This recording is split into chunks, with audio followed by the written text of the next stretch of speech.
Hey there, hi there, everybody. How y'all doing?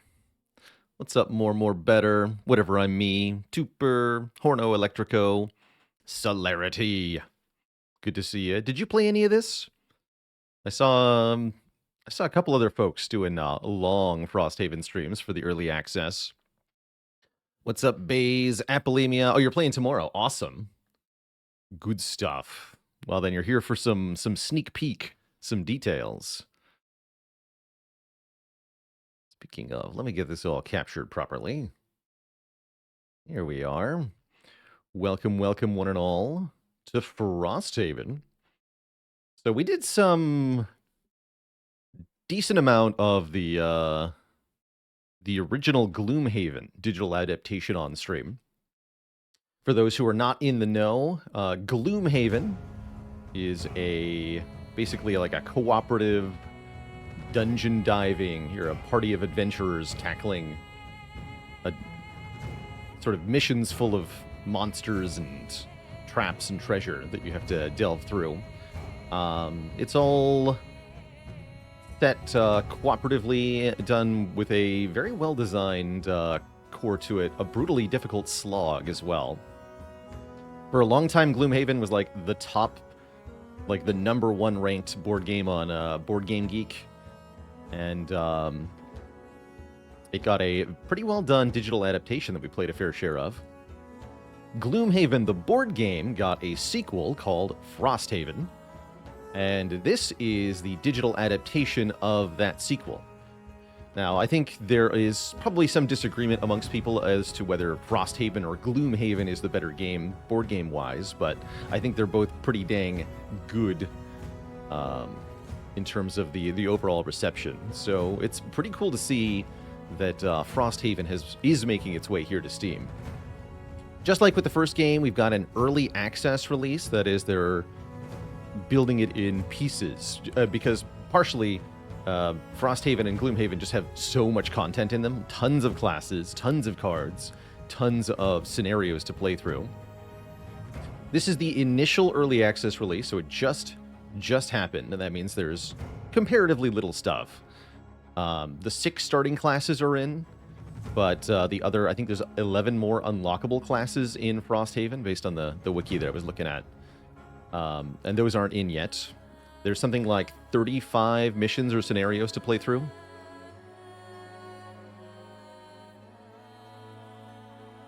So there's a pretty good amount, but it's only maybe a third or so of Frosthaven that's actually here. That said, it should be more than enough for us to have a really good time checking out. Before I get into some thank yous from chat, I'll just give a big thank you to our sponsor today. Thanks to, was it what, Arc Games? Just double check that. Yeah, thanks to Arc Games for sponsoring our stream today. I initially wasn't interested in a sponsored segment for Frosthaven, just because of the timing with my vacation. I kind of wanted to do whatever I wanted and then get out of here. But the sponsor was like, actually, pretty pleased with the cherry on top. Will you stream this game? And I said, all right, sure. So here we are with an extra long. I signed up for 6 sponsored hours of Frosthaven today. So we've got basically an all-day stream checking out the early access release of this. Yeah, they made me an offer I couldn't refuse, and I'm happy to do it because I did enjoy the digital adaptation of Gloomhaven, and it seems like there's some overall interest. So we do have a unique link for our sponsor here, ! Frosthaven. With the early initial access release, the call to action here is wishlisting. If you wishlist the game on Steam, which costs nothing but a couple of clicks for y'all, then that'll help out both the people making Frosthaven as well as yours truly. Zuthis with the 70 months of support.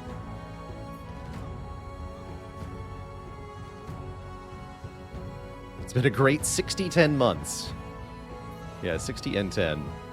Apolemia with 100 bits. Baze with a gifted sub. Die Dirty Bum Die with Prime sub in 23 months. Saying Jaws of the Lion is a smaller prequel to Gloomhaven that I'd recommend starting with. Oh, cool. Tubbs Ass with 3.1 metric years, Baze with 300 bits, Kavoth with 23 months, The Doctor with 3 months, Good Adjust with a full year, Tigrin with 11 months, and Bermuda Squads with 37. Thank you all.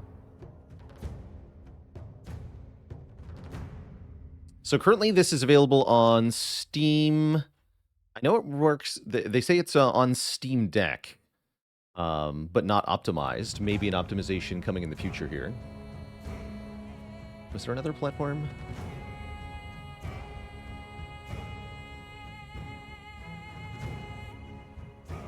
It's on Steam and Epic Game Store. Currently available. I don't think there's any other plans for other platforms at the moment. Baze with another 5 gifted subs. Really popping off there. Holy heck. Let's see. Did I have anything else I wanted to mention before we started here? Don't think so. So we're going to be starting a new campaign here in Frosthaven, checking out sort of the introduction. I have played... Oh, somebody asked if I played the physical version of Frosthaven or Gloomhaven. I've played one session of Gloomhaven in person. It is definitely a setup-heavy game. There's a lot of bits and pieces to dig through. Lots of parts in the box. And quite expensive, too, as a result. Like, the physical edition of Gloomhaven isn't exactly cheap. So the digital version is, A, cheaper than the real board game, and B, sets itself up for you so you can get right into the action, which is definitely an upside. So we're going to start a new campaign, the main campaign of Frosthaven. You are free to... There are difficulty settings within Frosthaven. As I'm a relative noob and this is already a very complicated, very crunchy board game, I'm just going to go ahead and pick standard here for our difficulty, and if I feel like it's too easy, we can change that later. But this is a game that, actually, as we get into class selection, I can talk more about this. Yeah, for once I'm not going for the hardest version, because I'm familiar enough with this game to know that there is deep suffering ahead if I choose to. It's already a game that is... refuses to be straightforward in some ways. So in Gloomhaven, there's a whole bunch of different classes that, for the most part, they kind of wanted to design their classes in a way such that they didn't resemble sort of your traditional fantasy class roles. You don't have a straightforward fighter or ranger or rogue or wizard in Gloomhaven. They wanted more esoteric things. And then, of course, if we're making a sequel to a game that already refused to be straightforward the first time, I have to imagine the class design for Frosthaven is going to be a little bit out there in terms of stuff. But probably with the starting characters is not too bad. Somebody was already telling me that the starting characters are more complex than they are in Gloomhaven, and again, that just makes sense to me because we've already used up all the simplistic ideas in the first game. Bit of a puzzle masking as a combat game? Kind of. Yeah. So, basics of Gloomhaven / Frosthaven. You have a party made of 2 to 4 heroes. Every hero has a deck of ability cards. And because this is a European board game, we have made extremely heavy use of iconography in our card design. So you're going to see a lot of icons that represent things, like here, set for the charge. Whenever Angry Red Skull ends its downward arrow on Swift Foot, or hex adjacent to you from a hex that is not adjacent to you. Wait, what? On a hex adjacent to you from a hex not adjacent to you. That's quite a phrasing. That Angry Red Skull suffers 2 exploding teardrops. Thankfully, we can middle-click on these to get an actual breakdown. So, explosive swords indicate melee attacks. This means enemy. This arrow is teleport. Look at the giant wall of text here. We're going to expect a lot of a lot of upfront learning that one has to do to actually understand how to even move around in Gloomhaven. I think that's one of the things that, especially as somebody who was, when I was very first learning Gloomhaven, I found that a little bit baffling. It's not a game where you can just be like, I want my fighter to walk up to the enemy and swing his sword at them. It's actually a lot more convoluted, even just to move or attack something, unfortunately. But if you like planning out your turns ahead of time, this game has a lot of rewarding moments for that. Needlessly complicated in some ways, for sure. I think intentionally complicated is this game at its core. So, yeah. To further... Every card here has 3 parts. There's a number on the left side. That's the initiative value of the card. Lower numbers are better. That is, lower numbers go first. But wait, there's more. In this game, every card has a top and a bottom. Top is usually an offensive portion, an attack action, and the bottom is usually a move or utility action. Every turn, we have to select 2 of these cards, and we get to play the top half of one of them and the bottom half of the other one. And that comprises a turn for one character in this game. And just kind of mousing over these cards, you can see a whole lot of different arts and icons and such. Not a whole lot of straightforward text that you can just read. But one of the main advantages of this, one of the reasons you especially see this in European board game design, is that by doing iconography like this, you can create cards you don't have to translate. So you can just have the glossary or the index. Yeah, the glossary can be translated into different languages, but the card itself is universal. You can just have these all be the same for every language, which is nice. So, we have, yeah, I think I want to go with just 2 heroes, unless anybody in chat knows a really good reason I shouldn't do that. But I'm thinking if we play 2 heroes, it's going to mean rather less complicated turns, and we're going to be able to play through more scenarios more quickly. You can play from 2 to 4 with the game scaling with the number of heroes that you have. But it's intended, at least for the board game version, that each player be controlling 1 hero. Yeah, more characters is definitely going to be more tactically interesting. I could definitely see that being the case. Are we allowed to add more later? I feel like we are, right?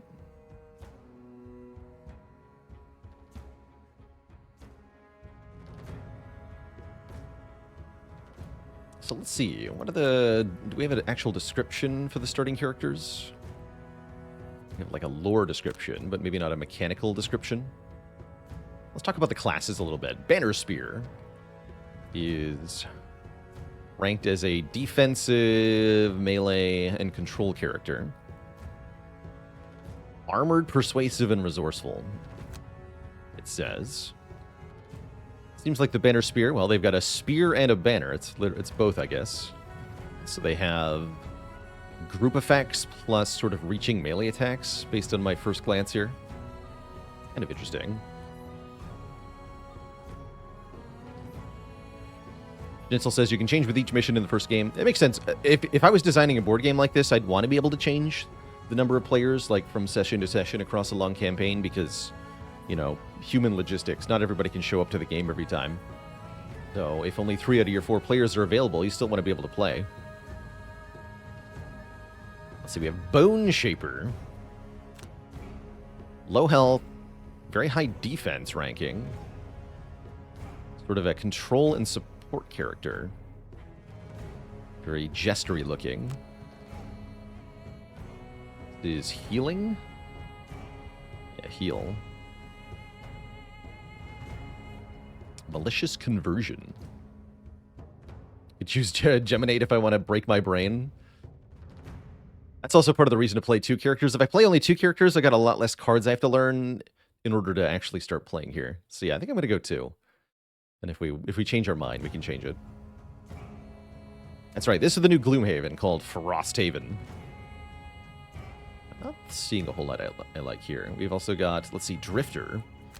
Drifter is rated as the least complex character. He's fast. High health. He does damage. What does that mean? 3 targets within 2 range to muddle. Oh, I see. Okay. You're shooting arrows at 3 targets.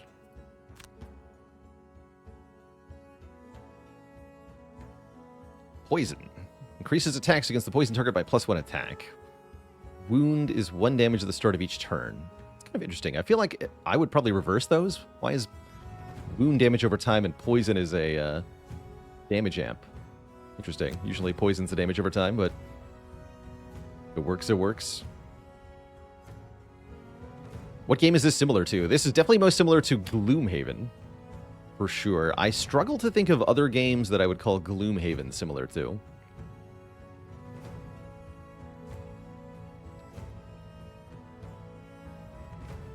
Gain a use of 2 of your active bonuses. Interesting.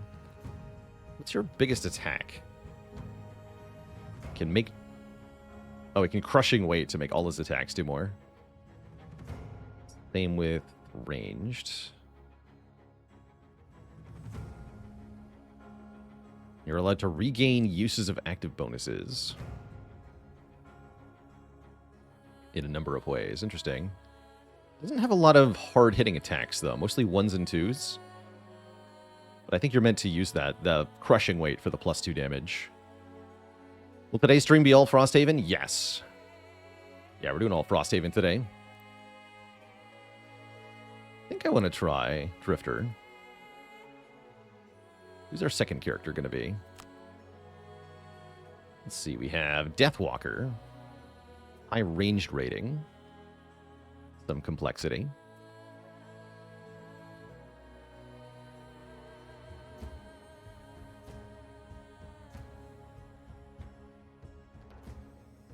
Some high damage options. I like damage.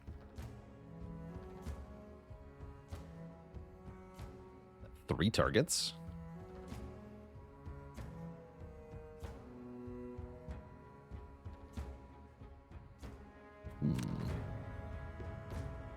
Oh, somebody was asking about backseating, by the way. Backseating open and welcome for Frosthaven today. I've not played Frosthaven before, and this game is definitely got a learning curve to it. So I'm happy to receive assistance from chat, especially from folks who have played Frosthaven before. Dander, thanks for the Prime sub and 66 months of support.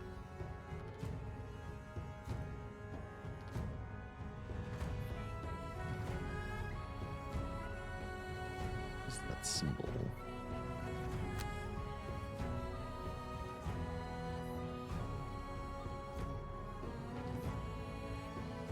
Shadow Beast. Oh, it's a summon. Cool.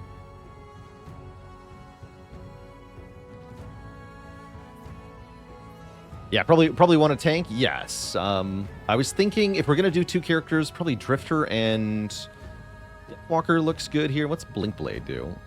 You look crazy looking. What are you rated as? All melee and mobility. Okay, this is the backstabby rogue kind of guy. Makes sense. Blinkblade, right? You teleport around, you do massive damage. Oh, what are these cards?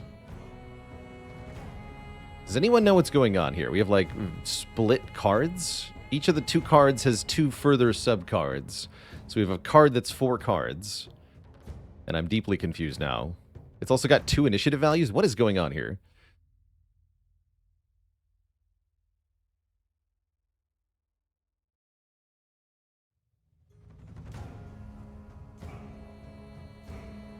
Can choose fast or slow.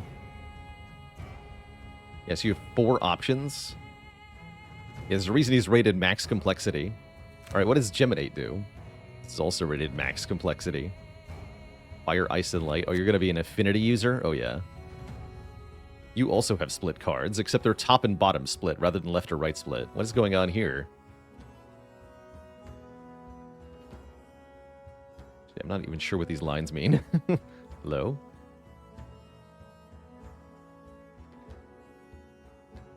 I definitely think there could be some improvement with tooltips. That'd be a good, like, feedback thing to give. This is in early access, so something that we should probably do today is gather feedback. If we run into any issues or find that there are features that we'd really wish that there were, that we can try them out, or that we can recommend that they get added.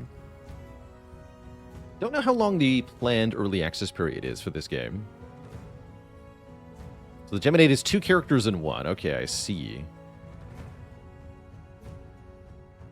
There is a tutorial in this game. I'm not going to be playing it because I already know the very basics of Gloomhaven. So I'm just going to dive into the first mission and we're going to see what happens. Yeah, I don't think I want to try out Geminate here.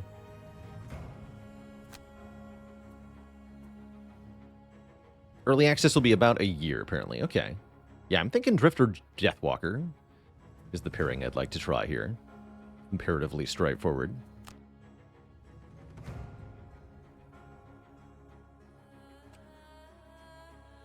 Bonkus is your name. Choose a personal quest for your hero. This will represent your hero's reason for coming to Frosthaven. Upon completing your personal quest, the hero will retire. 8 different outpost faces, encounter a person's name. He's here to meet people. Or investigate the mysteries of an abandoned Isther outpost. Like that more than the team building. And we're allowed to buy stuff? How much money do I have?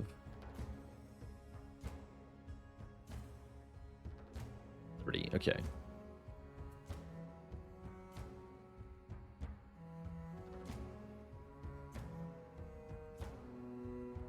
Cool.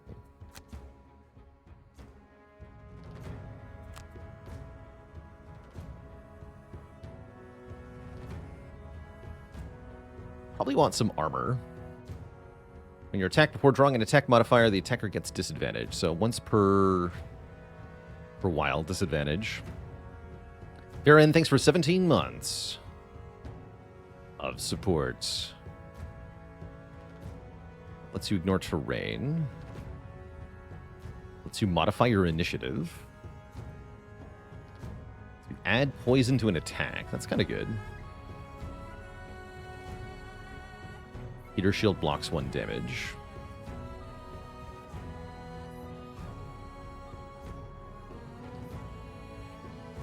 Game seems to be geared to an existing board game player base, judging on its information overload.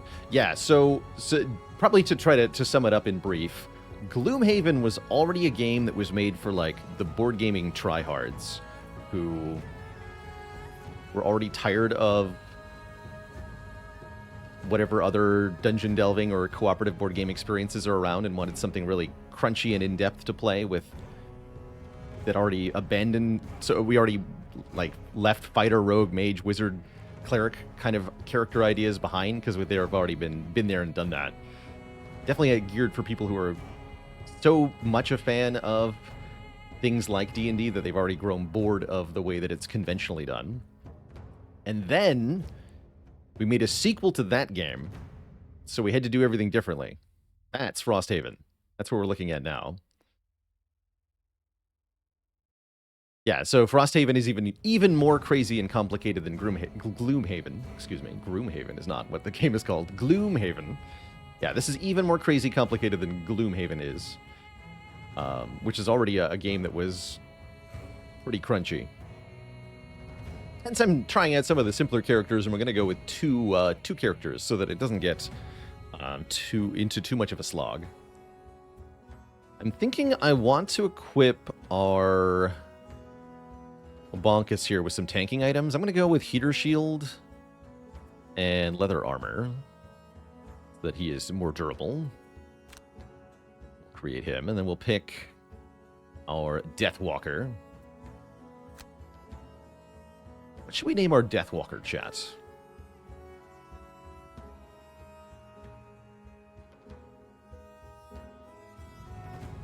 Picking less characters makes the game way more challenging since the game won't scale down? Yes, it will. Yeah, the game definitely scales.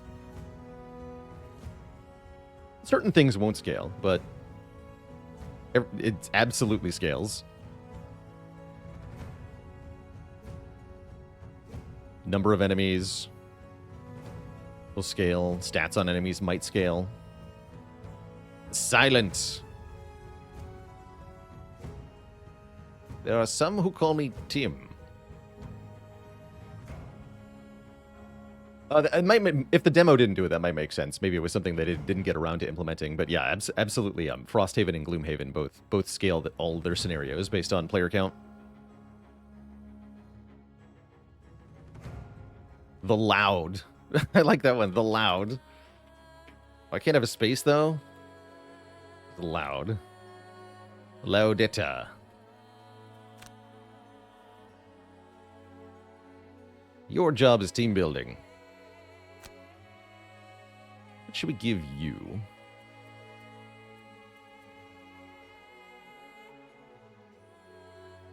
Yeah, I'm less sure about items for this character as to what I should be equipping here.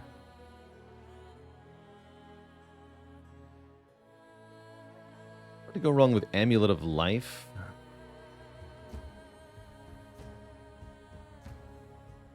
Might be nice to have a Poison Dagger, though.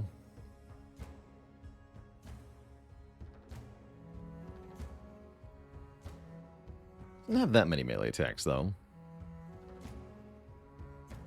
Got absolutely destroyed in the demo because you were doing a 2-character run. Yeah, that could go wrong, for sure.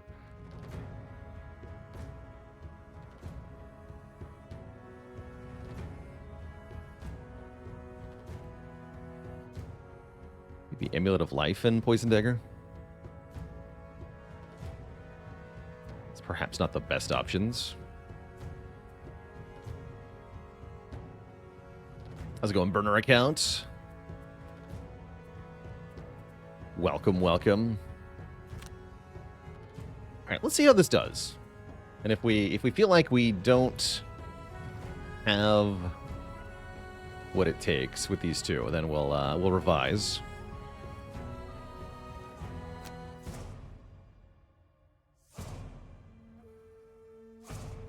Save the northernmost outpost of the Empire. We're under attack from Algox. Apparently we got a whole bunch of stuff. I don't know what all that is. So, each scenario, each character gets to choose an individual battle goal. This makes more sense when they're all controlled by different players. And then you have the players trying to achieve their individual goals while also trying to achieve the overall goal. This will give you like individual progression for that character if you achieve the goal. Overkill by 4. Kill one or more enemies of each monster type that appear in the quest. Well, that shouldn't be too hard because there's only 2 characters. Never use your lowest initiative played card as your initiative card. Interesting. Kill an enemy and open a door in the same turn.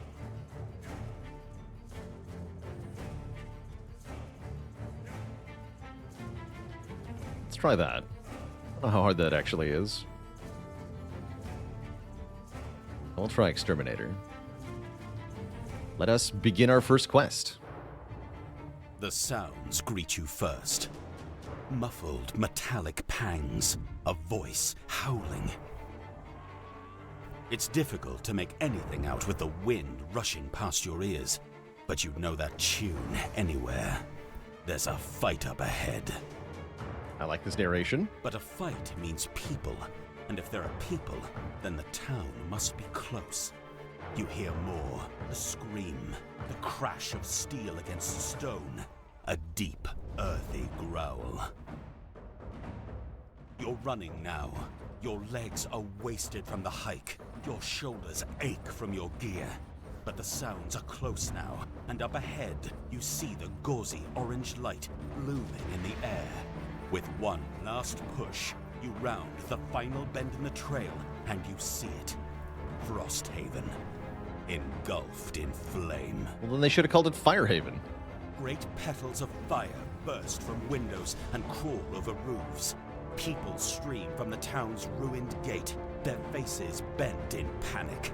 A moment later, you see the object of their terror. A massive creature with 2 legs and 2 hulking arms, covered entirely in thick white fur. 3 gnarled horns crowning its head. That's just Jim.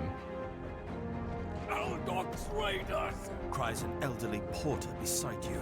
We're doomed! They're stronger than anything else alive! We've come all this way for nothing! As if to prove the point, the Olgox you've been watching catches a fleeing outposter with one hand and hurls him backward as if he weighed nothing. 10 days you've been hiking. 10 days, and this is what you find.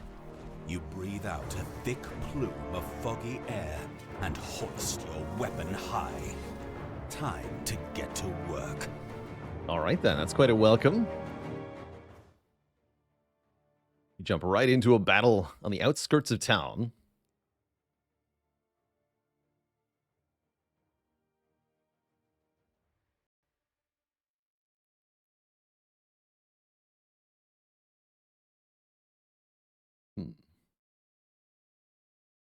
What classes did we pick? We picked, here we go. Aldox Raiders! We're doomed! The Drifter and the Deathwalker is what we picked. So, here is our initial layout here. You can see we've got a hex grid is the base for movement. Often in relatively cramped spaces. Again, maps are made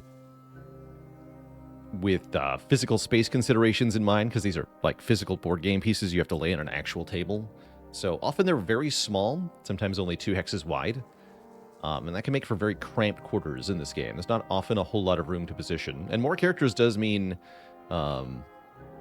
especially if there's more enemies, it means it's rather difficult to account for everybody.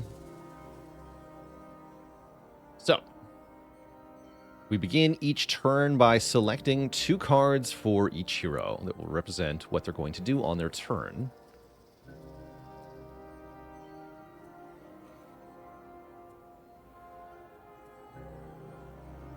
Let's see here. We have 3 enemies. Guard, Priest, and Archer. Are we able to? Yeah, we are able to inspect them. You can see their modifier deck. Base attack value as well. Okay. Interesting. They have, like, cards, too, right?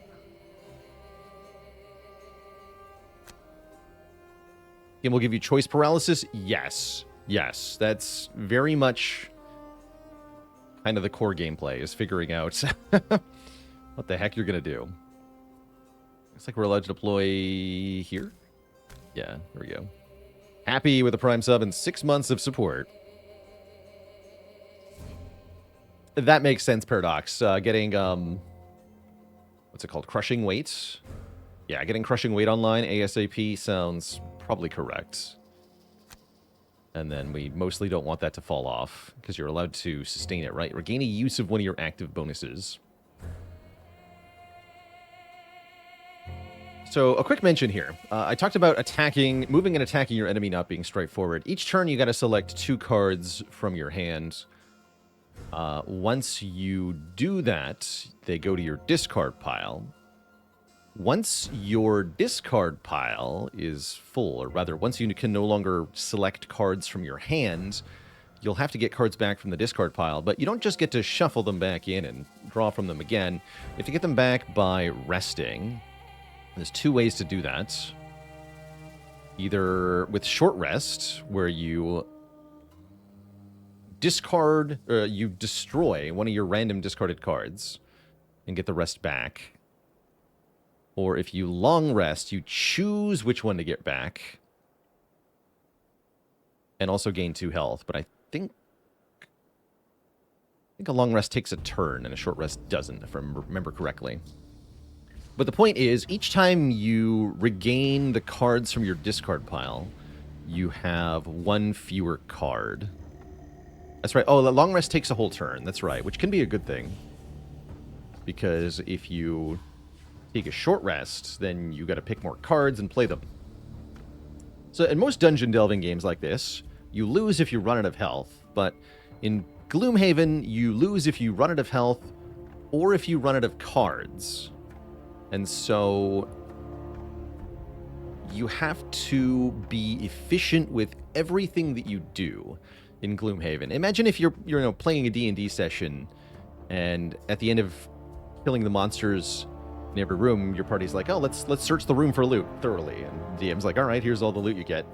And then after 3 rooms, he's like, wait, you're all deadly exhausted from searching these rooms. You all die instantly.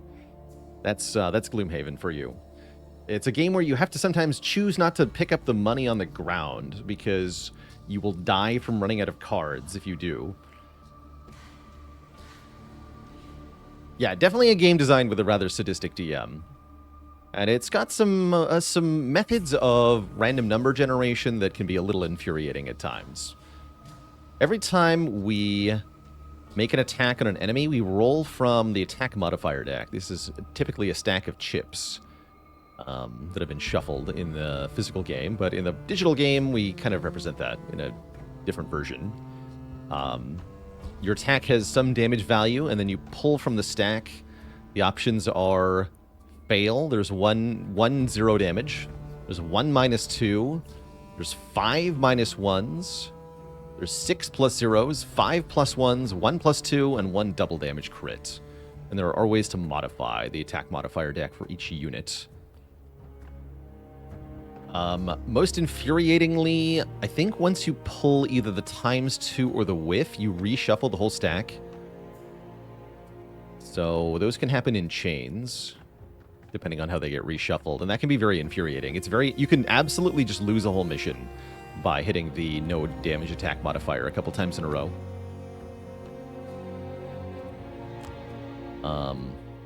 So that can be a way to lose. Anyway, so we want to pick Crushing Weight, and then what? So we're picking the top half from that. That means we are picking a bottom half from a different card. I can do a ranged attack with Violent Inheritance. Although that's also my movement option, is it not?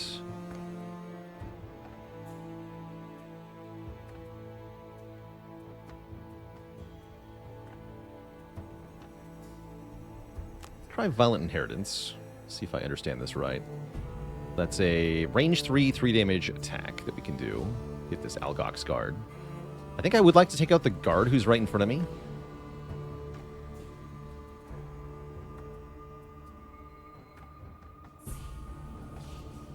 Oh yeah, and some cards burn when you use them. Like an icon when the card is destroyed. The X. Oh yeah, okay, so I don't want to use the ranged attack on Violent Inheritance, because that's going to get destroyed, right? Yes, denote the cards will not go to the discarded pile after use, but rather the lost pile, from which cards cannot be recovered. You typically don't want to do these on the first couple turns, because you reduce the number of cards in the pile quickly when you do that. And then you run out of cards and die. So maybe I am just running up with the Brute here. Well, Vile Assault also exhausts. Rude.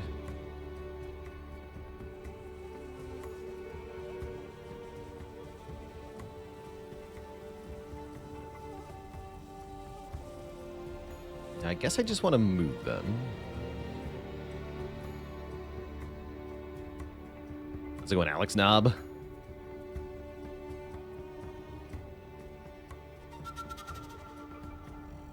Okay, we have a Poison Apply with Deadly Shot. That's kind of nice.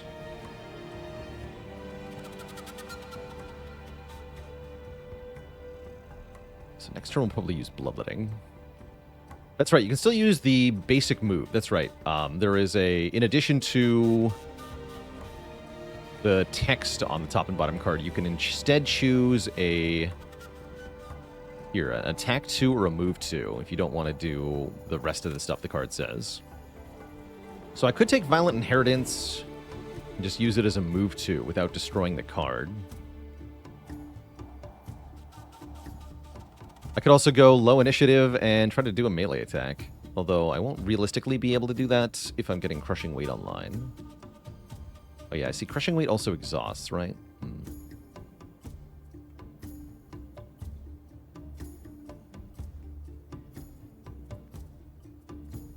Yeah, I will... Yeah, let's do that. And then you get to choose the initiative value of one of the two cards. Still use the top or bottom half of either. That obviously doesn't matter here, that choice. And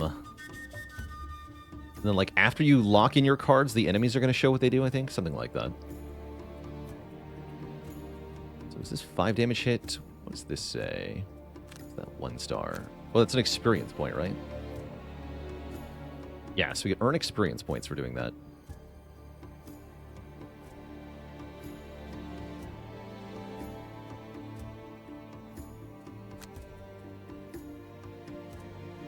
So is Fluid Knight as good as I want it to be?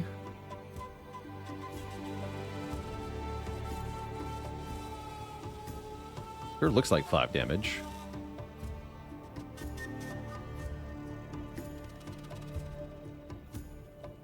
How do I want to move up to him? How's it going, Akka? Hello, hello.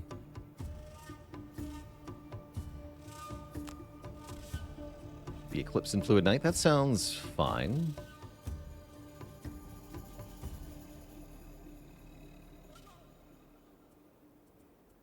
Yeah, let's try this, see if I understand the rules at all. I believe there is an undo button they added in this. So we might be able to undo our turn. Let's see. All right, we get a preview. I think the City Guard is going to cower defensively, I see. He'll move into a ranged attack. He'll just do a ranged attack. Target 2, range 4. There's loot there. Alright, so, and then they go in initiative order. So we see who's doing what. So this Algox Guard is going to move. Yeah, he's going to move in melee attack for 3. I definitely don't remember how targeting priority works. It's not going to be able to get me where I want to go. It's difficult terrain, I see. Otherwise, I'd be able to get here.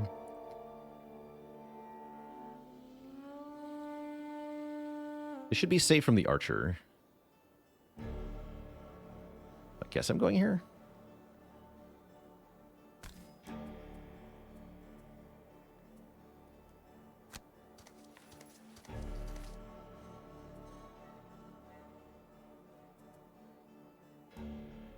We're skipping the rest of that movement.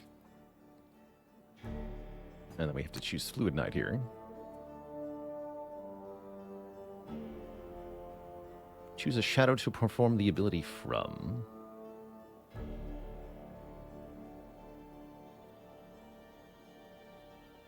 Do we have to have a shadow to use this? The phrasing implies you don't. It would make sense.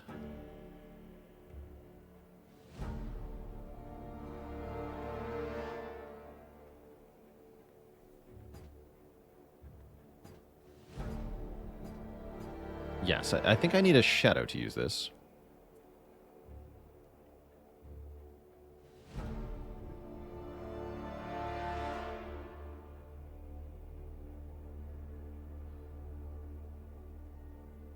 Perform the attack from a hex that already has shadow on it. Yeah, in that case, the phrasing on this card is bad.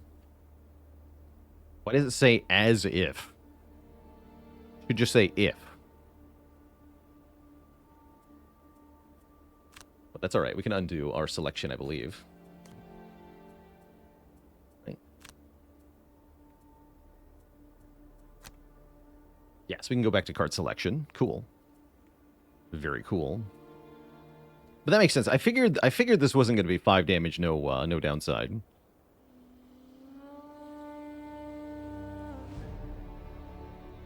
Oh, I think oh yes, I agree, Kethic Girl. Yes, there has to be a shadow somewhere, but it doesn't have to be on the tile that I'm standing on. Okay, that makes more sense. I still disagree with how that's phrased, but that's all right. So what options do we have for applying shadow in the first place?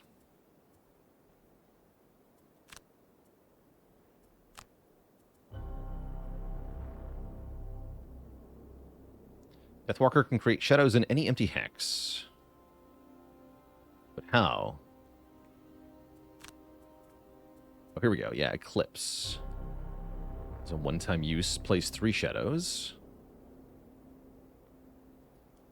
Teleport to a hex with a shadow. Oh, here we go. Yeah, Call to the Abyss.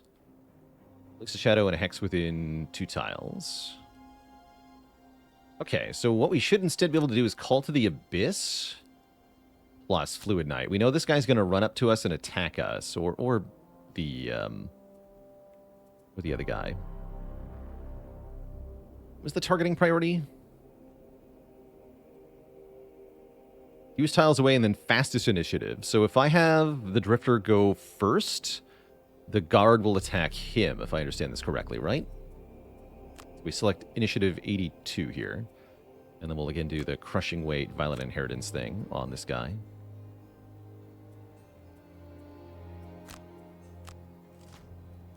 Okay. Now let's see if this works the way I want it to.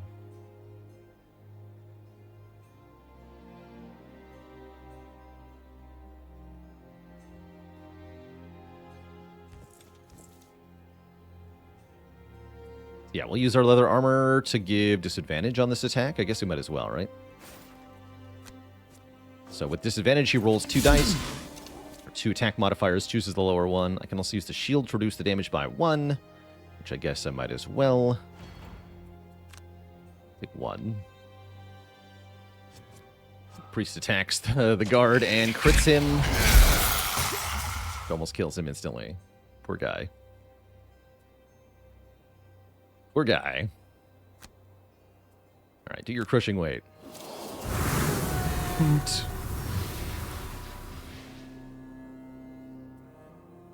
And then we're just gonna use this as a basic move over here. Cower harder.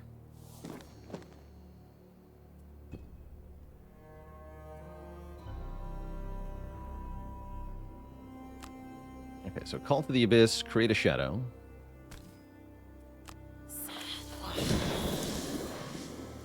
And then Fluid Knight.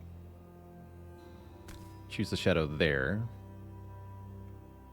And I suppose we attack from the shadow, right? So the shadow has to be adjacent to our target, but we don't, if I understand this correctly.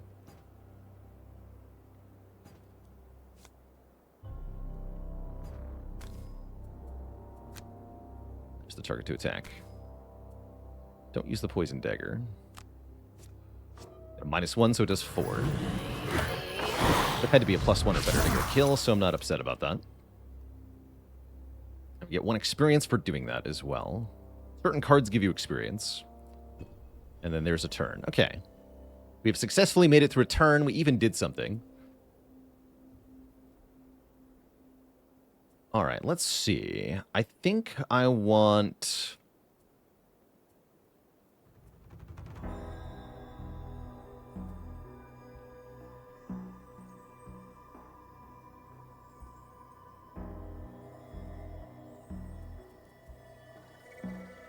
to kill with our Deathwalker. Kill this Algox guard. Do we have mostly range attacks, looks like. I guess there's Lingering Rot. Same deal, looks like. 3 damage to all adjacent enemies. It's quite powerful, actually.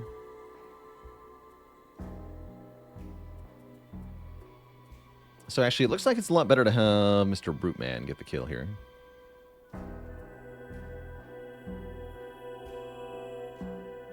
Yeah, don't forget the mini quests. We'll have to make her get her over to the door eventually.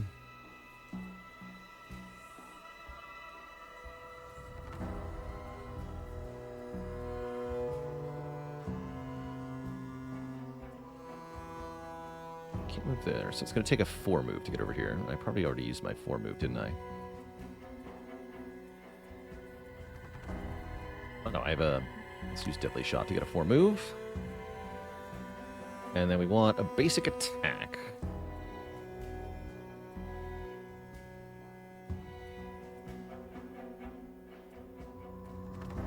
I guess Sustain momentum is pretty good.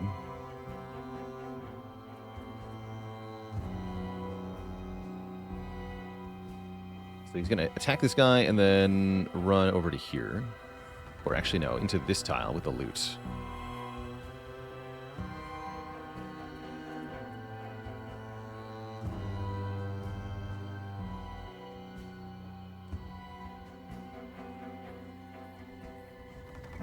Oh, I might be able to use Shadow Step, actually. Or a nice melee attack with her as well.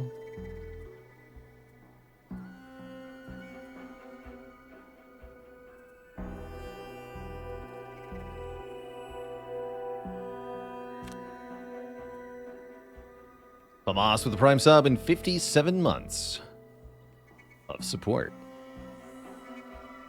Okay, let's try this. See how this goes. The guard is going to shield up. Very high initiative, actually. He's going to do that before anyone can act, even. He gains 2 retaliate. That's annoying. I really wanted to kill him before he did anything. Oh, and the archer stood on top of the loot now. Oh, that's even more rude. Take 1 damage, which is perfectly fine.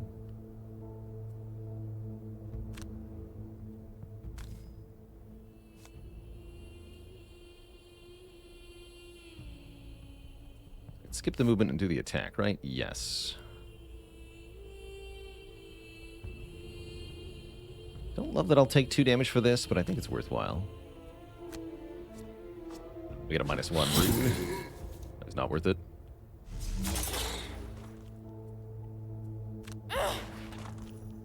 Ooh. My turn got messed with. In classic Gloomhaven style. Best laid plans amount to nothing.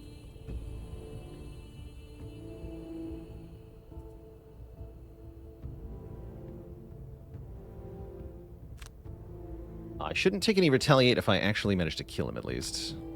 Yeah, it doesn't work if the enemy dies. Well, now I get a +2. Great. Thanks for that.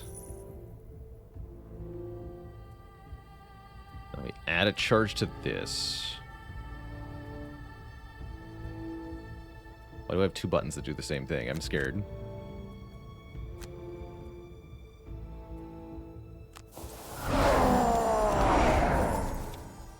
Did that work?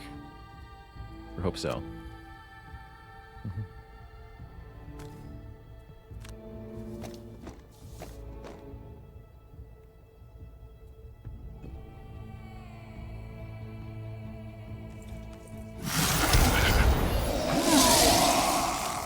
Flies bless. What does that mean?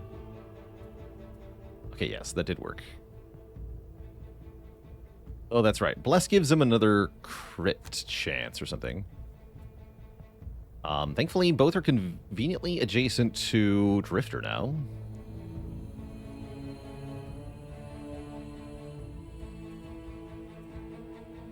So what kind of attack options have we got?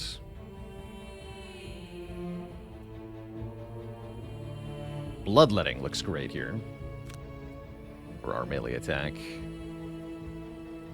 And then Vile Assault to move and heal, I think.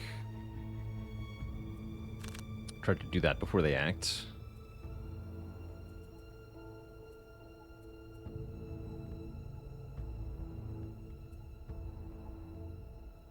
See what our range attack options are.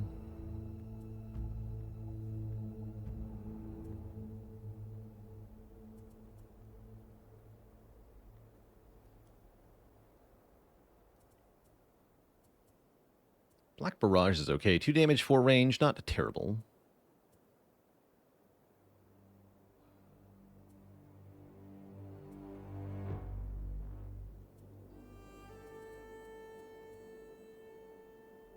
Doesn't have that many straightforward damage options. Can move shadows, interesting. Call of Doom allows me to infuse shadow. I could then use for Black Barrage. If I understand that correctly. Let's try that. I gotta know how that works. Oh, and actually, I think I do want him to go first. I think Deathwalker's standard strategy is to get shadows out early with Call to the Abyss or Eclipse and then go from there. Yes-ish. Yeah, with the bottom of Call to the Abyss. If you just go ahead and use Eclipse on turn 1, though, you only get to use this card one time in the scenario. You can't just use this on turn 1. Or you'll run out of momentum. But yeah, her best shadow applications are definitely one-time use only. You can keep moving them. I mean, sure, but that doesn't stop you from running out of cards.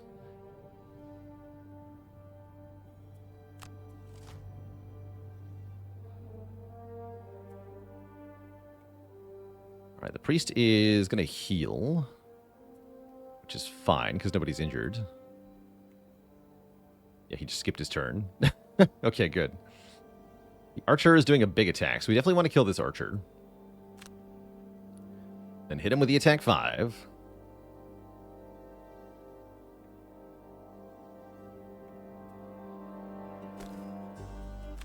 Also, I gotta reread Call to the Abyss here.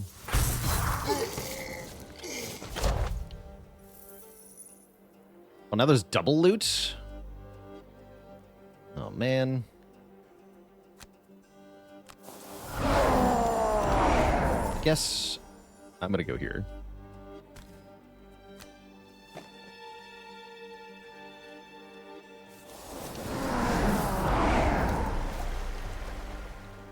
And then we end your turn. He gets the loot. Loot found. Bonkers loots 2 metal and 1 snow thistle. Great.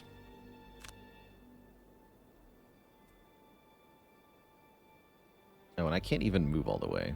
How rude. So I just want to go on the difficult terrain because I don't want my attack to get nerfed.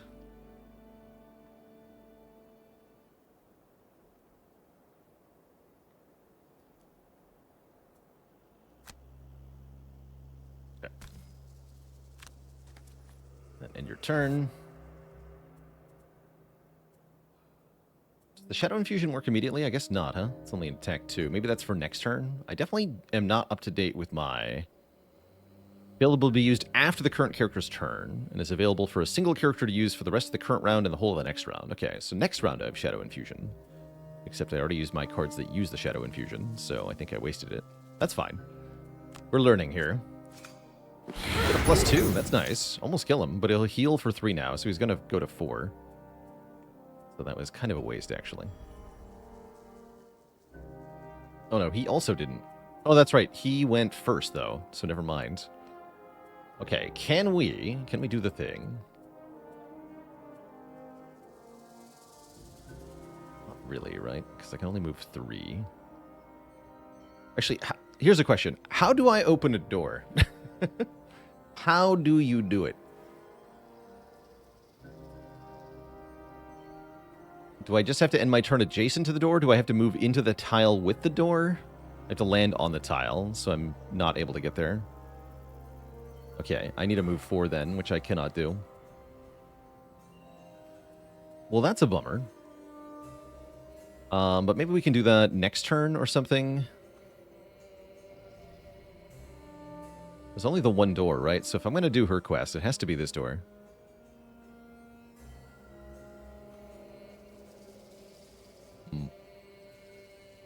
That's annoying.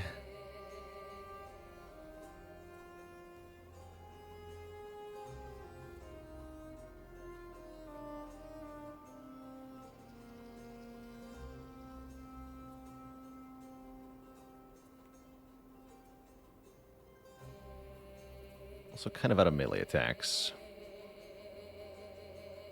But I can shoot him with continuous health, and then move with draining arrows. Yeah, Bonkus wants the kill anyway. My concern is that we can probably get a priest in the next room, but if I don't get the Deathwalker, the kill, and the open door now, we're probably not going to get it at all. Because she's not going to be able to kill something in one hit after opening this door. But that's alright. Yeah, I normally want a long rest before a new room. Yes, also that. Common.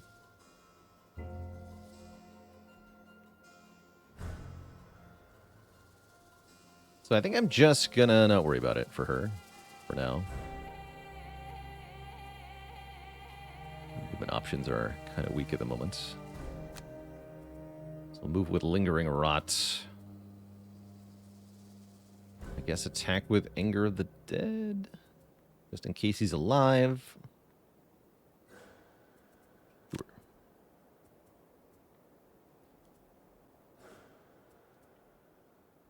Great.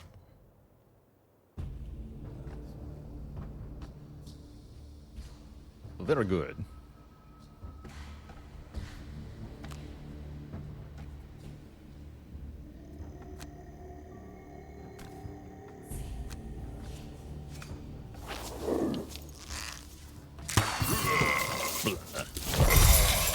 Terminator goal complete.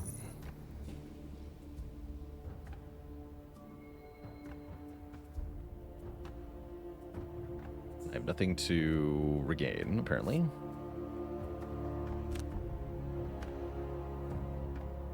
Guess we'll grab the loot. You have to end your turn on the loot, if I remember correctly.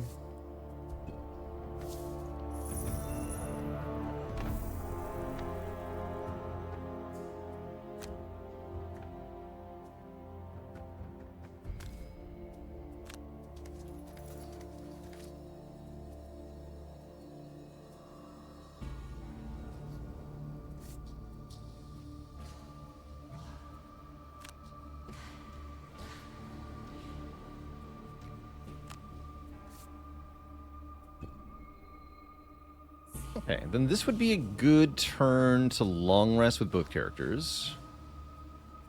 Because we have very little left with the Deathwalker.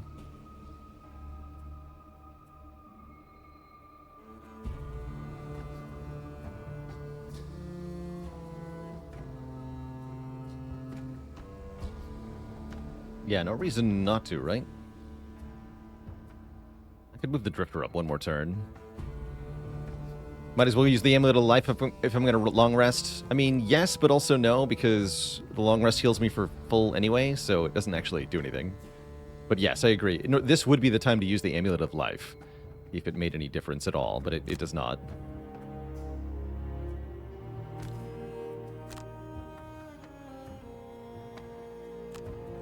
We'll just double long rest, sure.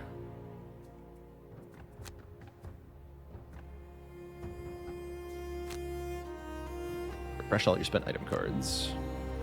So we choose one card to lose.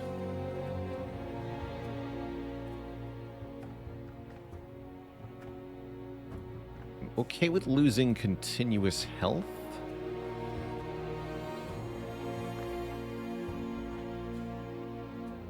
Yeah, let's lose continuous health.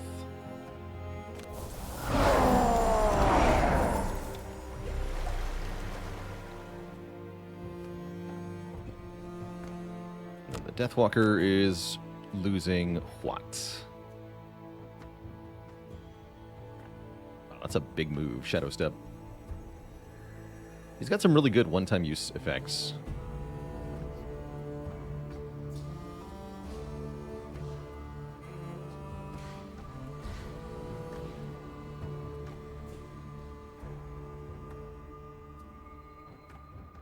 If any of your summons attacks you may mark the target of the attack.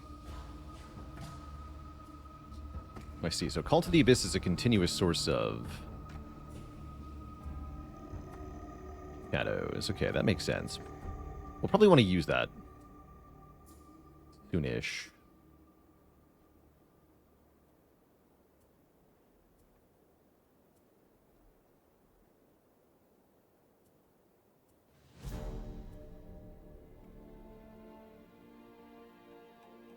guess I'll lose Anger of the Dead. Don't expect to do that.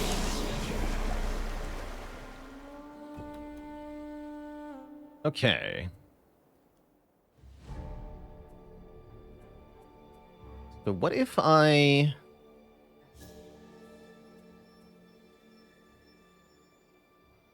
What if I Shadow Step Fluid Knight? We can move 6, place Shadow in the hex that we're occupying, and then attack for 5 from the hex that we're occupying. That's our best bet on to kill something on turn 1 here, right? Because I get to move 1, then we reveal everything, then I get to move 5. And as long as I can reach anything with a reasonable amount of health, I can probably kill it in 1 hit. So I guess we'll try that. The Drifter is going to want to move as far as possible. Could use Sustain Momentum now. That's not a bad idea. Although that would mean not moving this turn. I think we just use Deadly Shot for move 4, right? 1, 2, 3, 4. And then is there anything that I could do? A Deadly Shot is also our best range option, though.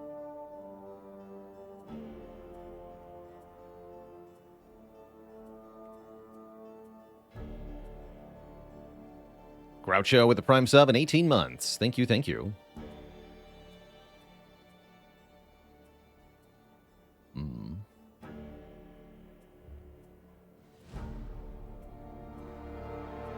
But I'm just kind of wasting the top half of one of my cards here. Interesting.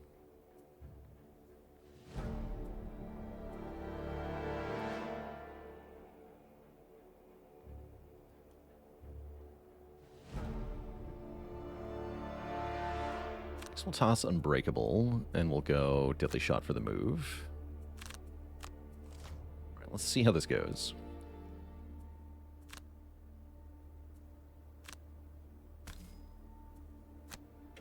You run inside the gate, and the breadth of destruction becomes quickly apparent. The town has been sacked. Smoke burns your eyes. What structures still stand are bright with fire, and the rest smolder. Their frames like black torched skeletons. And all about the wreckage howl the Olgoks, celebrating their victory in an unrecognizable language. Okay. And yes, we can run right up to that Elgox priest and stab him. And it looks like they're not doing anything, if I understand this correctly. Sure hope I understand this correctly. Might want to give the Abyss Top a closer look. Maybe. Maybe indeed.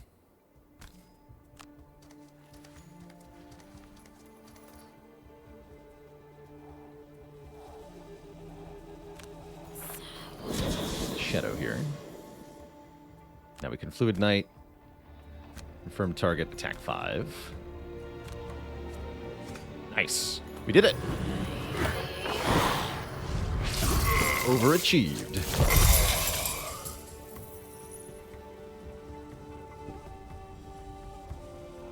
Oh yeah, they do in fact still act, except they don't get to do anything. Nerds.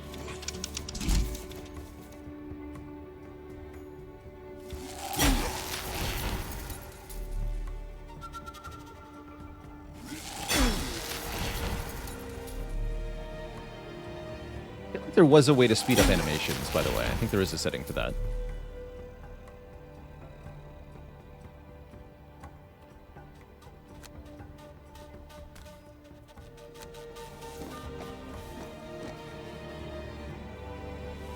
And then we're just gonna skip this. They're just cowering. I guess these guys can't do anything except cower? How sad.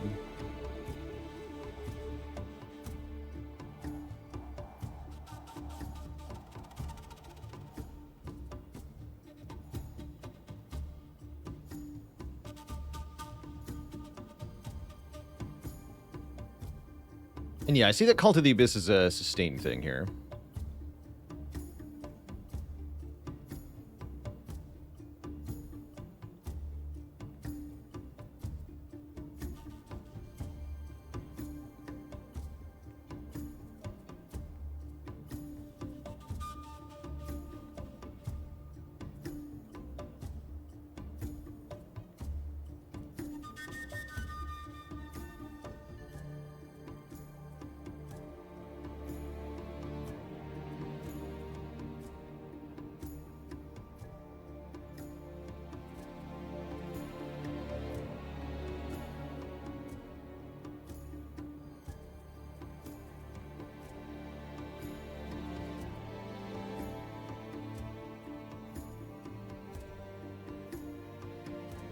Ecology say. Mark II. Or targeting all adjacent enemies, rather. Mark them. It's only 1 damage. Oh, I had something better, right? Oh yeah, that's the one. Lingering Rot. That's what I want to use. Lingering Rot and Cult of the Abyss together, I think. That's a bit slow, though. I think we want to charge Bonkus in to try to take some hits here.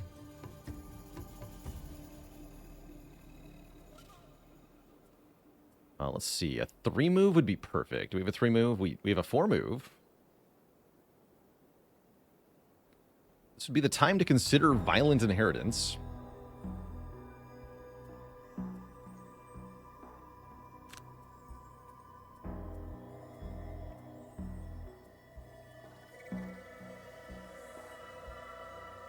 And I could combo it with Vile Assault if I want to go fast. That would burn 2 cards, but I think that's fine, right? This is the last room. I sure hope it is. Really not that many enemies left. So I don't mind burning a couple cards here to get some stuff going. Also, I want information on how this Violent Inheritance card works. Okay, let's try this turn. This is a little aggressive, but is that really so bad? Okay, the Archer Elite going first is going to be an issue, though. Okay, rolls a -1, thankfully. 2 damage is fine. Don't step on the trap.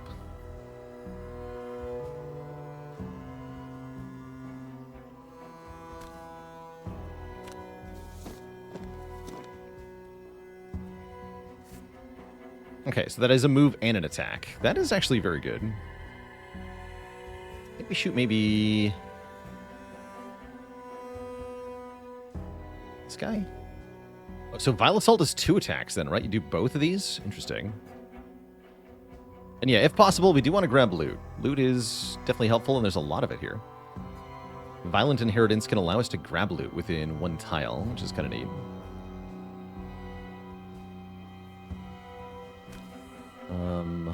No. With that guy, I think.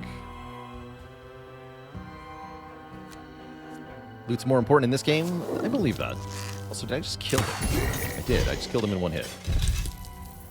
Rip that guy. Is this also going to kill him in 1 hit? I think it is, right? Well, because it's 2 hits.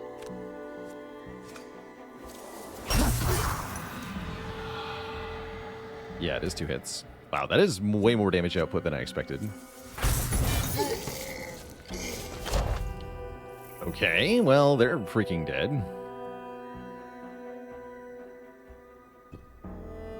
Great work, me.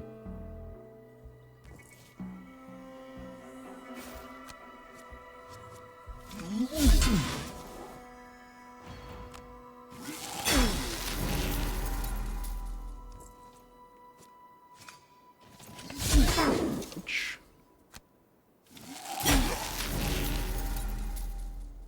And they have advantage on their next attack.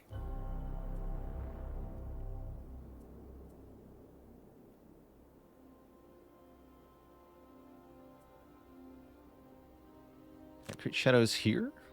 I can.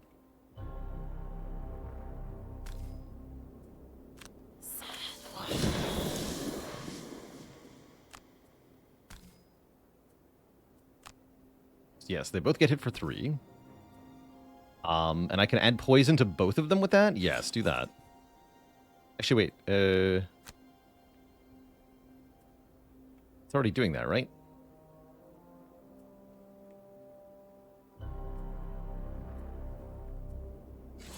Yeah, this already adds poison, so no, don't do that.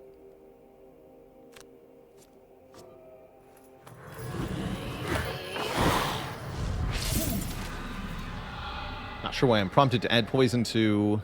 Wait.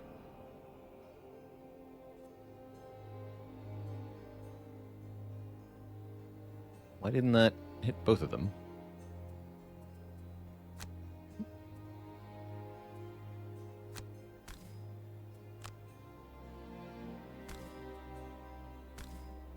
Oh, I have to manually target them both. Well, thank goodness for the undo button.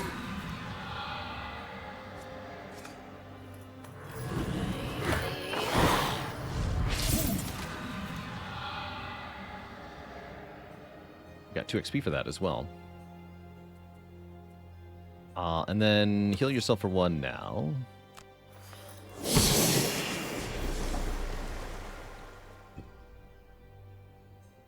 Cool. Okay, do we have any loot cards? Yes. Unless Apparition can loot.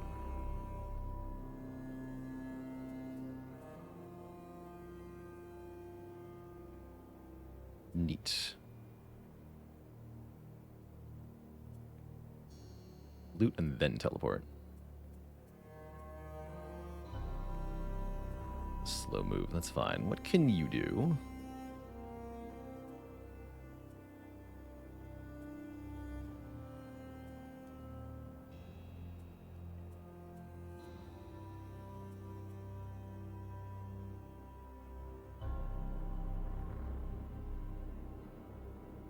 Relentless can be used to retaliate. That's neat.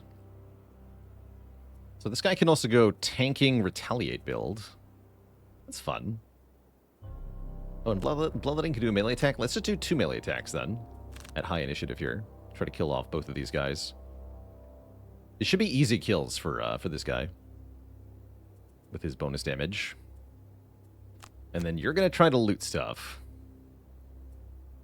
Although, is it going to end as soon as they both die? I guess we'll find out.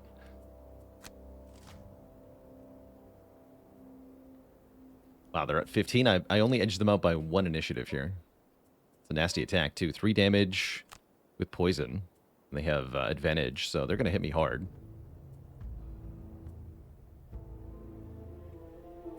We're going to use the basic attack from Prudent Preparation on this guy.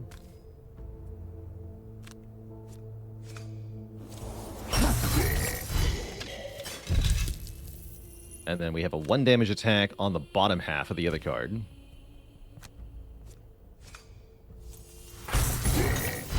Alright, they drop like flies. It's the end of your turn.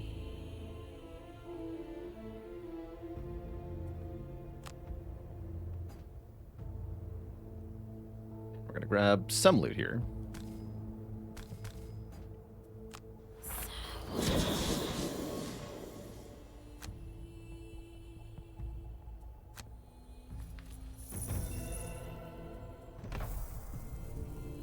And then teleport over here to get 1 more loot.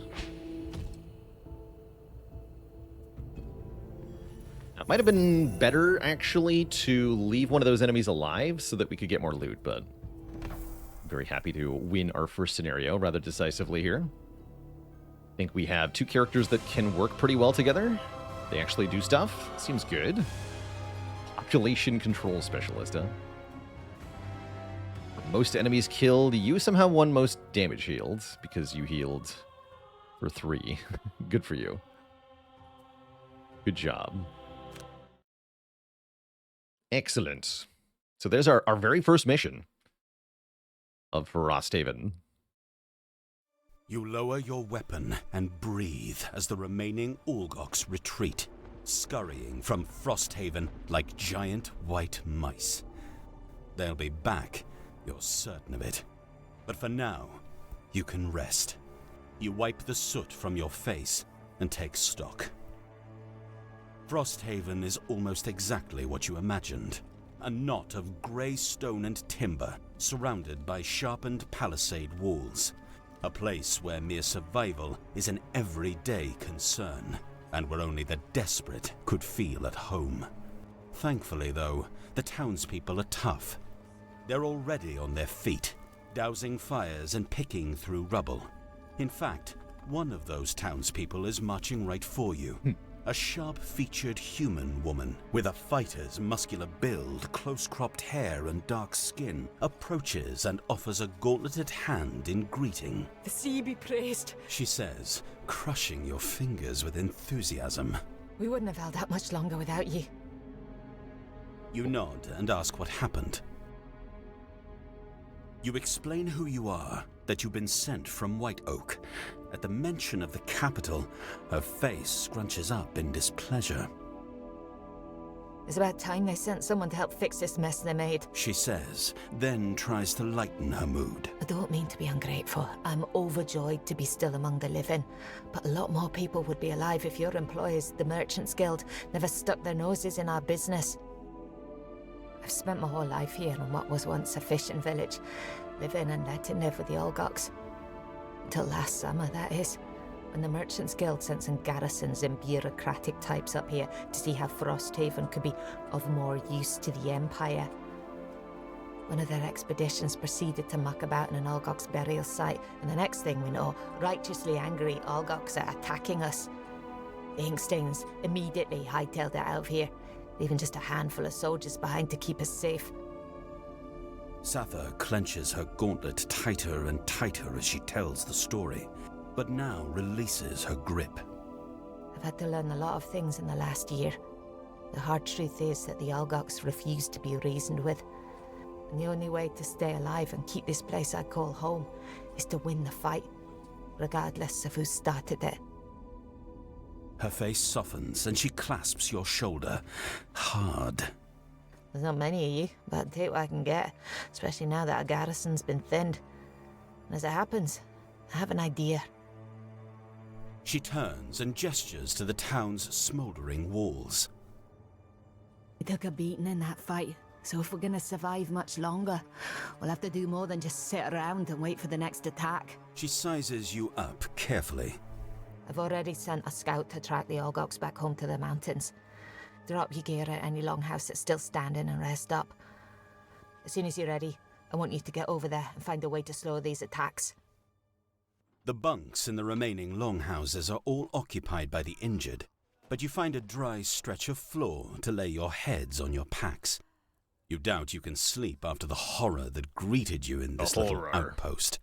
But before you know it, a young Valrath man is nudging you awake. Wake up. Sather's scout has returned with his report.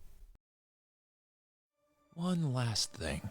The Valrath says as you wipe the final dregs of sleep from your eyes. Another group is moving towards Snowscorn. They were Olgoks, no doubt, but they're dressed differently than the ones who attacked us. They carried long sticks and had some wild animals with them. I don't know if they're going to attack the mountain or reinforce it, but either way, you'd better get there quick. New quests unlocked. Scouting and offensive. We get a very gorgeous looking map here, actually. I like this campaign map.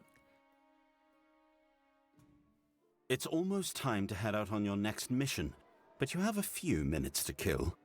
You decide to stop by the Crater, the burned-out drinking spot where a tavern used to be, hoping to find a drink. Instead, you find Zane, your sometimes friend, and always trouble. Place your bets, ladies, gentlemen, and savas. Get the latest odds right here. Will Frosthaven's favorite mercenaries return triumphantly? Or will they succumb to the treacherous, harsh wasteland, never to be seen again? Zane turns to collect a gold piece from a Valrath behind him and notices you. Oh, just a minute, folks.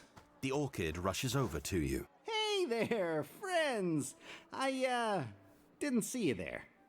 Sometimes we take a little poll on whether you'll make it back.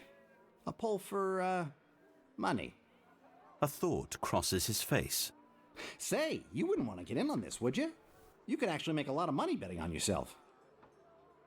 Like in the voice acting? Yeah, I'm pretty impressed overall with the narration. Very audible original. It's good.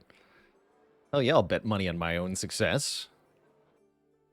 I guess you could bet on yourself instead. Though, given the odds against you right now, it wouldn't be worth your time. He blinks, then leans in to whisper, Because everyone thinks you're gonna die. Great. Also, what money am I betting? I have no money at all, so I'm not sure what I bet exactly. We have a town. But there being something that would explain all these upgrade stuffs. We have soldiers. The hell? Prosperity to next town level. So there's a town building layer. We can even build new buildings. Interesting.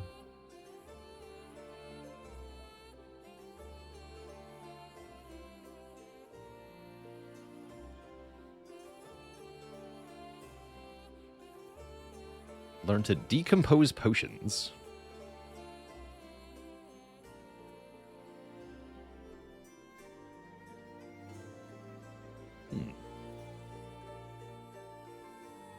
Yeah, so the town is a new gimmick to, or a new mechanic to Frosthaven. We also have a year. Summer week 1 out of 10. Interesting. Very interesting.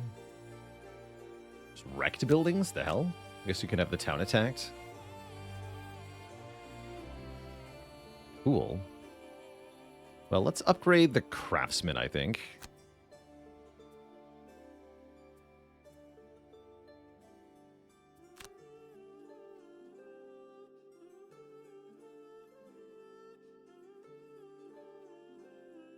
Craft items.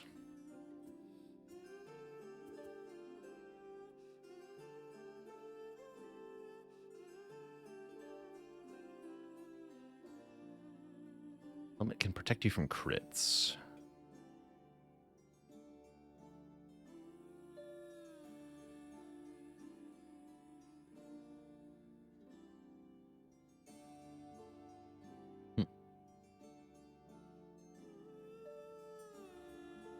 So we have room for a head item.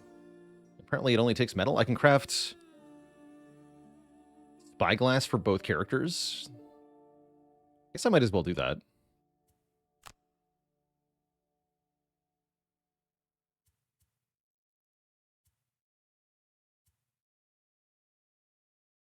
Oh, resources are separate per character? What the hell? Okay, that makes sense, actually, because, again, normally controlled by different players. Interesting. Resources are separate per character. Not gonna ask. Fine. Cool. Well, we got a better head item, then.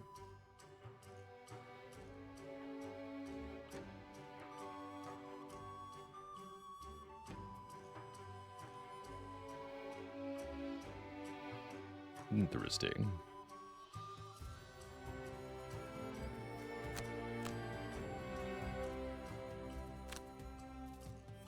Let's visit the alchemist. To research new potions.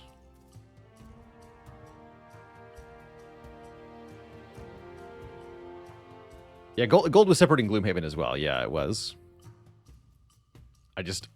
I'm fine with separate gold, but when you get, like, separate building materials across up to 4 characters, that starts to get a little ridiculous, in my opinion. Discovered a new potion, Renewing Potion. Renew up to 2 of your spent items. Ooh, that's good for... Let's give that to our melee man. And we don't have enough for any other potion, it looks like. Perfectly fine. Cool.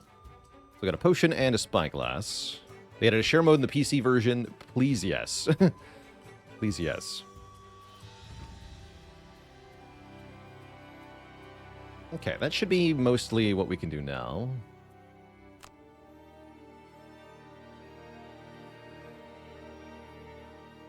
And so now we have 3 options. A strong foundation.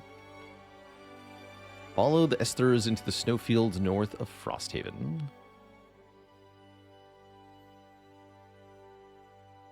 We have undead to fight.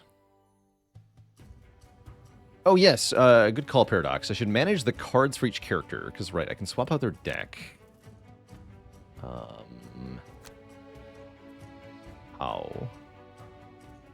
New cards.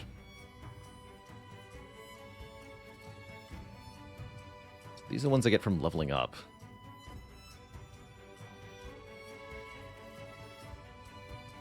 Oh, here we go. Okay, yeah, here's the unequipped cards. Is there a way to sort them by whether they're added to my deck or not? No?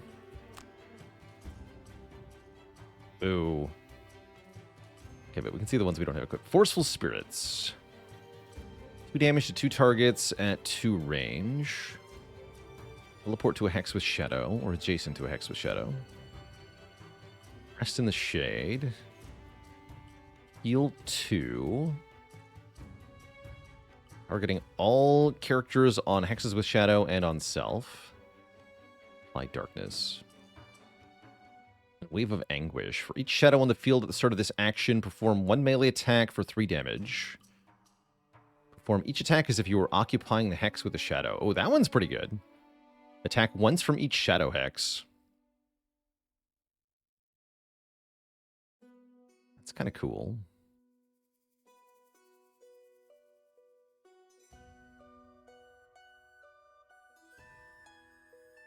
I don't love any of these cards that much. What about you? What are your unequipped cards? Destructive Fury. Oh my, okay. Hit a whole bunch of stuff. Although both the top and the bottom half of Destructive Fury burns, so that's something. Fortitude. 3 damage, 2 armor piercing. 4 other bonuses lose a use of one of your active bonuses. Interesting.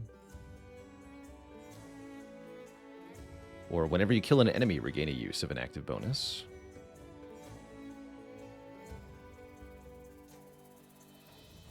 Attack from each shadow effect is a loss? Okay. Yeah, you lose the card. Not the shadows, though. The shadows stay. Doesn't say remove, like these ones do.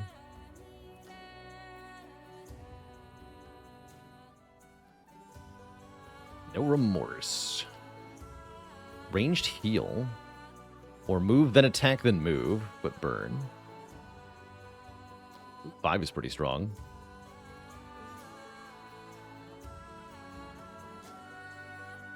Yeah, I probably want to unequip Precision Aim here. We really aren't using that, right?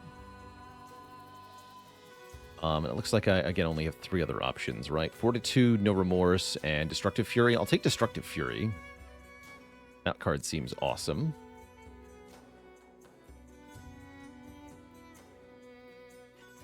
Yeah, I like how flexible Drifter is. Either a ranged attacker or a melee attacker or a tank. He can be any of these things. Because you can go Unbreakable plus Relentless to do big retaliation.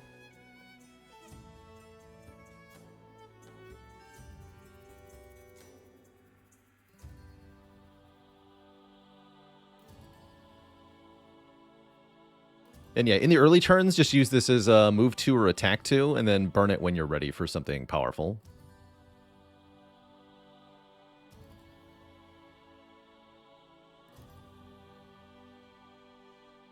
Let's see here. Do I want to swap out anything for No Remorse or for Fortitude? The 3 damage melee attack's kind of nice. I don't love continuous health. Let's lose continuous health, gain Fortitude. Perfect. Okay.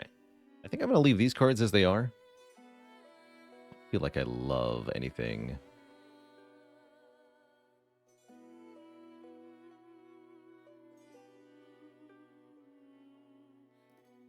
That's fine. Cool. So what are our options for quests? Algox Scouting. Follow a group of Algox Raiders. Or Algox Offensive. Face off against 2 distinct groups of Algox. We have some ranked guys for this one.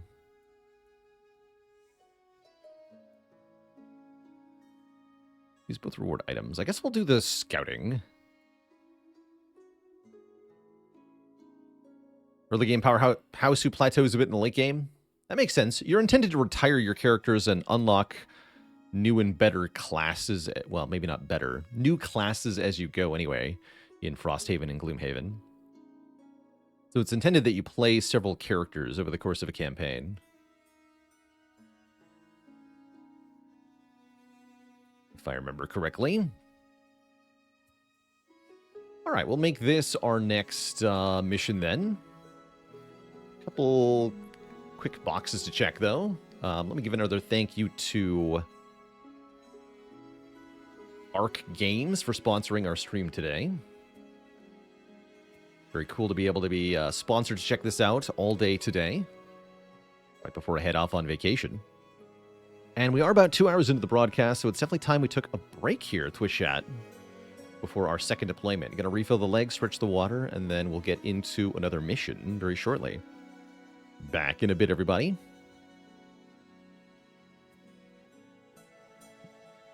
I can't stop it from scrolling. That's funny. Anyway, back in a bit.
All right, chat.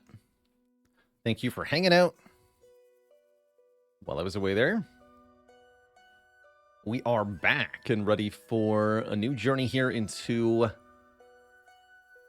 the outskirts of town, where we must scout out some of these Algox.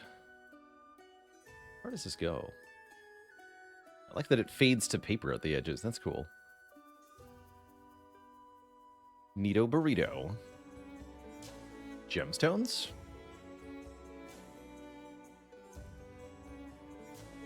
All right, let us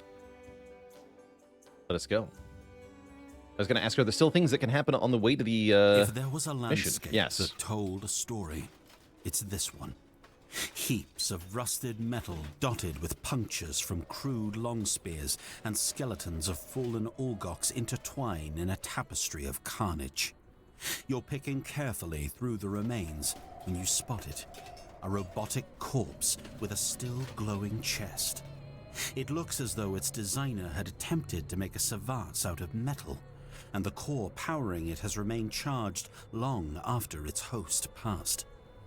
You pull the power core free, and it hums in your hand, warm and pleasant. In a sea of death, this object beats on. I like our sound effect to go with that. Keep it. It may come in handy someday. You slip the Or core maybe it's into cursed. your pocket. It makes you feel strong to carry it. Alive. Thump thump. Two thump, You can two hear thump. it thrumming in A your deep pocket. pulsing dread can be Now felt throughout to the room. decide what to use it for. Is this the heart of the Algox? The source of all this body hair?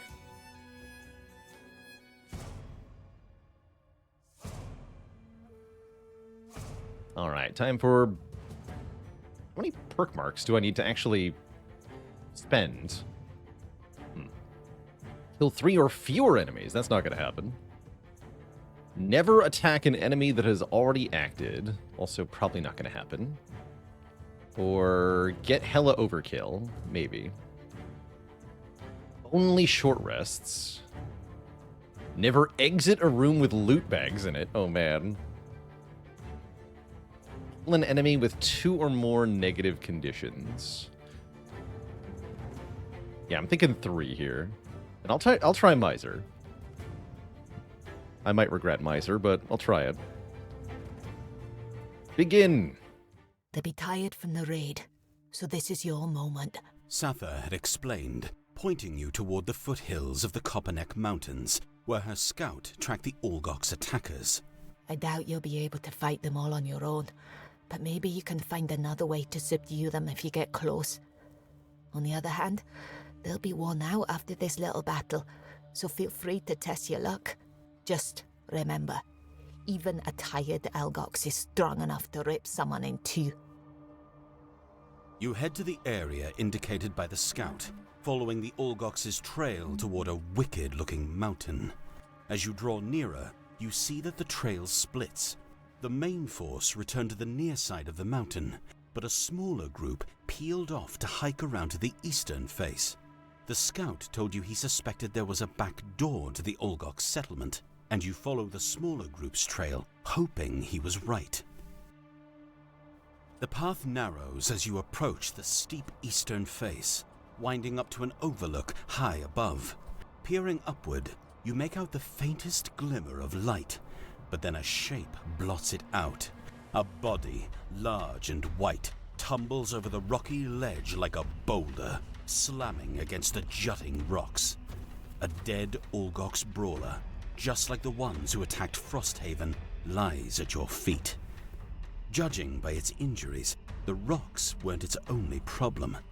There's a fight up above. You scramble toward the top, hoping to make it before the battle is through. When you're halfway up, another furry shape appears over the ledge. All right.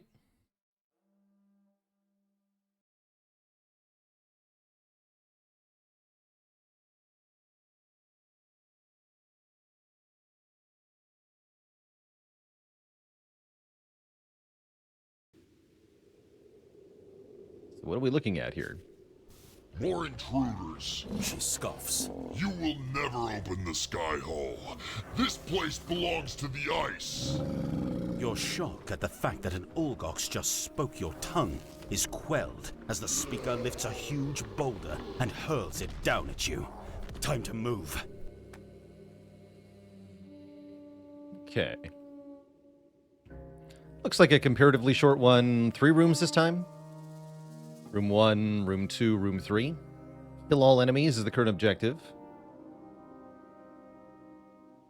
What is this? Drifting on the Edge. End a quest with 1 use left of 4 persistent abilities.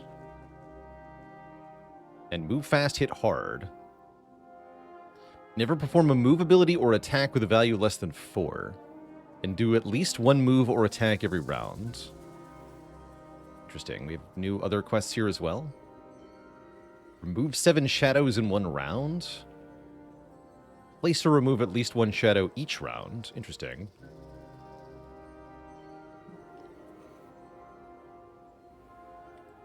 These seem a lot harder to do. These added goals. Might not focus too hard on these. So we've got an Algox Guard Elite. I'd like to poison him. He's got a lot of health. Yeah, Deadly Shot can poison him. I think that's how I start here.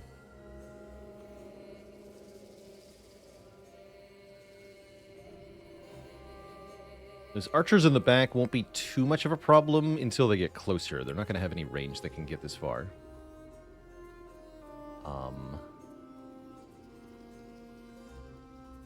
If I'm using Deadly Shot, though, I can't get Crushing Weight in play yet.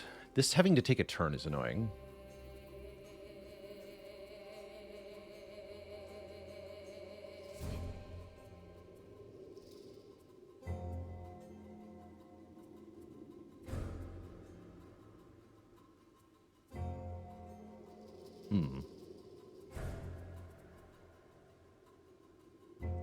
Maybe just like a basic move with Unbreakable or something.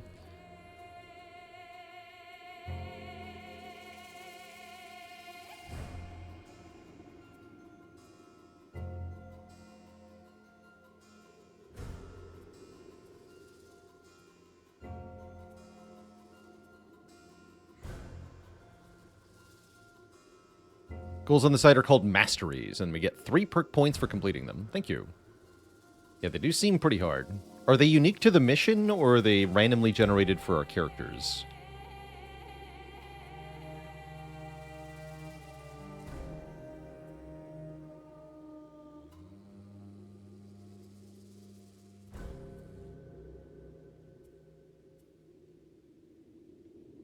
Guess we want Black Barrage. Better if I could charge it, but...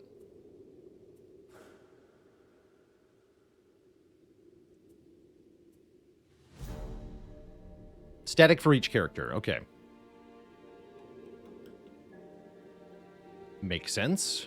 Do I get new ones after I complete these?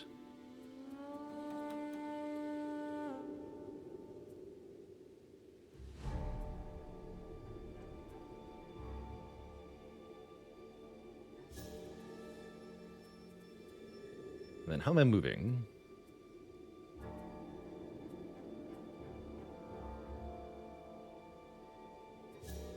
You know, let's go Anger the Dead.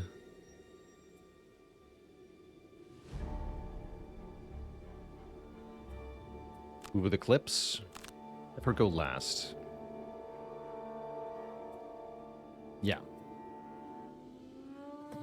And we don't get new ones. Seems fine to me. Okay. How's it going, Jackalow? What's up? Okay, the archers only move 1. The Algox Guard has a range attack for 4 damage. Really? Ow.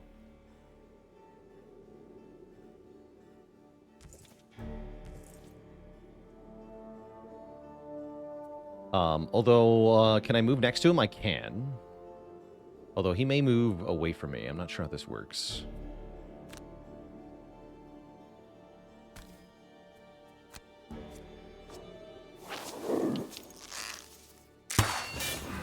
still get poisoned, thankfully, so I don't care about that -2.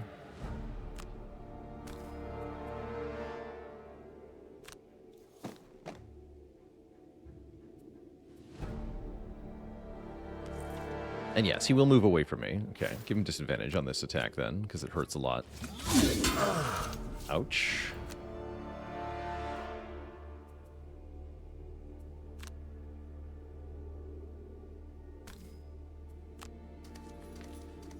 How's it going, Bunty Man? The Frosthaven adaptation is pretty dang cool so far. I'm liking the look of it. It seems like a perfect adaptation so far. I like that it's built on the foundation that was made for Gloomhaven, so kind of a lot of the kinks have been ironed out.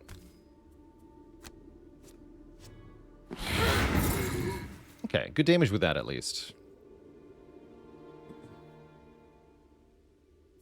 Yeah, the Drifter is really flexible, which is quite nice. Alright, ideally we want to take this guy out before he can act, right? What's the best way to do that?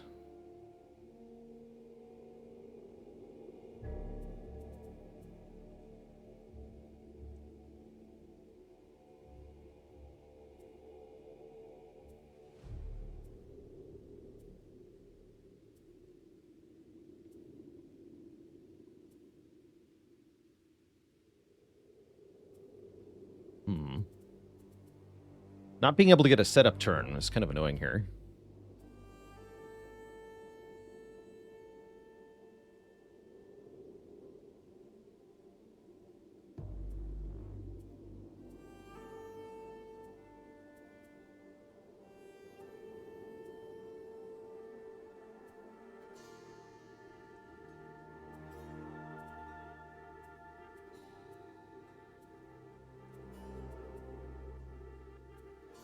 Very tricky.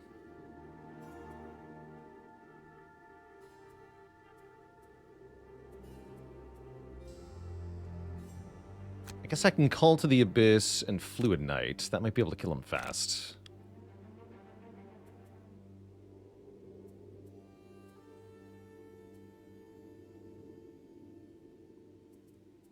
And then let's get our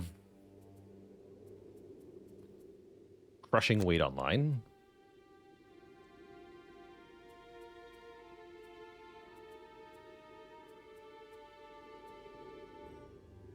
And move and heal with Vile Assault, since we're already down some health. And since you're not actually attacking... Actually, no, go at 27. That way I can also do a basic attack to kill this guy, hopefully before he acts, if the Deathwalker fails to kill him. Let's try this. Yeah, he's going at 30, so I edge him out here. We'll prevent him from doing anything. These guys will move 2 and then attack at range 4, so they're going to be able to hit me. Ouch. I guess I'm taking 3 to the face. She's going to 1. Alright, 1 health is fine. It's the perfect amount of health. Everything's fine. Okay.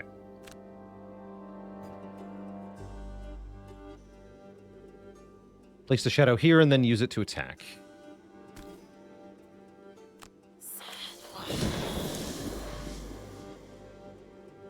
And heal for 1 as well.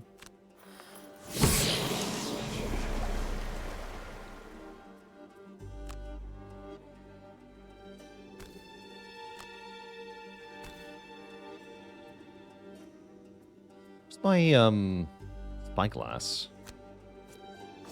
Oh no.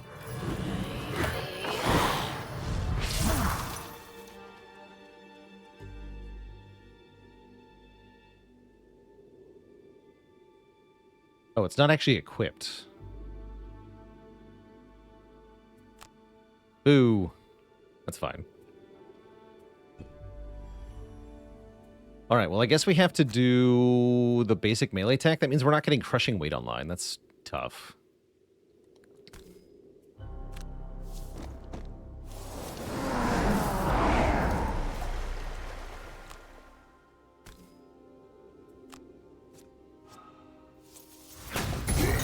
absolutely awful time to crit. At least it wasn't a miss.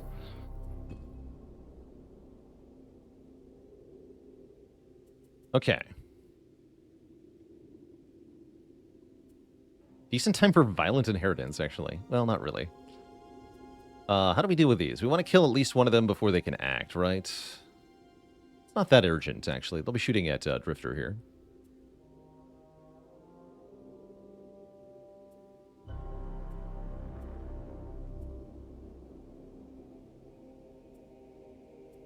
This could be a good time to get... Nardi's Call to the Abyss.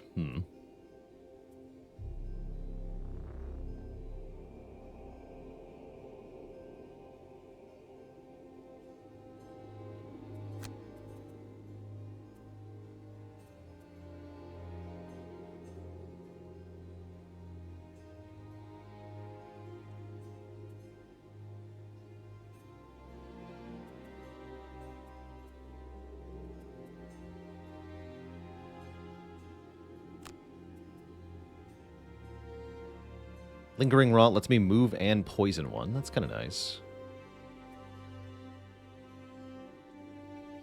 Range 1. So, something within 1 hex. That's odd.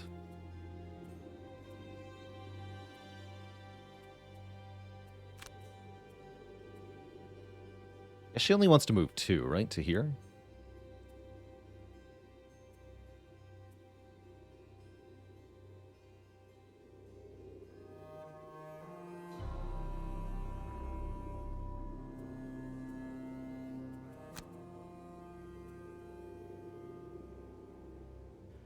Then maybe Black Barrage. What are the numbers next to the cards? Those are initiative values.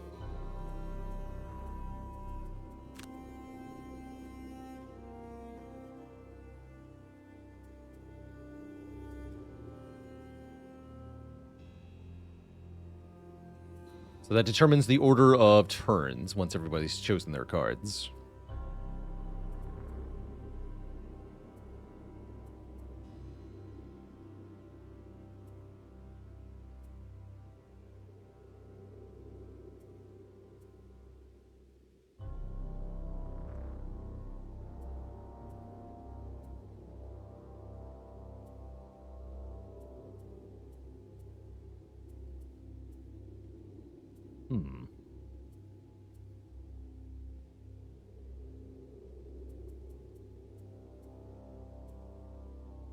And I guess I'm also just doing a basic move.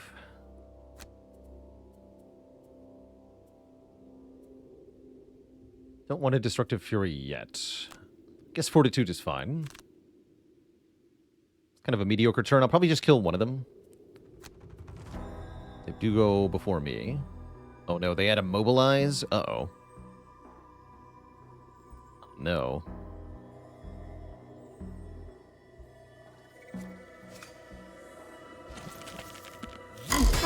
Can't stop that either.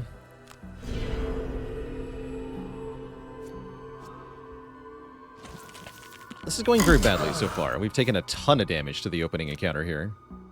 And they've made our turn irrelevant too. This is looking quite bad so far.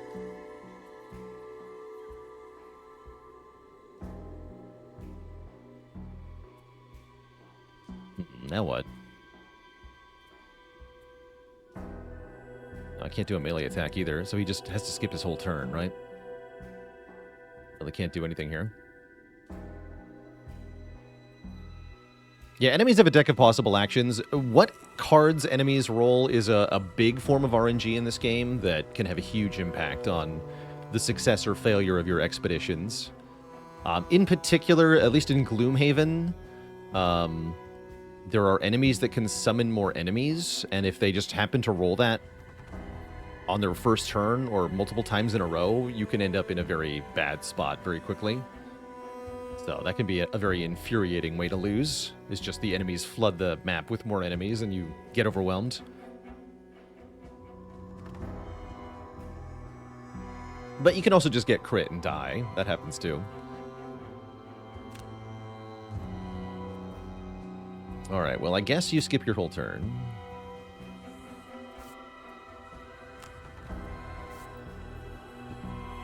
Sucks to suck.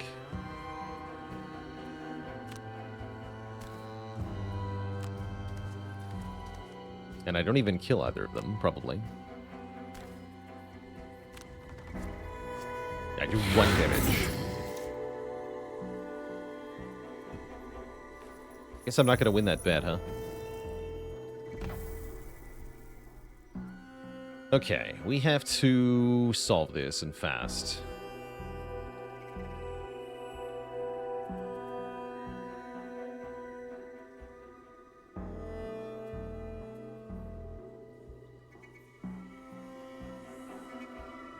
That sounds like it might be time for Dark Fog.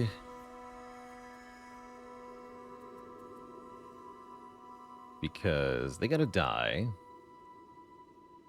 Sucks to do this in the first room.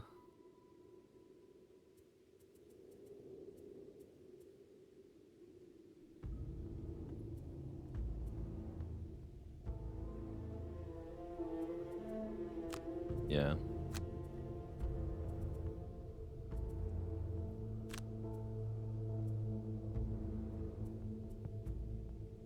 Then bloodletting for our best attack, I guess.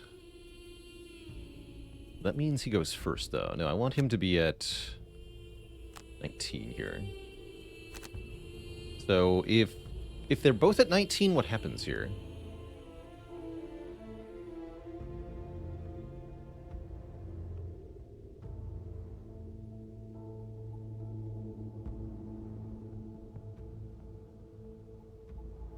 Guess I'll find out.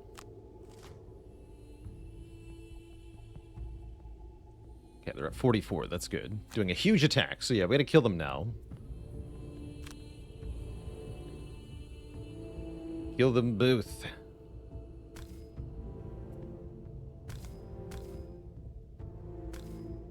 Let's confirm.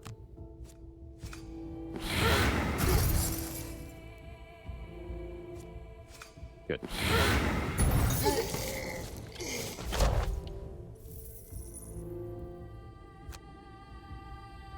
You walk onto the loop.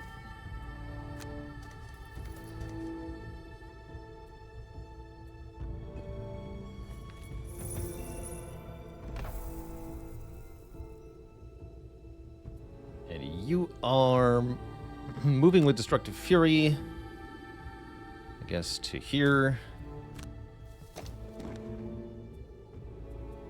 And then killing with Bloodletting. Trying to. No! Yeah, it's not a good day for us. Alright, well, we're kind of hosed now, because he's gonna probably kill someone. Oh, no, he also missed. Okay. Well, happens to everybody sometimes. We're still in a worse spot because that happened. Because of the whole limited cards thing, right? Anytime your turn is wasted, you get closer to death, but the enemies don't, so anytime that happens, it's bad for us. But yeah, that happened because ranged attacks are bad at close range. You have disadvantage if you're making a ranged attack to an adjacent target. So Violent Inheritance is actually perfect here, right? Because I can kill him and loot with it. And then we can move up.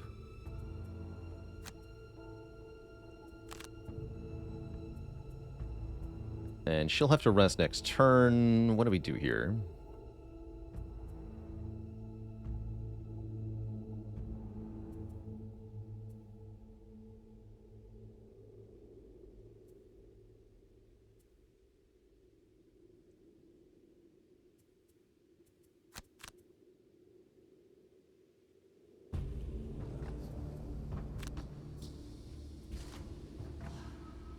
So hopefully we get the kill here. He's doing the immobilize thing again.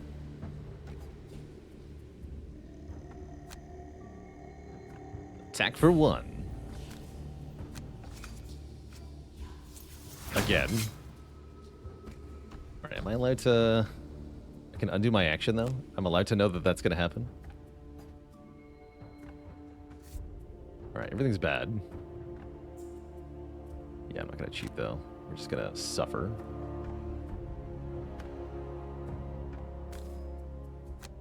I was resting anyway, so it's fine-ish. Except now he kills me. So I have to burn a card.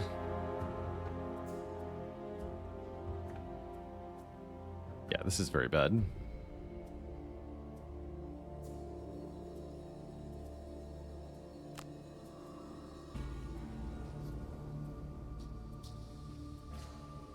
Guess I'll lose Relentless. Oh, right. No, it has to be one of these two. I guess I'll lose Prudent Preparation.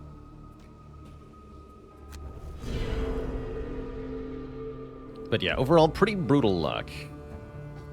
That is how Gloomhaven goes sometimes. If the cards decide that you're gonna die, there's not a lot you get to do about it, even if your strategy is sound.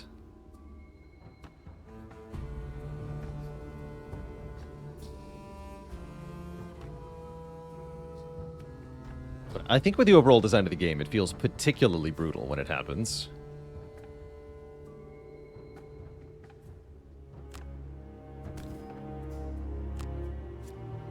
Okay, we finally get him.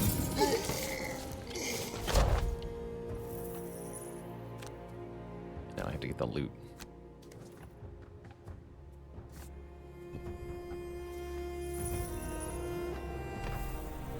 Yeah, there's ultimately no penalty for... If we fail, there's no, like, permanent penalties that happen. Failure is a common and expected outcome, as the game is intended to be very hard.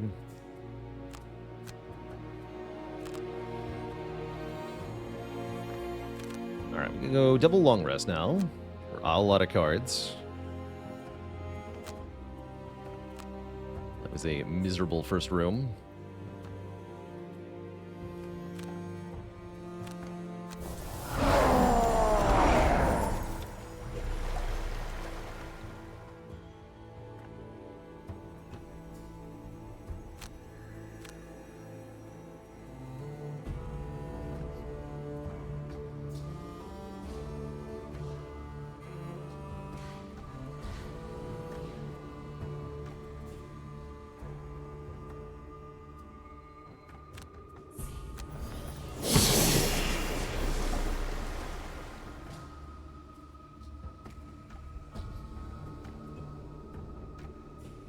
The cards for experience? Oh yeah, experience points are something I'm not even thinking about experience points for this game.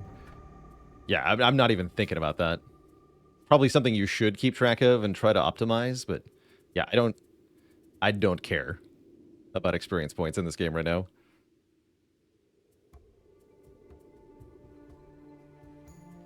Not even a little bit.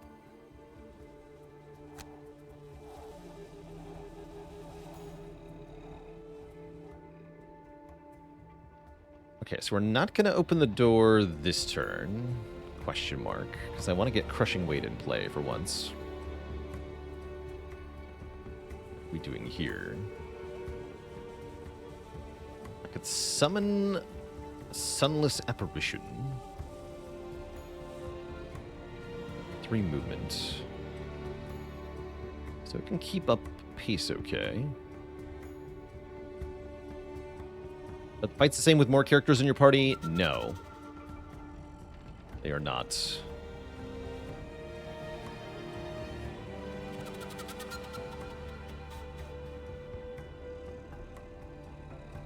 We just get Call to the Abyss down. We gotta use that. And then, what am I gonna move with?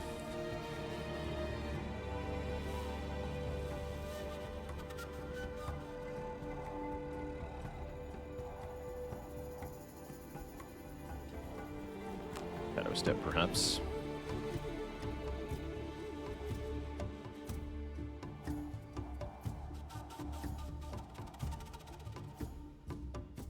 Do Crushing Weight and Sustain Momentum? I don't think I'm allowed to do that, because now that I've burned a card.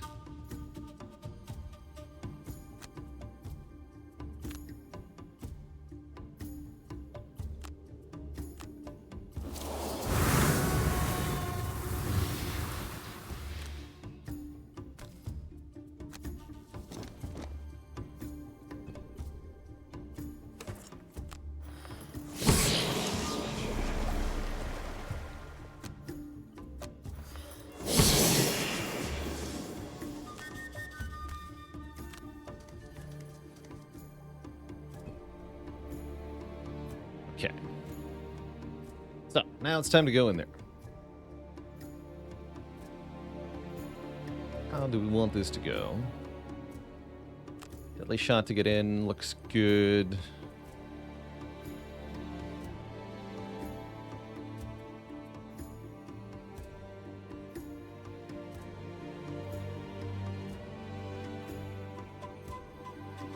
That's 2 range, so fortitude.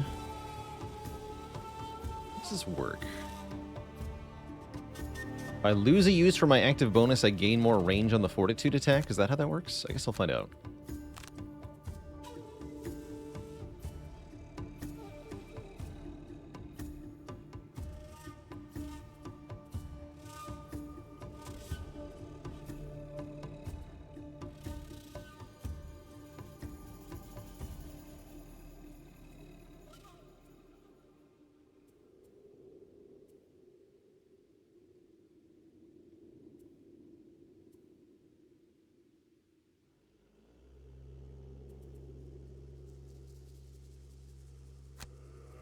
Move in with Lingering Rot.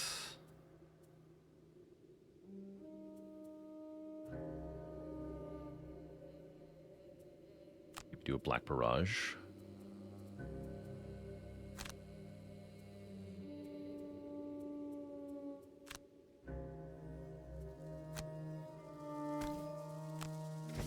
Dodging boulders on the side of a mountain wasn't quite how you imagined.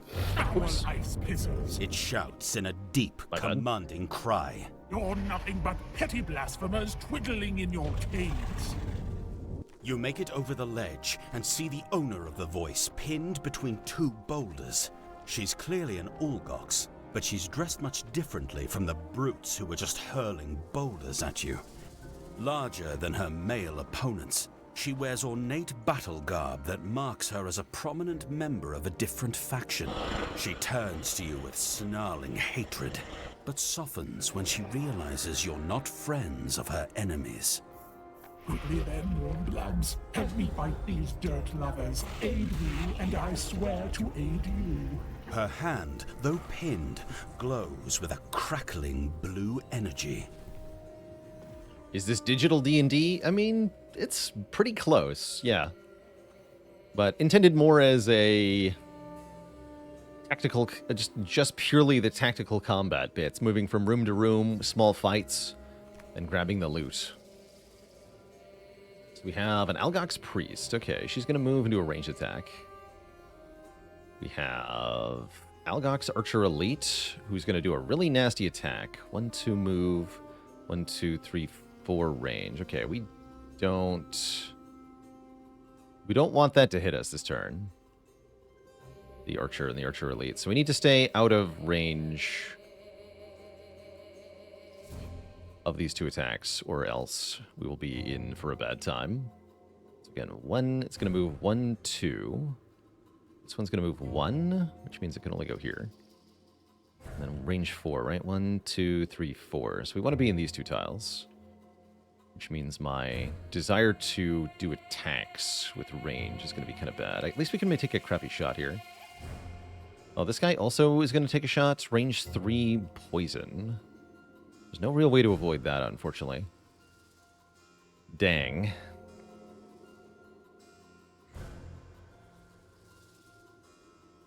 Yeah, dang. If we charge in there, we're going to get shot to death very fast. So we can't do that.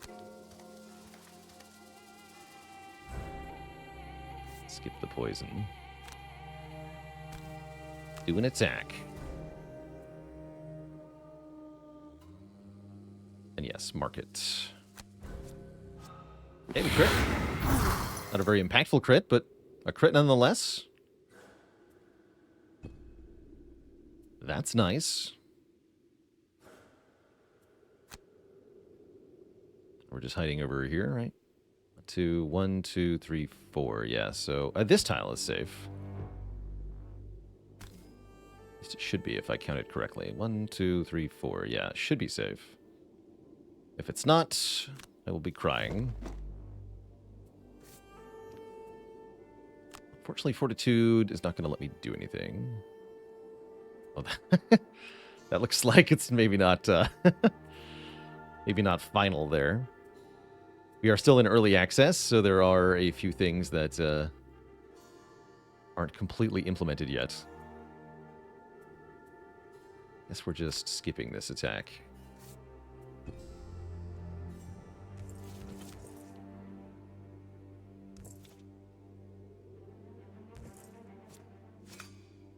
Okay, poison on her is bad. That is a reason I shouldn't have used the healing amulet, because I could just heal it with the amulet if I'd waited.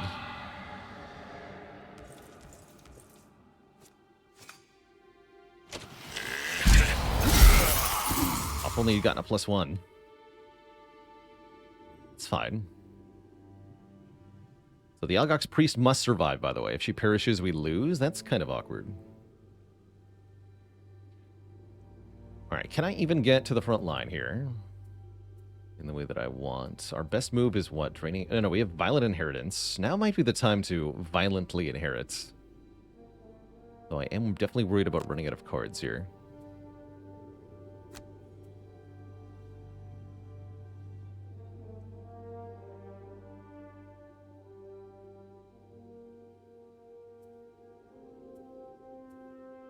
Oh, interesting paradox. There's an option to replace the crits and the misses.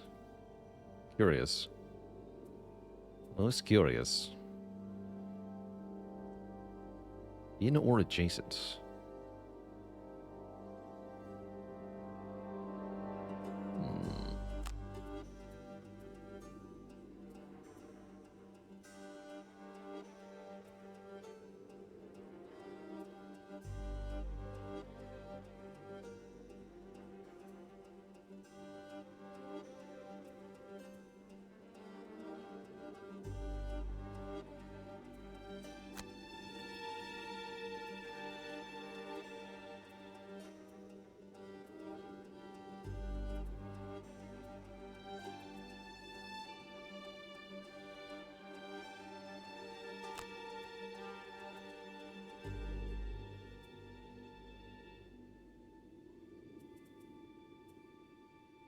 Something tells me this isn't going to go very well.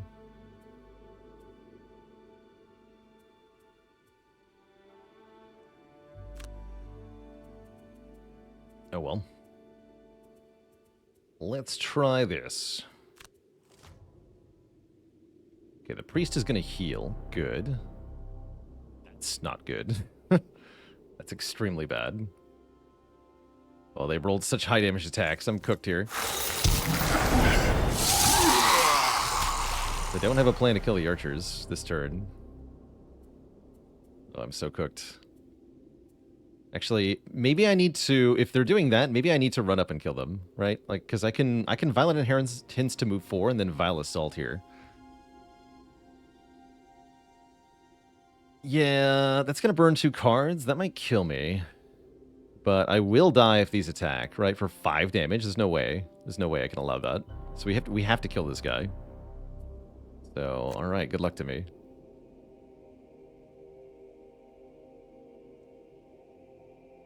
Good luck. And then I get to make an attack 3. I can do it against this guy without disadvantage, or I can attack this guy with disadvantage. Oh, he's doing a really nasty attack, too. Let's attack this guy with disadvantage. Wow, I can still get him for +1.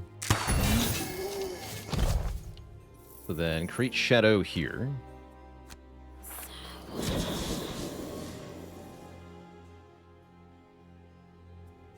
And then Vile Assault, this guy.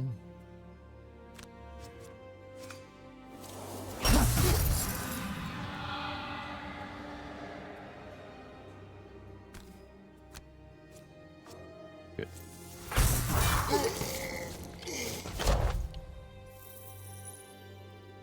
Okay.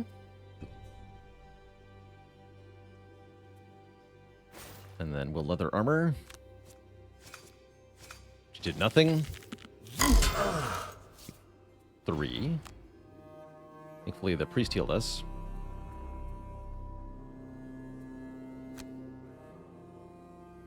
Move on to the loot, and I want to summon a Sunless Apparition, I think.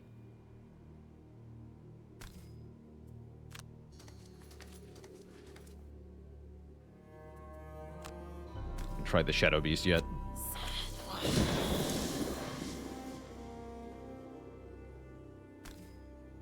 Interesting. He's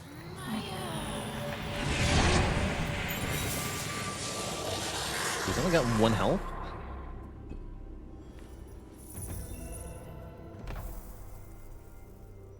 And he doesn't get to act on the turn he's summoned. He's going to have to rest next turn.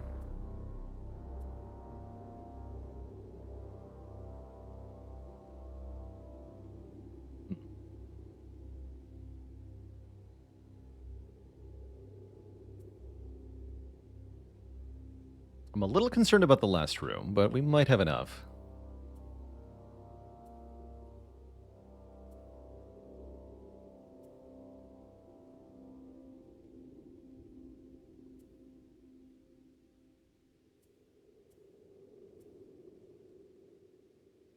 You, okay. Has to be us.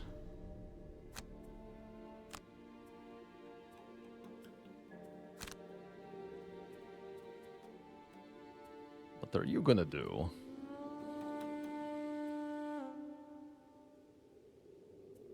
Destructive Fury to move, Bloodletting to kill, looking pretty good here.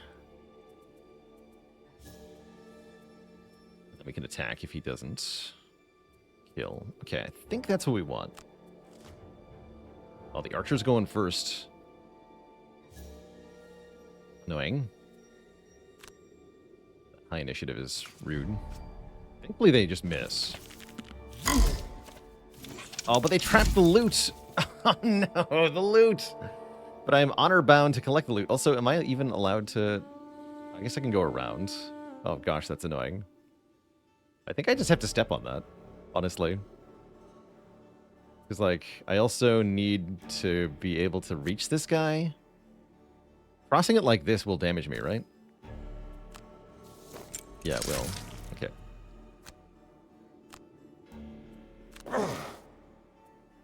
Then I would like to undo that, thanks. Yeah, so I can't actually get into melee range if I don't step on the trap. So I think I just step on the trap on purpose. Feels bad.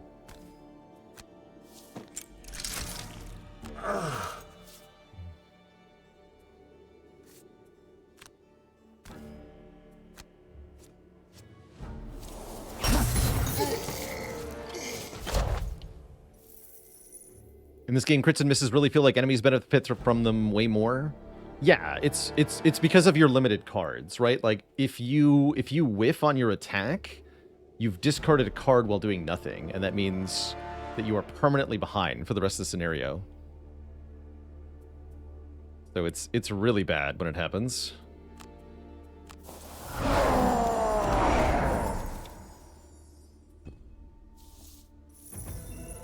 Bonk is... Yeah, I forgot about the Shadow. Shadow Beast's turn.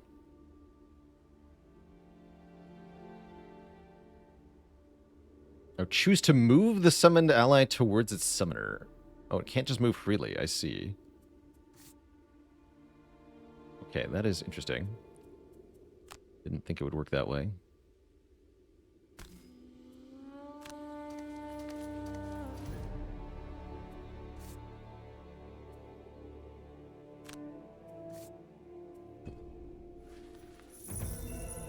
Okay, so that should be her quest complete. Also, we also did Dynamo. I'm not sure when that happened, but yeah, I missed the fact that I overkilled like crazy at some point. All right, looks like a good time to long rest with our Shadow Lady for sure. I could short rest. I really want the 2 health though, so I think I'm going to long rest with the big boy as well. Get my items back.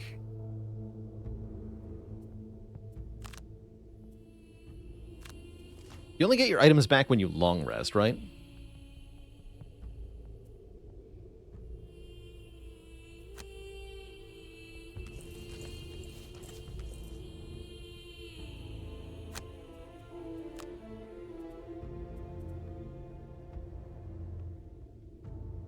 can lose Relentless here.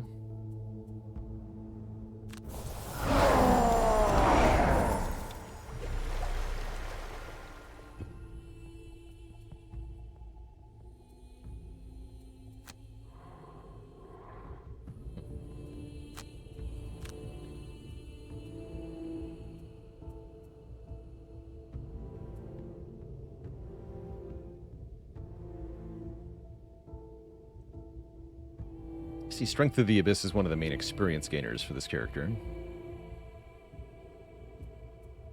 going to use Shadow Step next turn.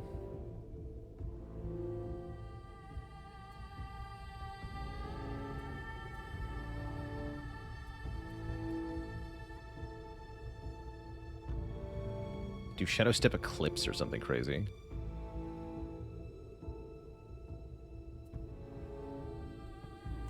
Strength of the Abyss.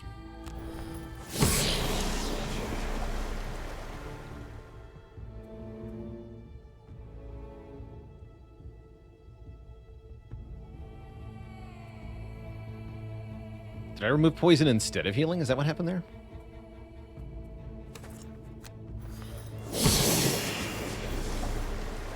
We have 2 characters at 4 health. It'll have to do.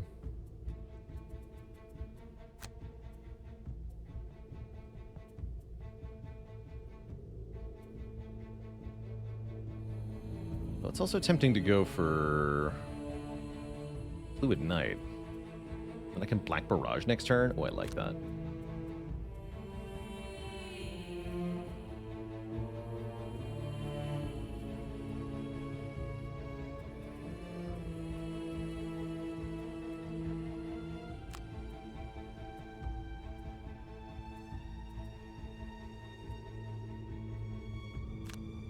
Deadly Shot Fortitude again.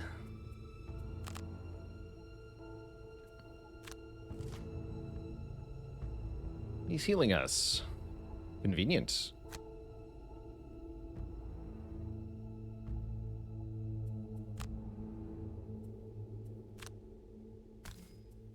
Open the gates. Finally, you make it inside the mountain, but your victory is short-lived. Just past the cave opening huddles another group of defenders, muscle-bound Olgoks with icy fists. They've gathered in a circle, positioned like a lord's private guard around some person of value, except all they seem to be protecting is an ice-covered gap in the floor. They guard the Sky Hall. Your Olgok's companion whispers. We must break through that barrier if we are to end this fight.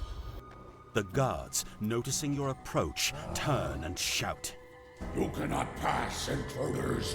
The Sky Hall is closed to your kind. They move quickly, uncrossing their arms and stepping forward. Your body is worn, and your lungs still burn from the climb, while these guards are fresh to the battle, wholly rested and prepared to brawl. Yeah, we're pretty beat up. But it matters little. There is no other way forward. So the Algok Scout Elite is apparently moving and looting.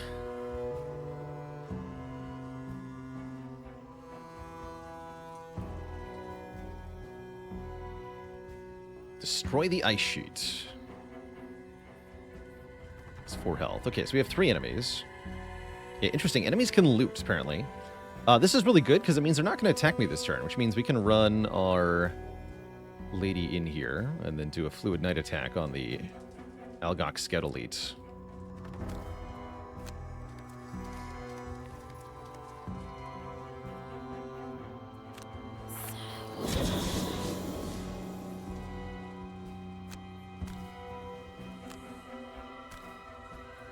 Poison him. And mark him. Nice.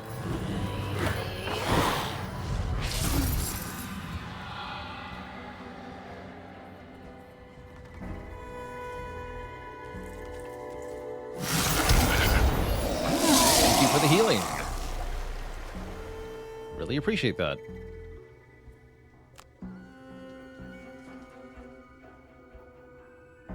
Looks Looks like I still can't use Fortitude to attack here, right? Yeah, it is pretty well polished. Again, they had a whole other game to sort of practice on. That does give me 1 XP, huh?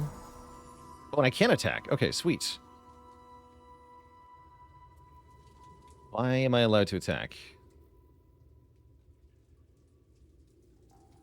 Okay, because I guess it has 1 range already, so +2 range equals 3 range. Sweet. Bonk. What's that girl? Stab. Gloomhaven before Frosthaven. So this is the sequel to a hit board game. Or rather, Frosthaven is the sequel to the hit board game Gloomhaven. There was already a Frosthaven... there was already a Gloomhaven digital adaptation, which went through an early access period and is now fully done. And they were able to refine it quite a bit. The digital Gloomhaven's pretty good. And so now we're digitizing Frosthaven as well. Something Haven.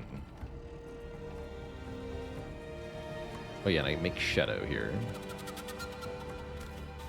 Shadow on the loose. I probably should have put it adjacent to the enemies. It's fine. Oh, he goes for it. Okay.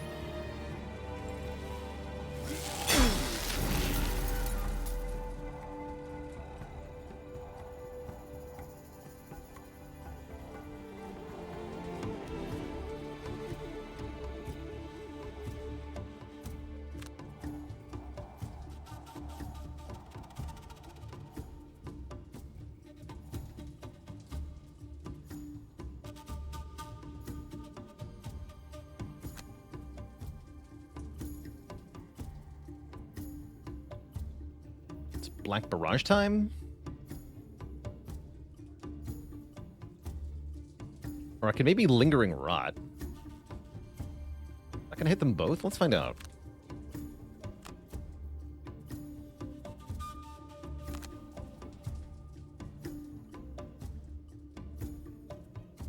How's it going, Oramos? No, we're doing Gloomhaven all day today.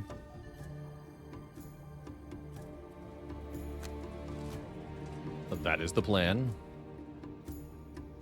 Okay, we definitely want to kill the scout.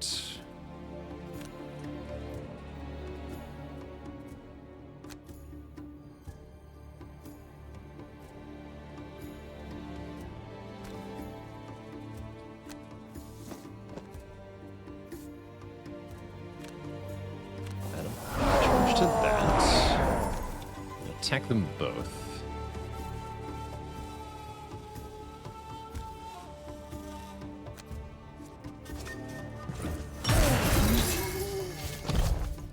Violent.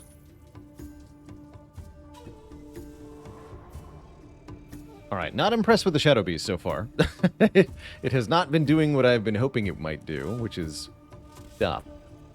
It certainly has not done any stuff.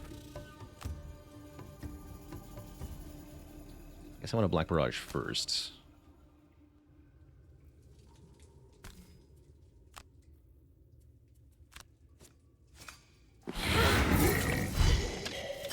I did something wrong.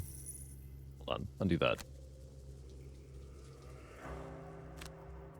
Consume the dark properly. There we go.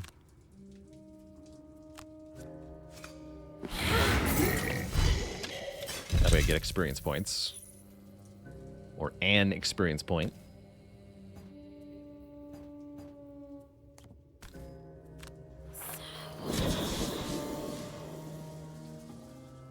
I want that.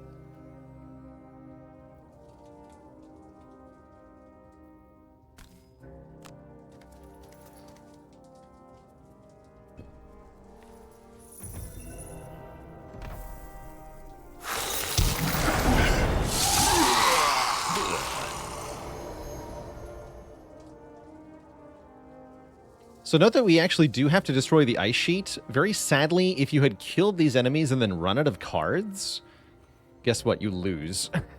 You lose before you can break the ice sheet. Be sad. Alright, I have 2 cards for you. I'm choosing them. I have 2 cards for you. I'm choosing them. Well, I guess I'll just find out what I get to do on this turn. Oh, is the priest going to break the ice sheet? He might help me.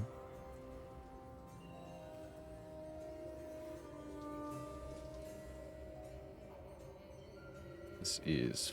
I do want to get the good stuff over here. Whatever this is, I want it.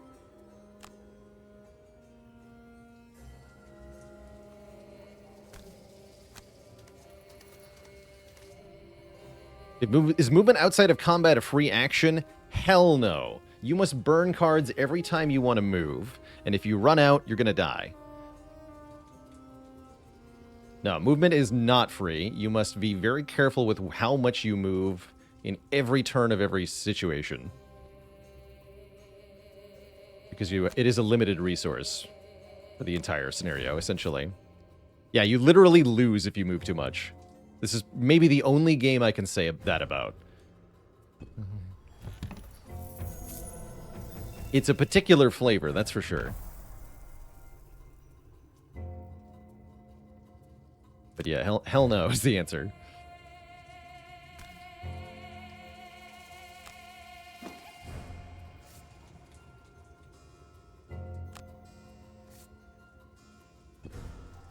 Alright, fortunately we have enough cards left to deal with this. Round 15. Alright, we can short rest. Is there any reason to long rest here? Not really. Let's just short rest.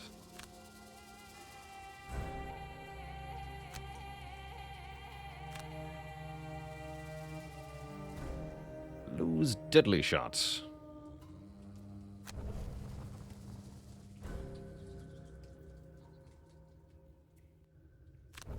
That's fine.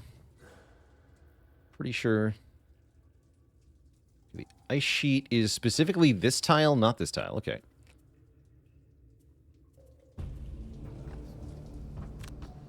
Draining arrows does not get me adjacent, actually.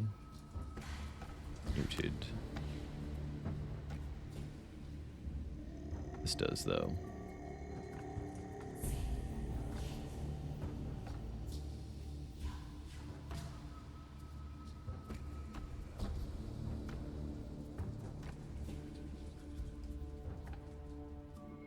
Bonus points if I can earn experience here, I guess. This is weird.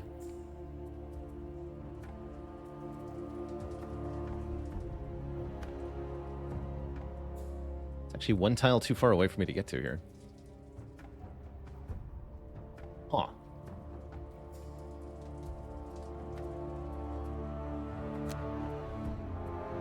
So let's set up for next turn, I guess. How sad.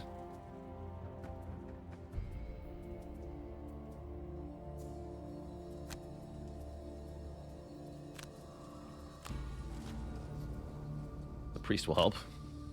Go, my priest friend.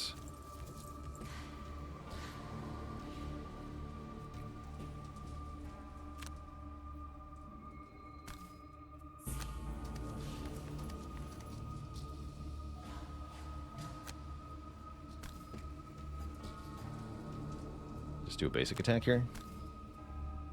Sure. Great.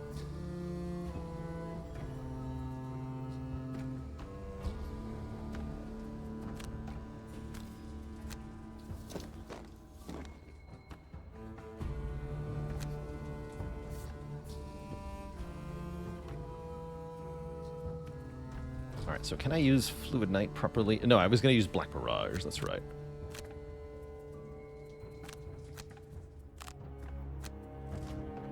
Let's move the elements now.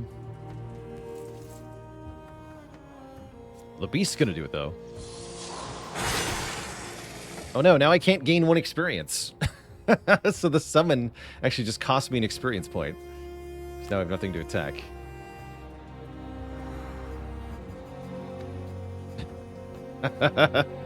Alright, well, good job, summon. You did it. Whatever. It's fine. No XP for me.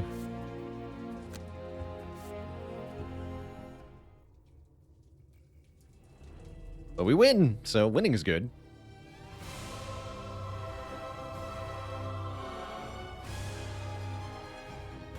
Kill Steel Champion.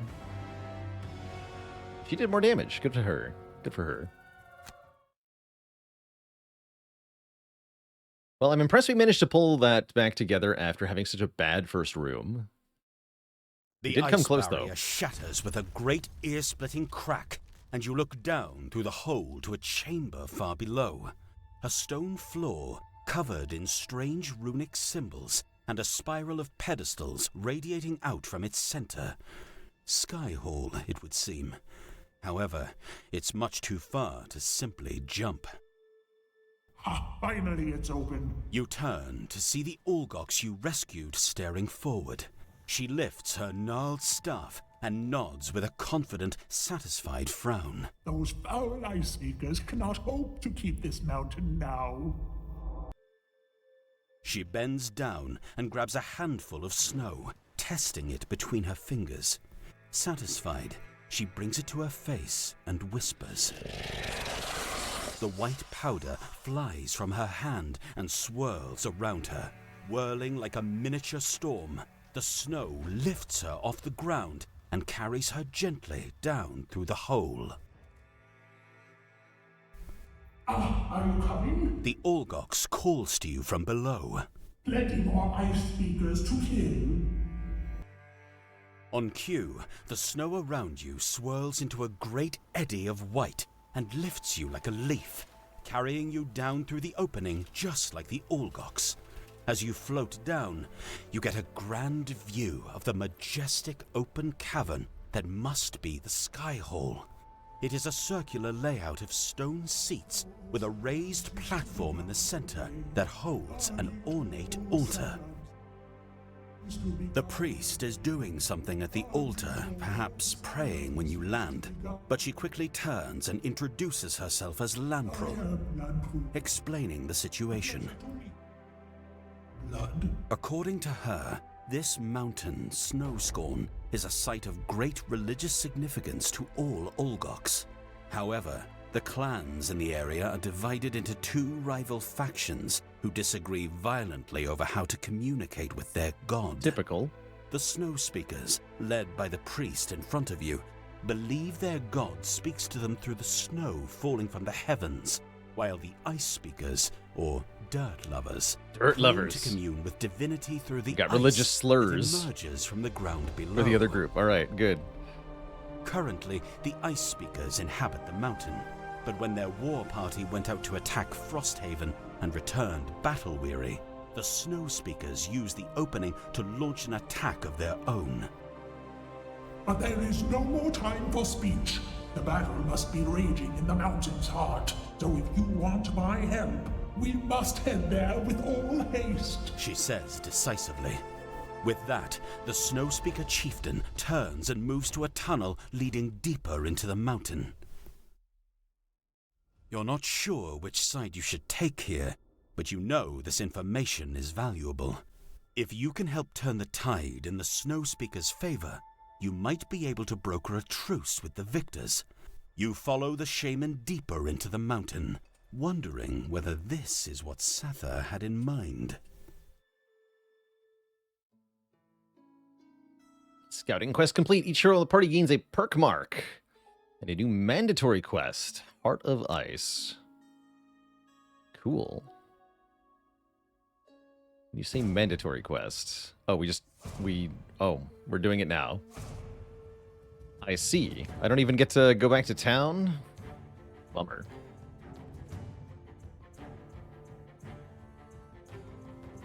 Kill one or more elite enemies or two or more... Oh yeah, two or more elite enemies for 4... No, one or more elite enemies, rather. There we go. One or more elite enemies. Never use my lower initiative. End the quest with 3 or fewer health. It's funny. Never perform an action with a lost icon. Not going to happen for this class. Take only long rests. We can do that. Who's a card to negate 2 or fewer damage? No, give me Straggler. Yes, this is the successor to Gloomhaven. It's got the same core mechanics, but different classes, a different town system, and different quests, of course. Yeah, very forgettable quest, right, Dawdler? That one's hard to do. I think I'll just take Hunter. That seems like it's probably going to happen, whether I want it to or not. Begin! The battle is near. Sounds of it echo off the tunnel's icy walls, metal crashing against stone, thunder ripping the air, the chest-shaking howls of Olgox. Your breath is heavy as you follow your guide. Closer, closer, and then you arrive. But the middle of battle is no time to stand around. The Olgox around you are locked in bitter combat. Spells shooting out with terrible quickness and heavy fists swinging. Immediately before you stands a final cluster of guards. Their faces twist in fury at the sight of your party, realizing from which direction you've just come. By the way, if you're liking what you see, Twitch chat, you can wishlist or even buy the game on Steam yourself through our link here. No, not Frosthaven, Frosthaven. Through that link right there in chat. Whelps, They shout. we will destroy you for this intrusion. Wishlisting in particular through the unique link helps out the devs. Brings a lot of attention to the game.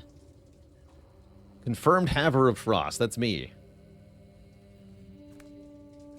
All right, so we got 2 guards and an elite archer. That's not too troublesome.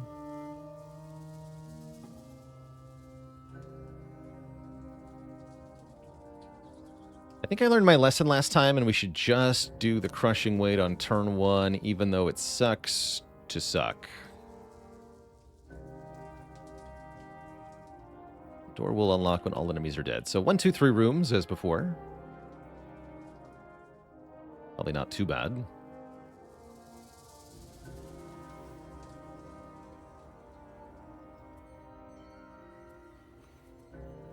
I have to imagine animated cutscenes are probably out of scope. I like the quality audio narration with the visuals, like the drawn visuals. It's pretty good and fits quite well. I mean, in the board game, you don't even get that. You have the audio of whoever decides to read the booklet to the other players. All right, what are we going to do on turn 1? I guess we're going to set up Cult of the Abyss as well. I probably want to move away from the guards. My hope is that I can avoid getting stabbed by the guards on turn 1.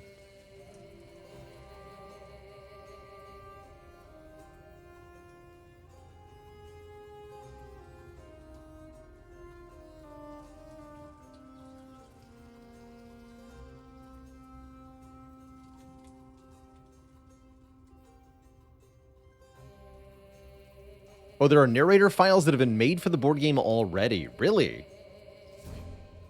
Okay. See, now that's news to me. We're going to go late. What's your move portion going to be?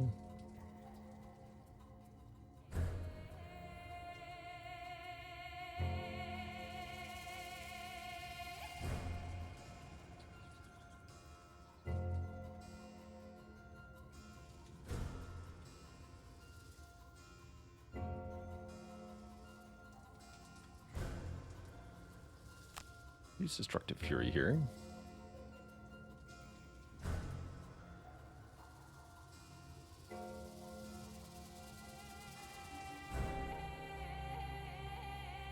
How's it going, Costucat? Welcome, welcome. We've been checking out this game, playing for a few hours now, going with 2 characters just to kind of make the pace of gameplay a bit faster, and it's been pretty cool so far. Definitely challenging. Feels like a remixed version of Gloomhaven, to be sure.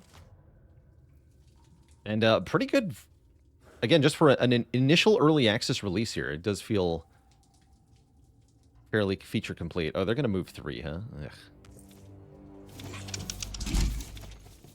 Oh, what?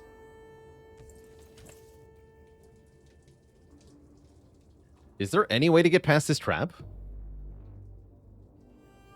Oh, that was a rude move.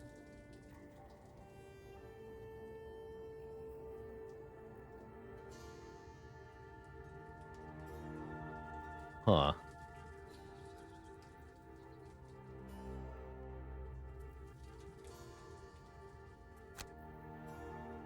He just trapped himself, though. Oh, true-ish.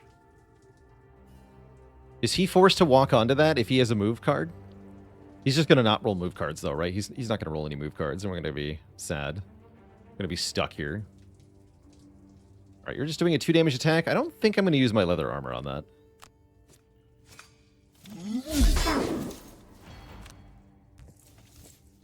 Yeah, if he has to, he will. Otherwise, he won't. So, Murphy's Law says he won't. Murphy's Law says he will only roll non-attack cards right now, and I'm going to be forced to approach him.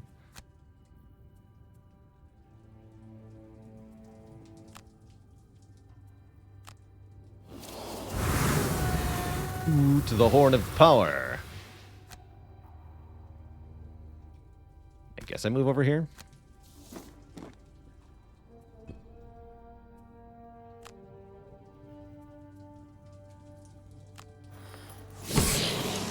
Shoot again.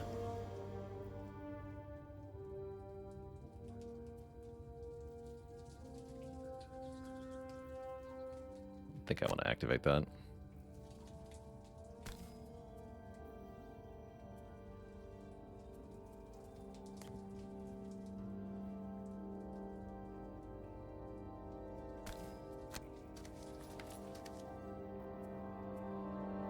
Don't use that yet. Okay. Now what?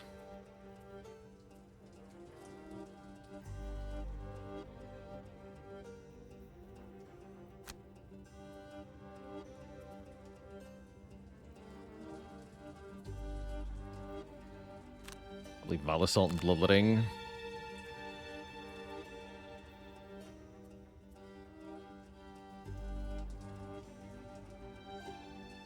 And then can I act before he does with a minor attack? We can Anger the Dead to do a really crappy mark attack.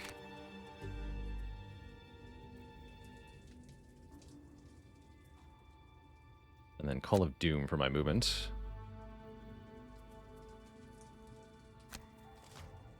Okay, he is moving. Great. Unfortunately, he rolled a pretty good attack, but that's fine.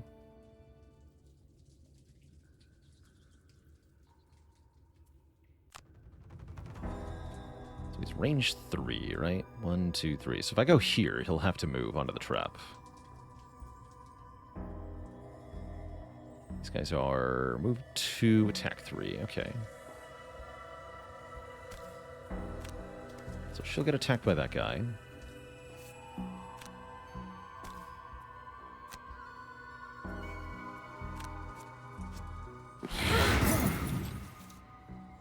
+1 is pretty good.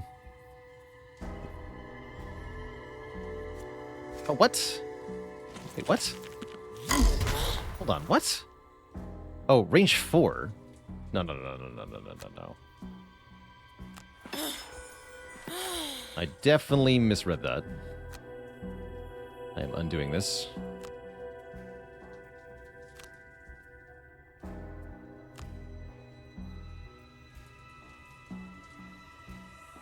That means I have to be adjacent. I guess I could go here. Yeah. I really don't like doing that, but alright.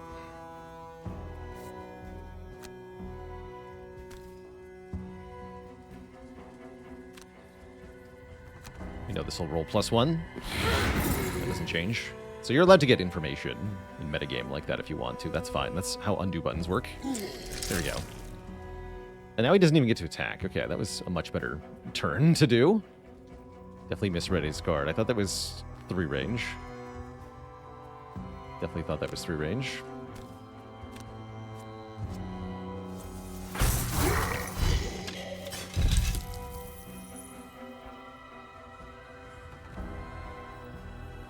We'll make Shadow here, I guess.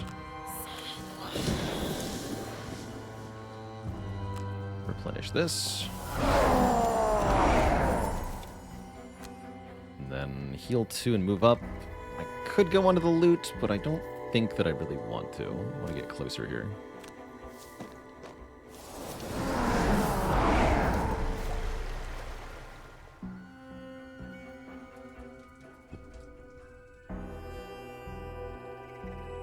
It's 3 damage. I'll use the armor on that. Ow.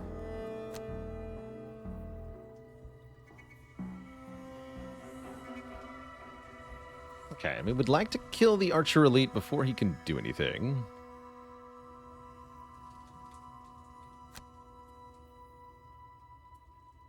I can do a nice shadow step thing here.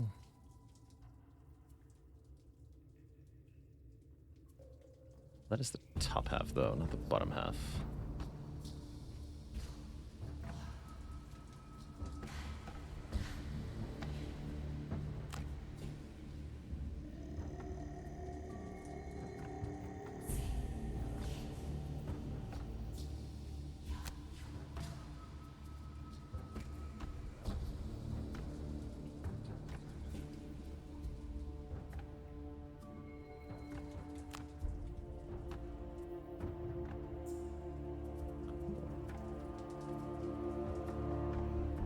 Yeah, we're gonna try to kill the Elite Archer before he moves here. They are mean, for sure.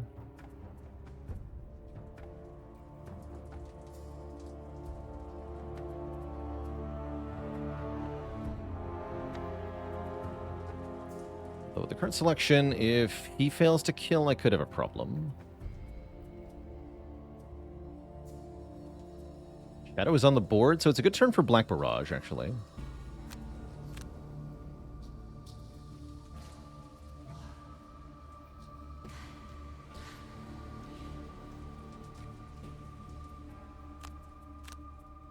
Go Shadow Step, Black Barrage. Go nice and fast. Yeah, he's doing a big attack. This guy's not doing much of anything. Perfect. So I could attack this guy first, but no, we want to make sure this guy dies. So we're gonna walk over to him and attack. And if we fail to kill, the backup option. We do fail to kill. Bummer.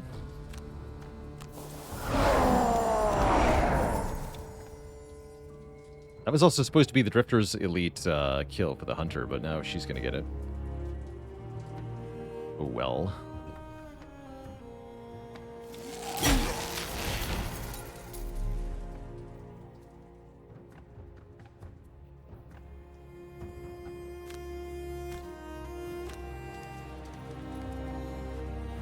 Today's going to be Frosthaven only.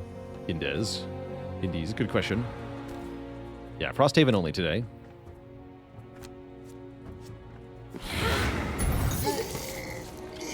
Some shadow over here, I guess. Maybe I can teleport to that or something.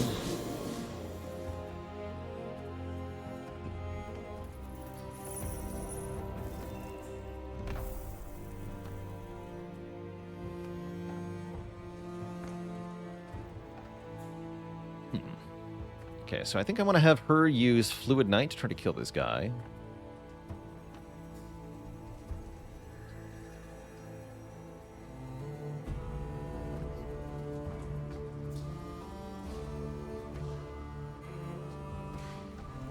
And then, yeah, I can teleport to a Hex with Shadow, with Sunless Apparition.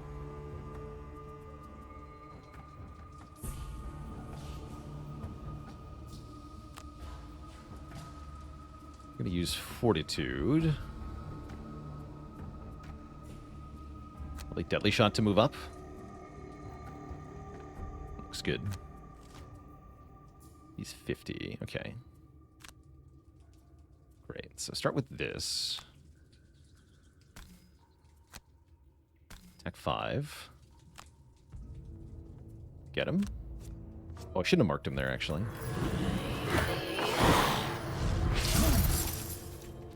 That was a waste of that. Actually, I can undo that, right? Oops.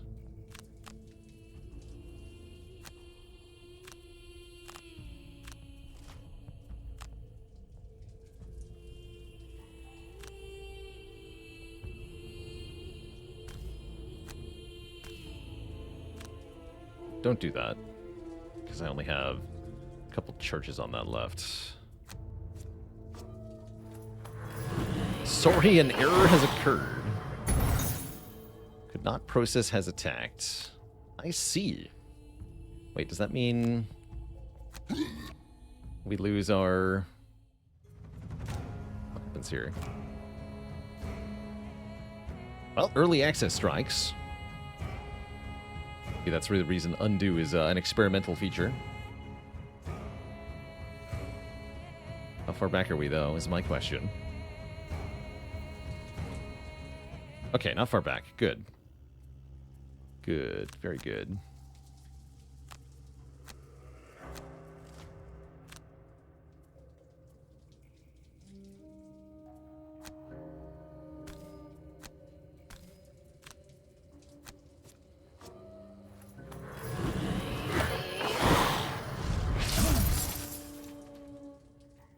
Okay, that worked that time.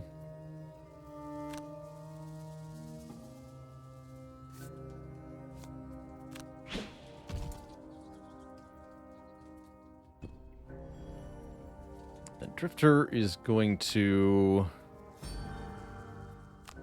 pull a charge off of this. Make a melee attack from over here.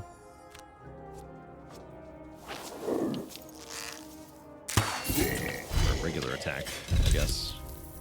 Yeah, it becomes a ranged attack if it's not adjacent. That just makes sense. And then I'm going to ignore the loot because we want to get closer to this door.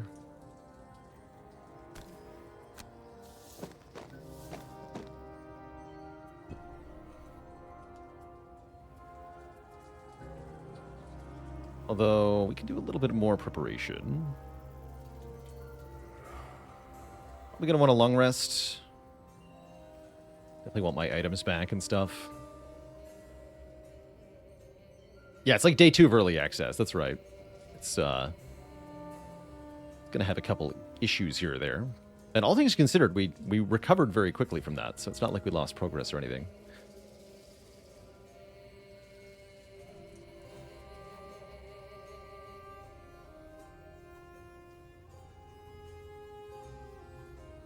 Could try putting Unbreakable in play. My concern is that I'll run out of cards if I get 2 sustain effects going.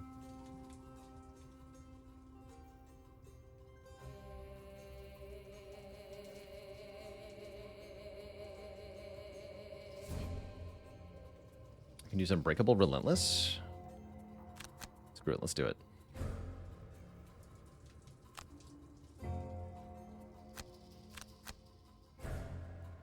Just gonna move closer.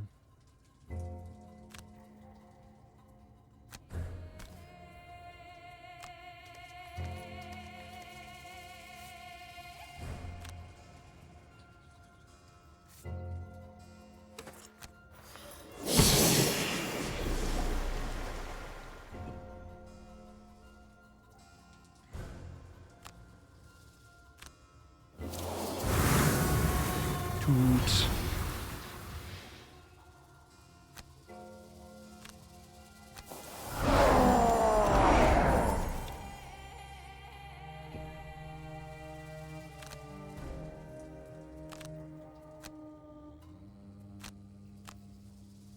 So, what do we lose here? Prudent Preparation can go. It is our highest initiative card. That's the best thing I can say about it.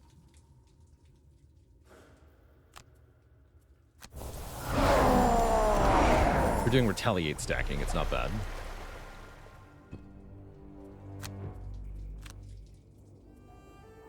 And what am I going to lose here?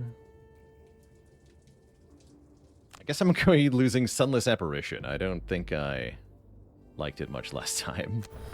Toss that in the garbage. Okay, time to charge bravely forward here. What the heck do we want to do on turn 1 of this fight? Or of this room?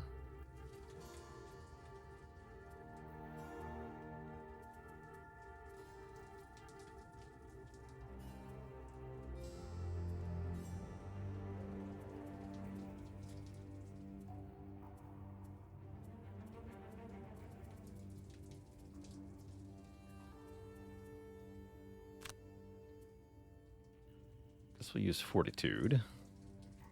Maybe there is no fight. You know, that'd be a new one.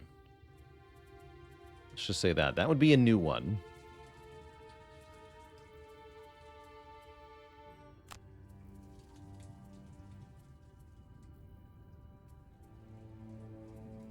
Just mark something with anger that it maybe. Seems like a kind of weak turn, though.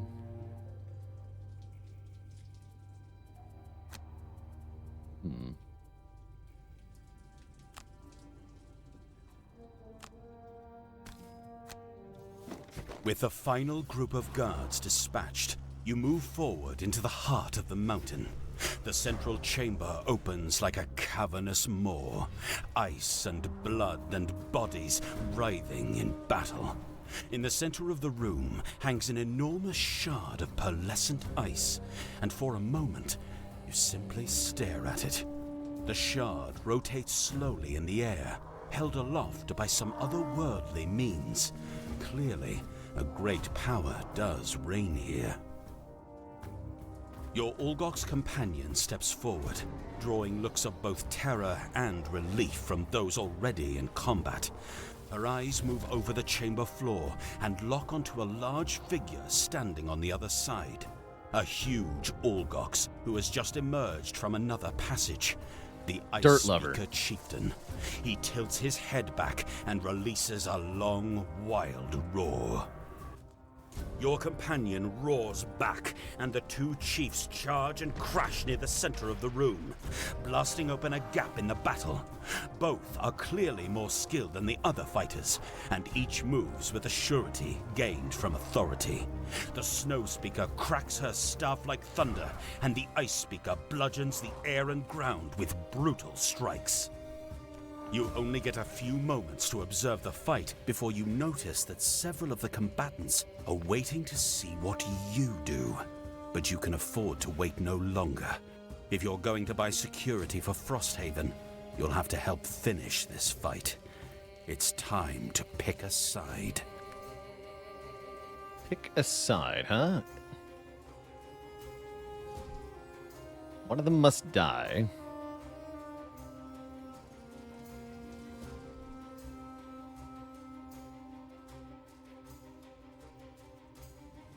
Okay, they have immunities. The statuses, too. This guy is not immune to poison.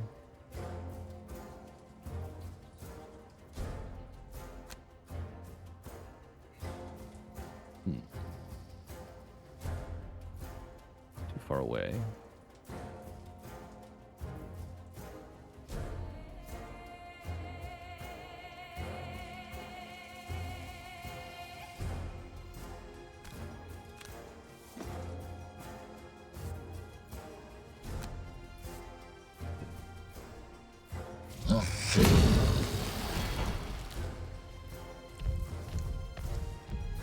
Oh no. Ah! He's not attacking the other chieftain? Oh no, alright. Kinda thought he would. Oh, he's attacking both of us. Well, freaking ouch. Hopefully I'm tanky.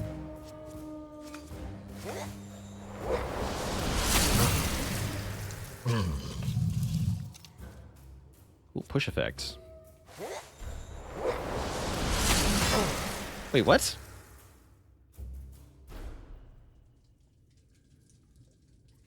Ow? So, they're not necessarily considering us friendly, despite the coloring.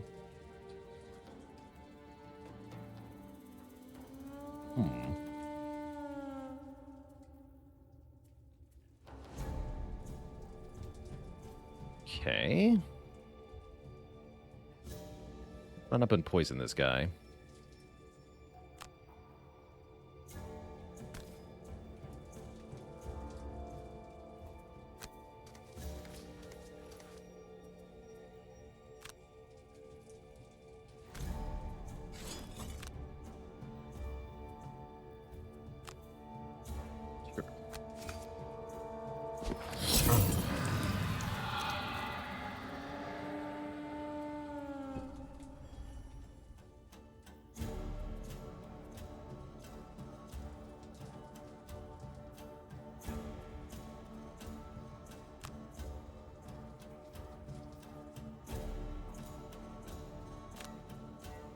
Go late in the turn. You're going to go early. Black Barrage.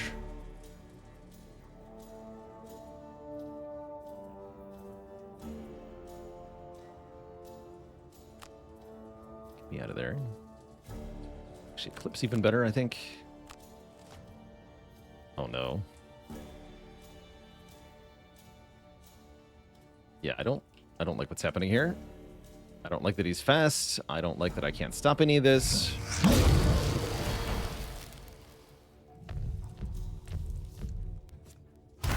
He crits me. Great, so I gotta burn cards now.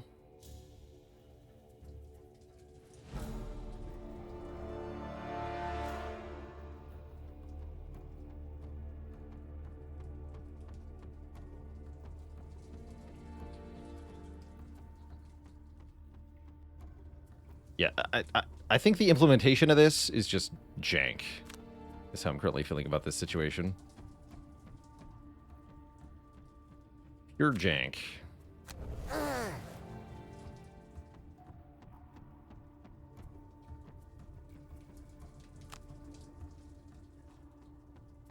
Maybe range 5, yeah? 2, that should be valid.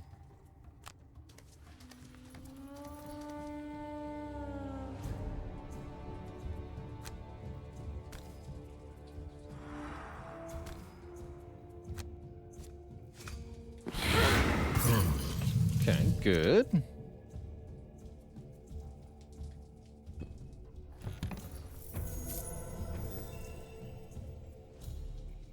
Horn of Command Blueprint.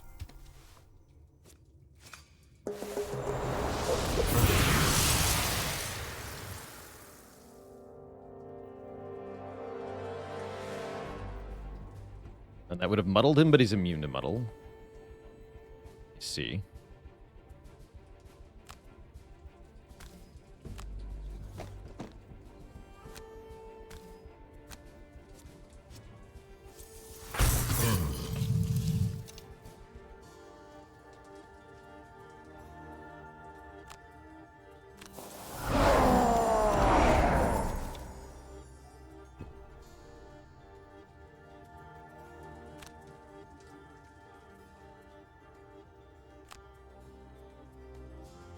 I'm a bloodletting, don't I?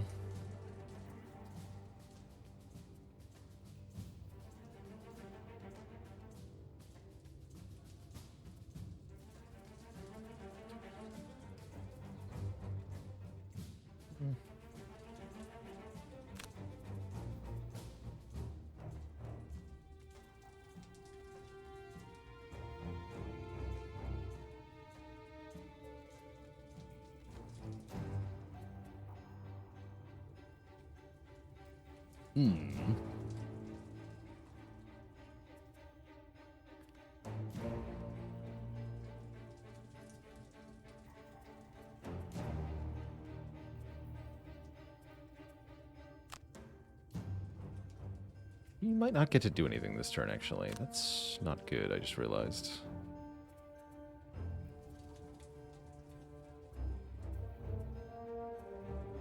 Group a shadow up to 5 hexes. 1, 2, 3, 4, 5. Actually, wait, that works, right? We can do Fluid Night, Dark Fog. That'll work.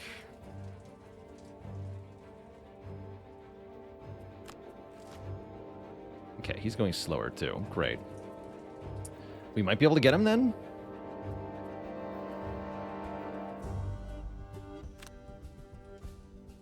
Yeah, I think I use the Vile Assault here. Although I do love that this can heal me. It's time. If I can kill him on this turn, that'd be very helpful. I imagine she will stop attacking me if he goes down. So hopefully we can do 12 damage here with 3 hits. I think so. This looks very likely, in fact.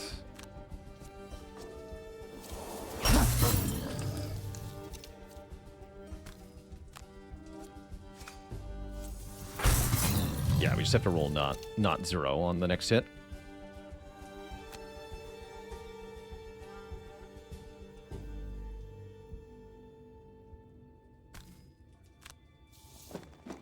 But we might be about to get a rude awakening here. We'll find out.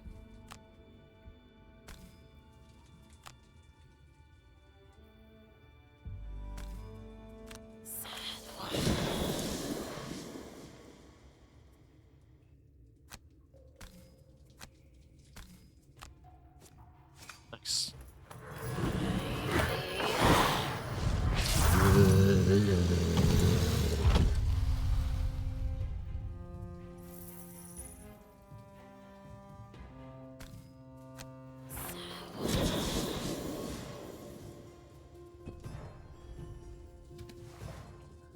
Oh, come on.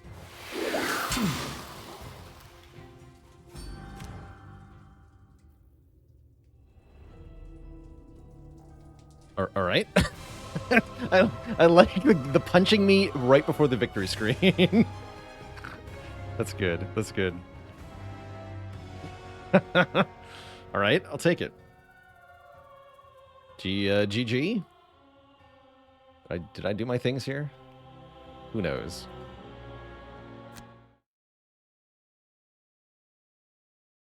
A good old thank you punch. Bruh? The Ice Speaker Chief, his body immense and heavy, finally crashes into the ground.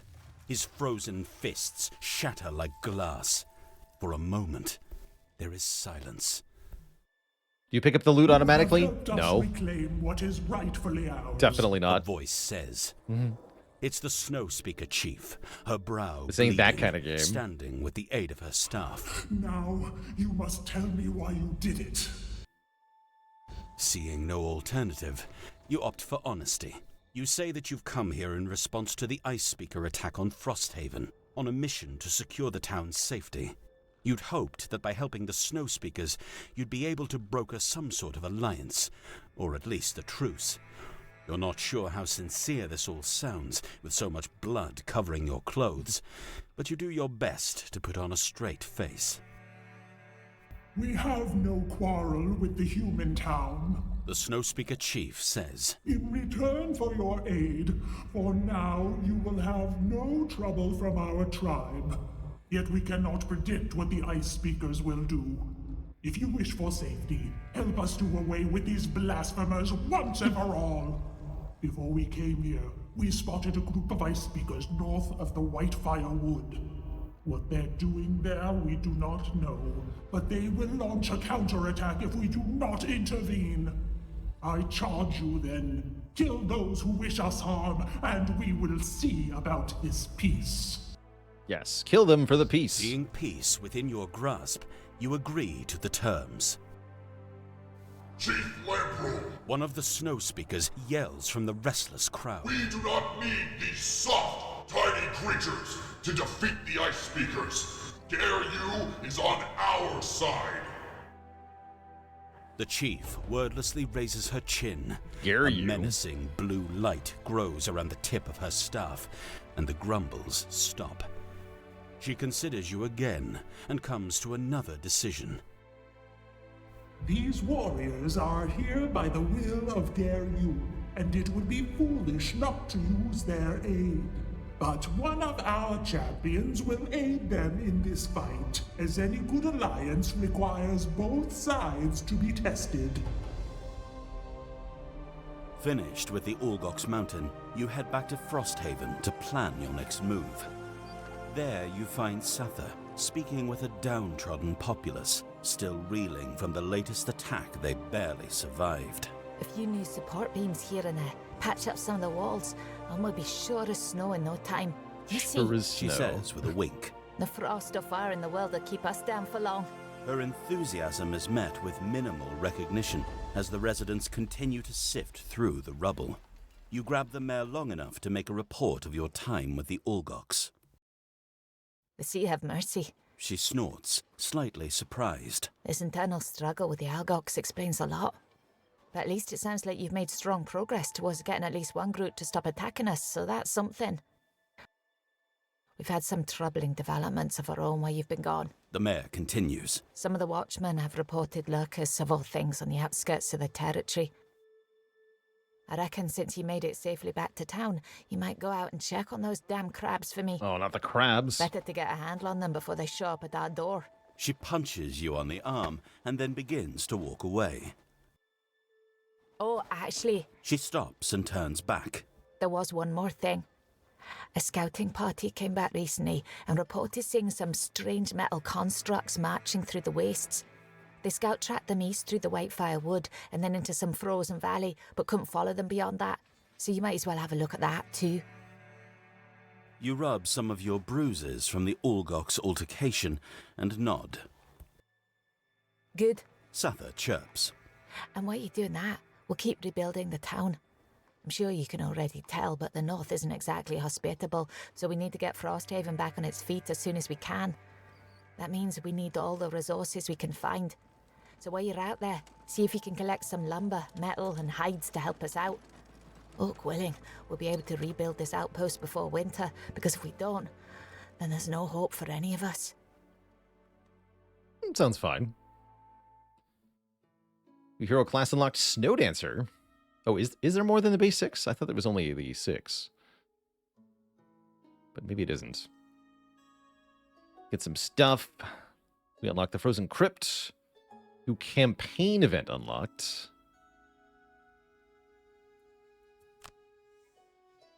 What is a campaign event?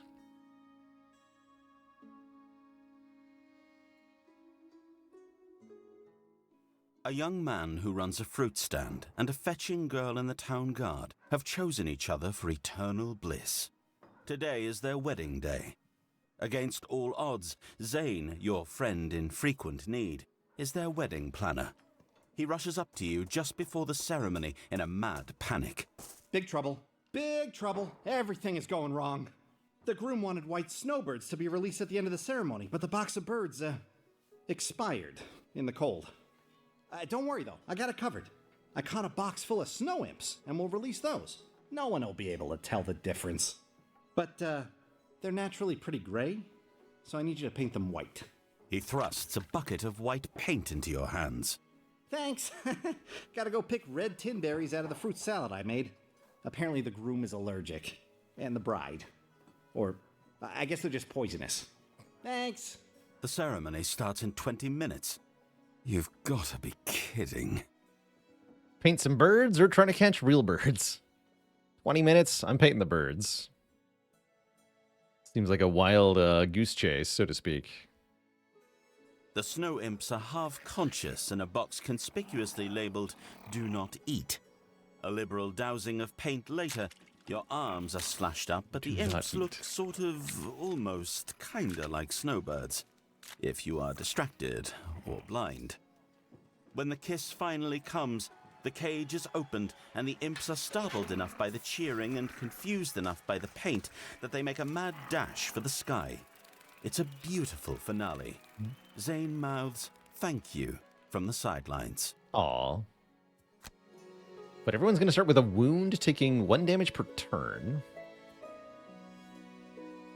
That's not too much of a problem. Actually, yeah, we can solve that easily enough. Great. Do I have talent points or something? Works.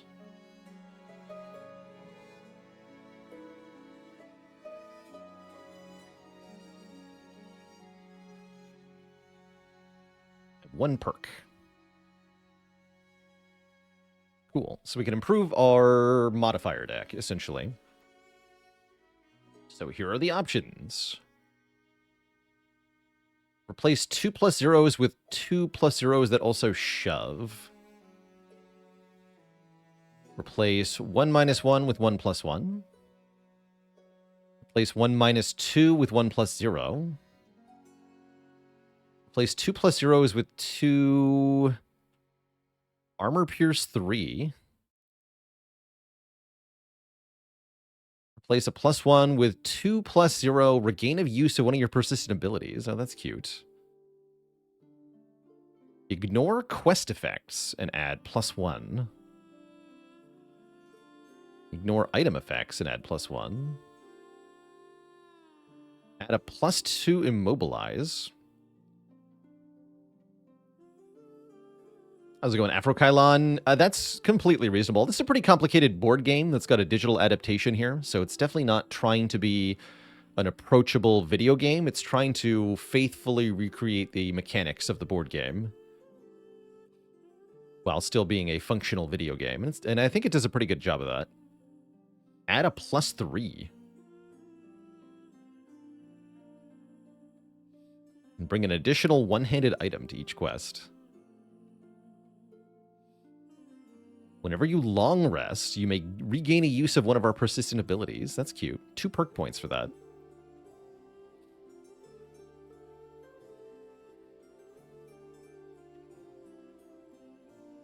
So ignore item effects allows us to wear heavier armor. True. And yeah, some of these straight up give us new abilities, like the persistence. Add 2 heal 1 to self cards. That's kind of nice. At the end of each quest, you can discard up to 2 loot cards to draw that many new loot cards. Oh, that's fun as well. Yeah, we're also early in the early access period. So I guess we should see... How much money do we have? 6 gold? Yeah, we haven't been picking up money, right? Money seems harder to get.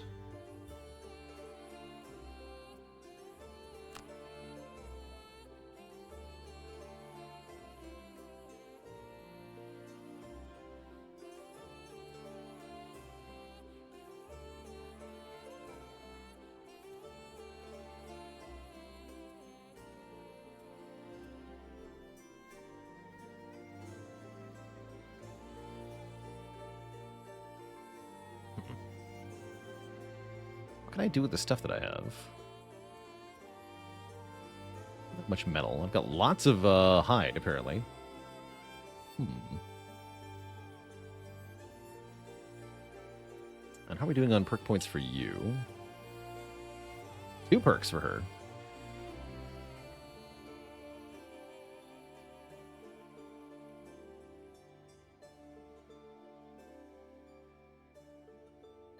Oh, I like that one. Cloak of Shadow. When you're in a hex with Shadow, all attacks against you are disadvantaged. That's quite strong.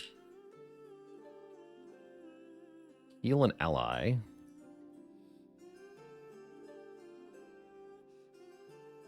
When you perform a short rest, you can consume darkness. That's weird. Interesting.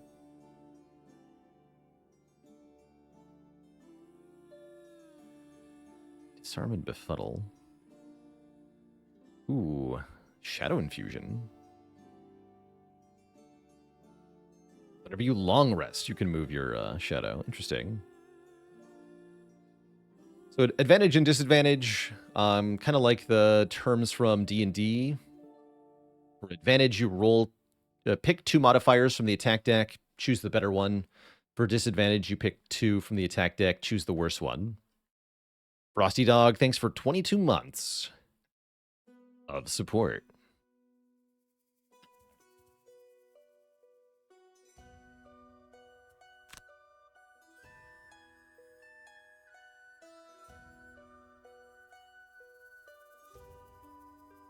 Okay, so I can sell things. And now I do have the head item Spyglass. I didn't have that before. Weird. I guess maybe because I hadn't visited town? Confused. Anyway, we have it now, it seems.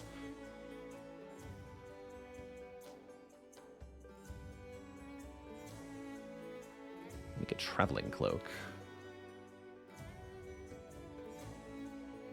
Oh yeah, here we go. Here's an item with the downside. Next 2 attacks targeting you, the attacker gets disadvantage. Might be that I had it, but it wasn't equipped. Well, now it's equipped. Oh, wait. Oh, I see. Oh. Indeed. Also, the potion wasn't equipped. Great. Okay. That'll make me stronger. Make sure these are actually equipped, apparently.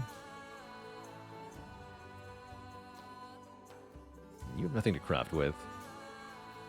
Wait, are you even allowed to buy items? Or do they have to be crafted? Casper V56, thanks for the Prime sub in 46 months.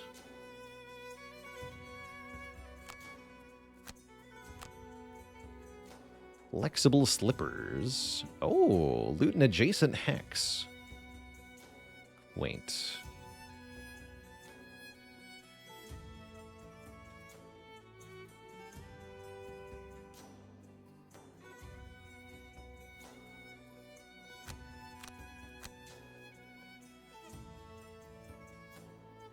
Okay, let's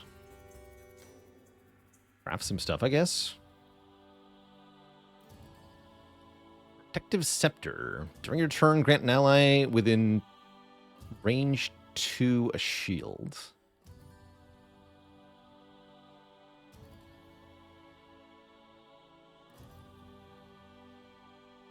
Sure.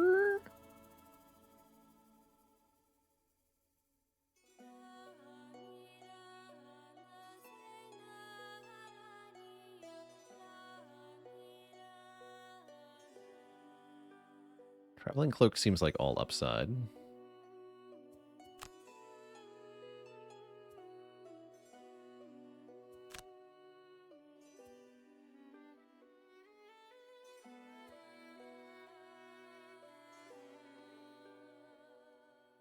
I can make slippers but not boots. I guess I'll just keep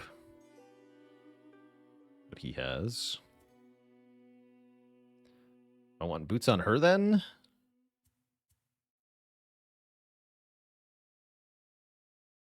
Boots on her. Okay, we're much better equipped now than we were a moment ago. We should choose our perk points, too. We haven't actually selected those.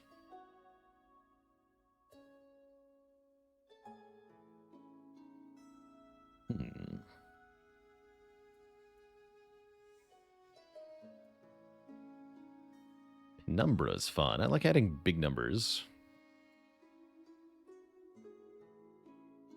Focus is decent, too.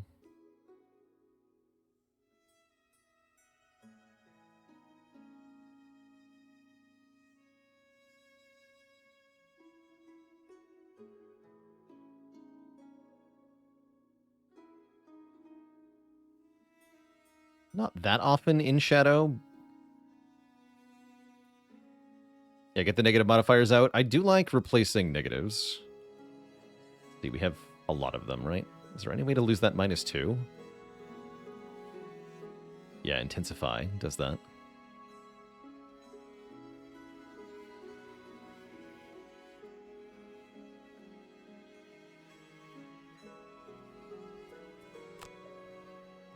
Focus rank.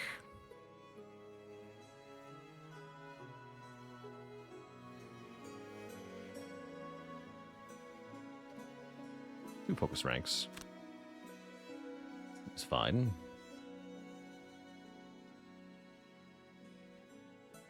And then what about you? I don't want the regen one.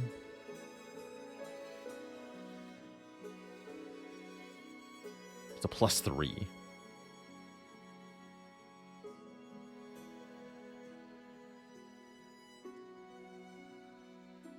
Where's the healing one? Oh, here it is. Recover. I want that. Cool. Okay, we should be more or less ready for our next journey. Actually, can I do stuff with the alchemist here? Make an unknown potion. Give it to her. Stamina potion. Ooh. Recover one of your discarded level 1 cards. That's very good. Yeah, stamina potion's great. Sweet.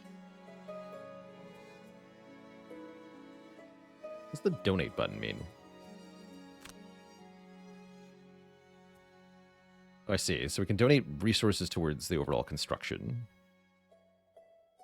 So I can upgrade it.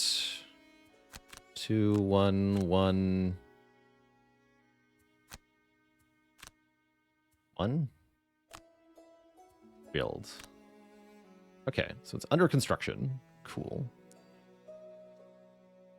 Great. Well, then I think we are, in fact, ready for another outing here. Lots of choices now, which is very cool. We're also about 4 hours into the broadcast, so I think it's break time here at Twitch chat. Gonna take a break, refill the legs, stretch the water before we go on another adventure with our characters here. We take on an entry-level quest. I think we'll probably just crush it, which is good. It'd be nice to be able to get closer to level 2 here.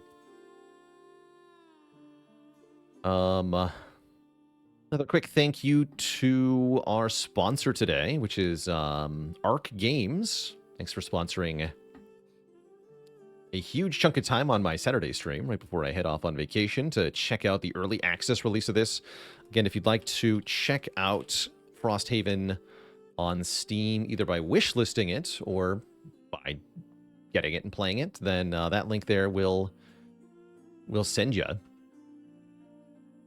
Again, there's only about 35 out of over 130 total quests for Frosthaven currently implemented, so lots and lots and lots of content yet to come. This is just that initial early access release. Anyway, it is break time now, chat, so I'll be back in a bit to go on a couple more adventures. BRB, everybody.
All right, chat.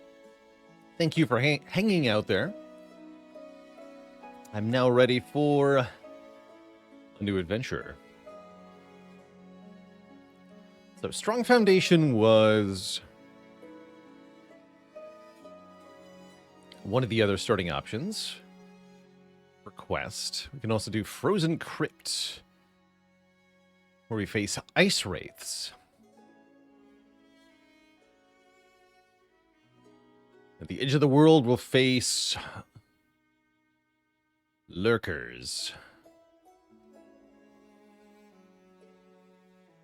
And at Crystal Trench, snow imps and a polar bear explore the frozen wastes. You know, oddly enough, I kind of like this one. What do you mean I'm fighting a polar bear? Why am I fighting a polar bear? Let's fight a polar bear.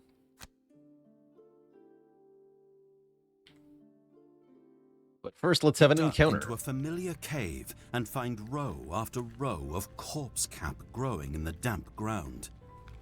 The natural silt and dark interior combine to create the perfect environment for an excellent harvest.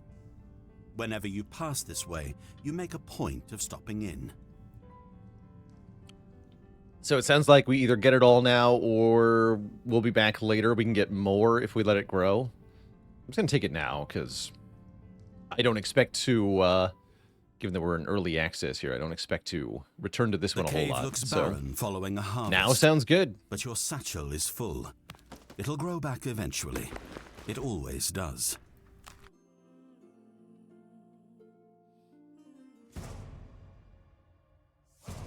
All right. Time to try to earn some perk marks. Kill 5 or more monsters. Kill an enemy before it takes its first turn. Give me that one. Never kill an elite or boss. Kill 1 or more elite enemies. Kill an enemy with an attack that has disadvantage. Let's go Hunter here. And hopefully our equipment is correct this time. How's it going, Vitus? You travel east from Frosthaven, Welcome. passing over the frozen wastes and into the Whitefire Wood, hoping to sort out the mystery of the wandering mechanical beings reported by Satha's scouts. You've heard of such contraptions before, but no one in the north seems capable of building such things. There's no place for delicate machinery up here, not where the air peels your heat away and frost can lock your weapon tight in its scabbard. Surely the scouts must have been mistaken. But machines aside, there are other sorts of creatures that Madajog, thanks for the Prime sub in 34 months. And one of them just dashed across your trail. Wild hounds. You've been so occupied by your thoughts that you didn't notice them until just now. And there's movement all around you. An entire pack is stalking you, and now they're closing in like a vice. Your position is terrible. It's too narrow in this forest for a close fight, and there is hardly enough light to see by. You need to get out of here, so you run. The trail is thick with roots and stones and fallen trees. Still, you run, and the wolves give chase. Much more adept at moving through these woods than your group. Their shadows flicker between the thick brush, and their snarls are close. Suddenly, there's daylight. You break out of the forest and into the open, the trees giving way to ice and snow. However, this escape wasn't quite what you'd hoped for. On either side of you stand great walls of ice and rock, and behind you, the pack of beasts. It's an alley, a perfect place to funnel prey, and you just ran right into it. Now their numbers will count for nothing.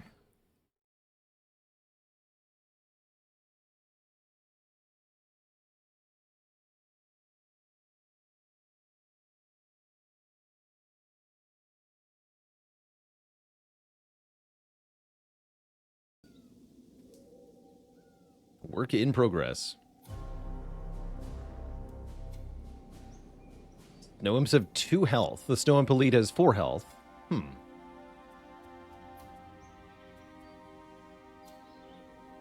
Range 3.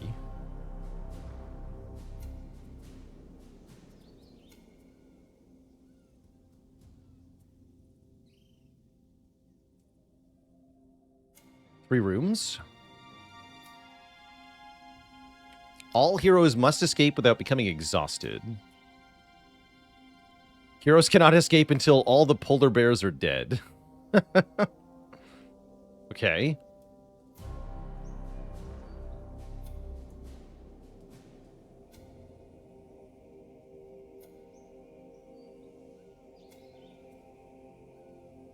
Oh, and you're supposed to kill an enemy before it goes the first time.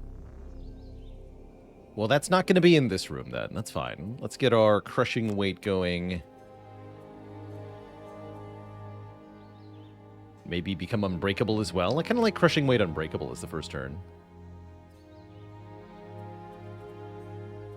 And let's get Call to the Abyss.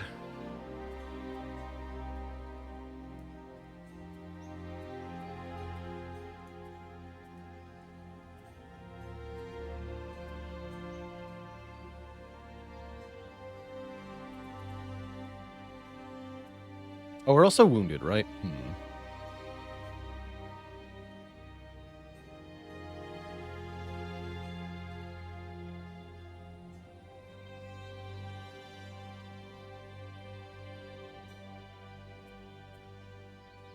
we take 1 damage at the start of our turn. So I probably want to use Vile Assault then. Instead of Unbreakable. Here are the wound.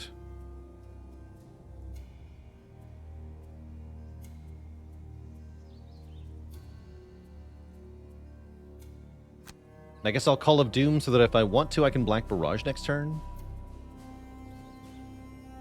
Okay.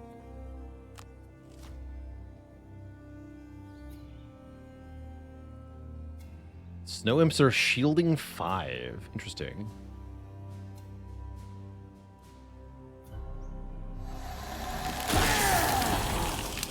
Who would I say is the target audience of this game?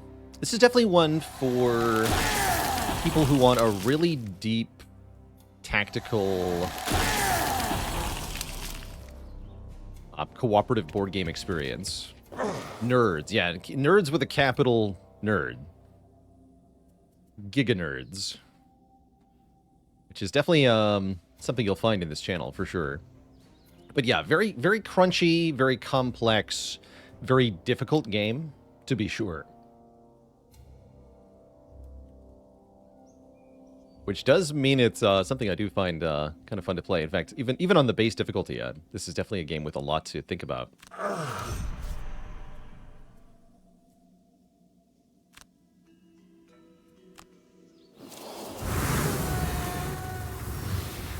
So moving up's not that bad anyway.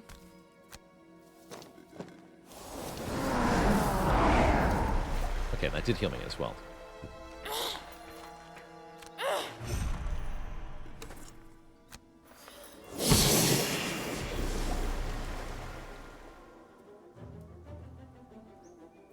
Cool.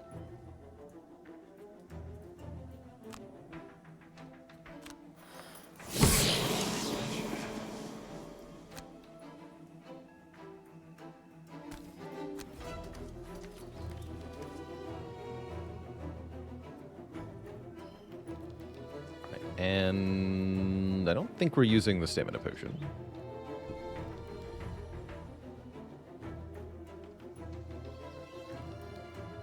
Okay. Completely ignore all characters, obstacles, terrain, and traps.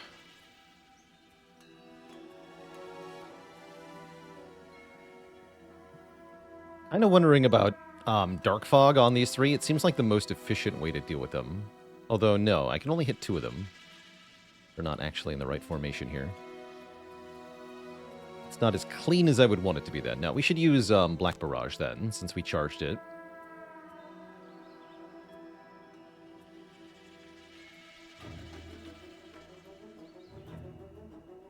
She wants to kill the elite enemy, so sniping the Snow Imp is a good idea.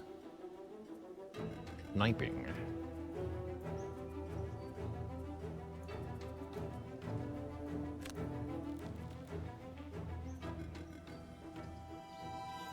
There's also the problem of the bear.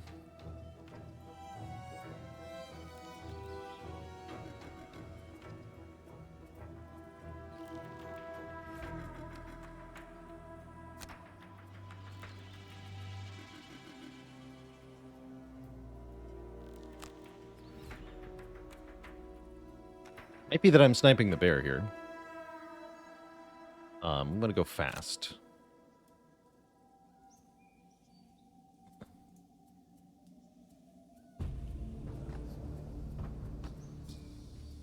Yeah.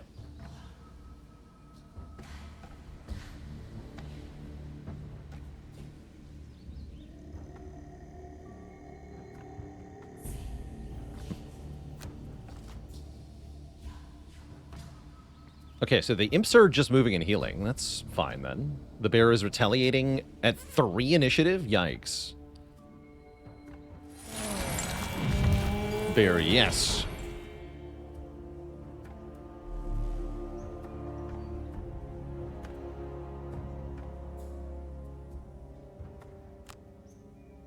Well, I guess I'm getting retaliated upon by the bear. That's fine.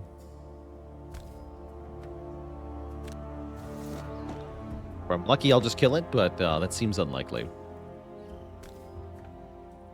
I can add advantage. This would be a good time, because, again, if I kill it, I skip the retaliate. So, yeah, let's add advantage here.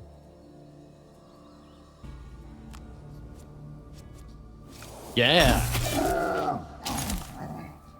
Excellent use of the spyglass. Oops. Oh, well, that's fine.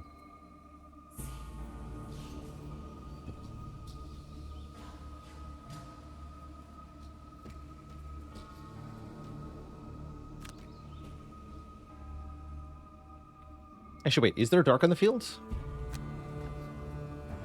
Yes.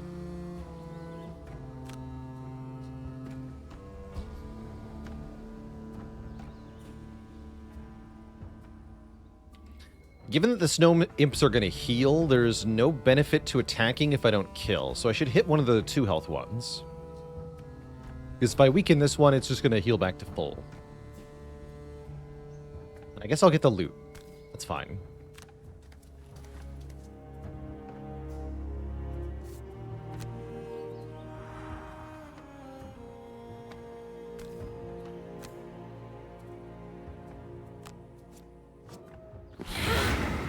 We actually don't even kill it because we rolled a -2. Sad. Oh well, that makes up for the 1-hit kill on the bear, I guess. Bummer.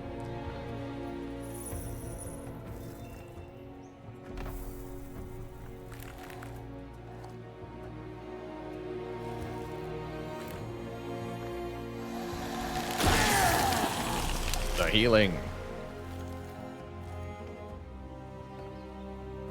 Okay, hold on. Can I not hit them all at the same time here?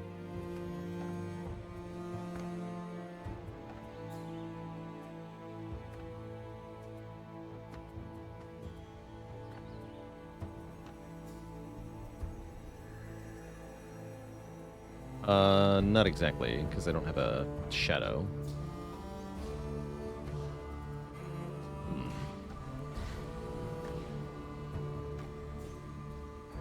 What about you? I guess I can hit them all with Destructive Fury. That is tempting.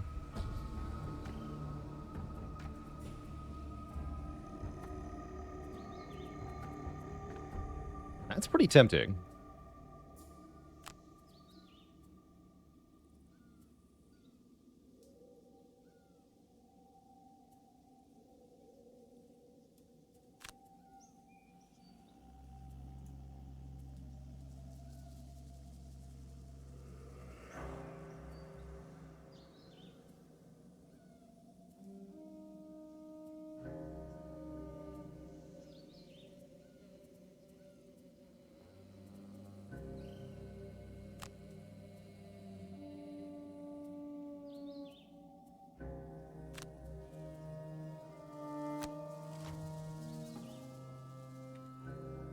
So I should be able to choose who goes first here. I can fix it if I can't.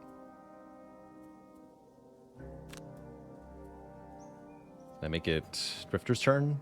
Maybe I can't.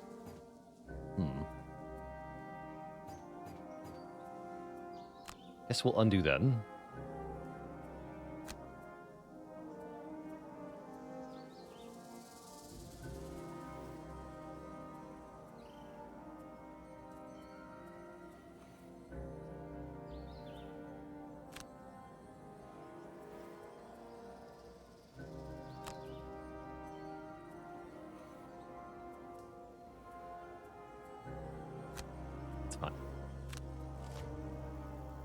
Just probably going to use her basic actions. Okay, they are doing very weak. Oh, snow imps are very weak, it looks like. Is the takeaway here. They are pathetic. Ever played Gloomhaven? Yes, I've played a little bit of Gloomhaven in person. And I played quite a few hours of the digital Gloomhaven on stream.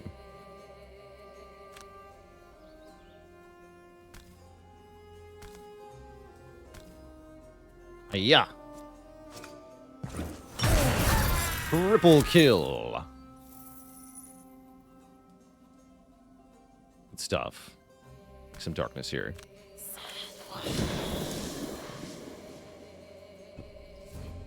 Great turn for Drifter there. That was awesome.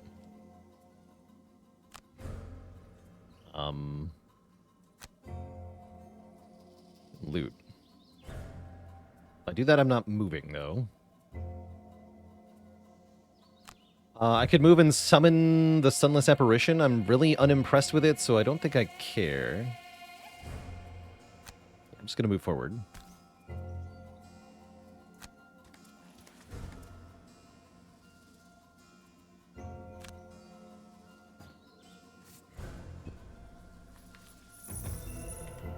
Axe Nut. All right, now we're in a position where I think we just want to charge forward. We're not going to long rest because we don't really need to. I haven't used my items anyway. So we're just going to go into the next room without resting and then short rest when we need to. Let's go Deadly Shot to charge forward here. And I might be able to do a Fortitude attack. Actually, I can't even get to the next room.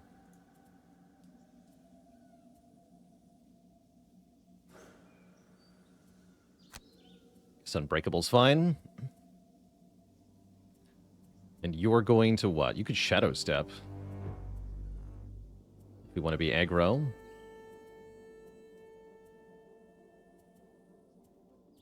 Some Shadow Step Dark Fog nonsense. That'd be cute. Don't get a lot of cards left if I do that. But I do want to kill an enemy before it gets to act. I guess if he's not getting to the next room, maybe I shouldn't either. Should have looted here, actually. That's what I should have done. Oh well.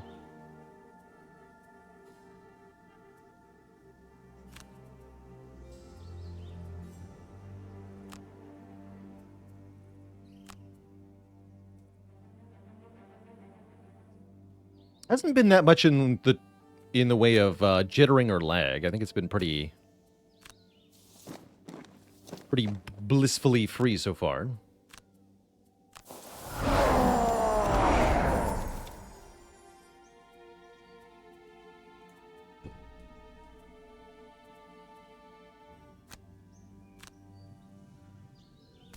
Don't open the door.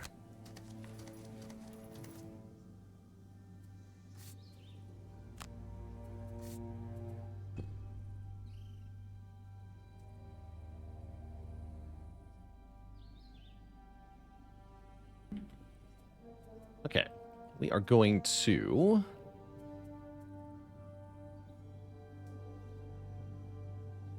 I think move forward with Violent Inheritance. Violent Inheritance plus Fortitude is going to let me do some nonsense on this turn. I want to kill an enemy before it takes its first turn with this guy. That means I want you to Dark Fog coming in at later initiative. And yeah, Shadow Step Dark Fog. Cool. And I don't have to burn them if I don't want to. This would be a good turn to return a card to my hand with a potion. to buy myself one more turn before I have to rest. We'll think about that. Favorite character out of the Haven games? I actually really like Drifter. He's been pretty cool. Just when you think you've outrun them, the howling starts again. You glance behind you to see the hounds emerging from the shadows of the forest. Shaggy silhouettes coalescing into fur and fang. There are too many to fight, so your only choice is to keep running. I don't really remember that much from the first game in terms of the classes. No Imp Elite. Alright, 2 polar bears standing in the way here. They're going to not move? Okay, so they are very non-threatening. No, Imp Elite is too far away. He'll move towards us, though.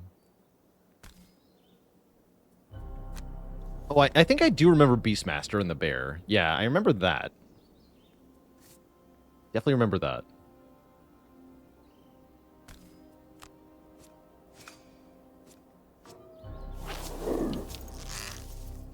Okay, looks like we're not going to kill the enemy before it takes its first turn. Maybe if I'd had Burak first, we could have done that.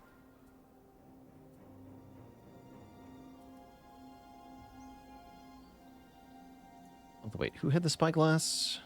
You do, right? I'm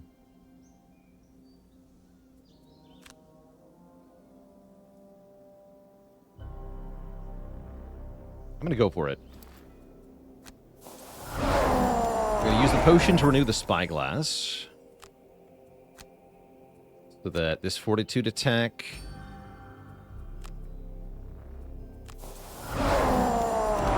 is more likely to get the kill for our quest here. Got it. Sweet. Alright, liking the spyglass so far. That's been good.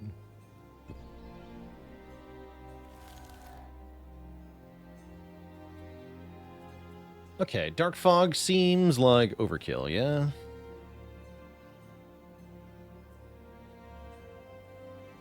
I can do 1, 2, 3, 4, 5. Not quite, yeah? Yeah, not quite.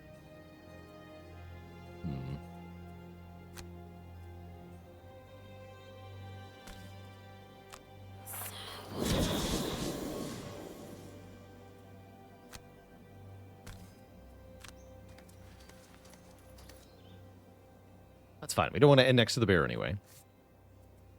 And then do I want to glug a card back to my hand? I think I probably do. Because that buys us a whole turn without having to rest, which could be very important for tempo.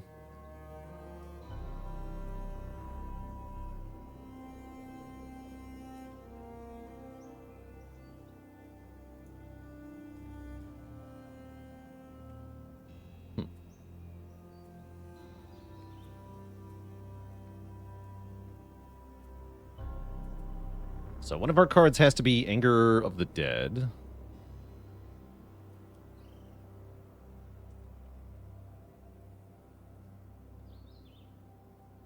Can make a decent range attack with that. Any bottom half that let me generate Shadow? Not really. I could loot. Looting's not bad.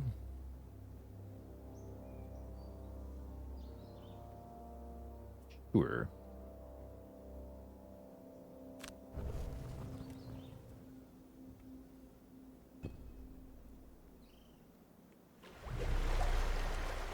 All right, now we're doing these two. Not much of a choice here.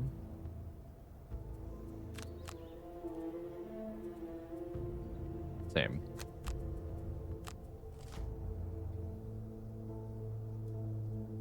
Hound? Wait, what? What do you mean hound? Oh snap, there's dogs following me. Hounds will be spawned at the start of each round. Okay, so we have to kill the bears and get through. The hounds will be endless.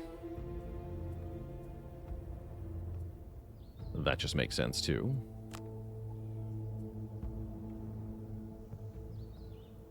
So what is the imp doing this turn? Imp is healing, so let's just try to kill the bear before it acts.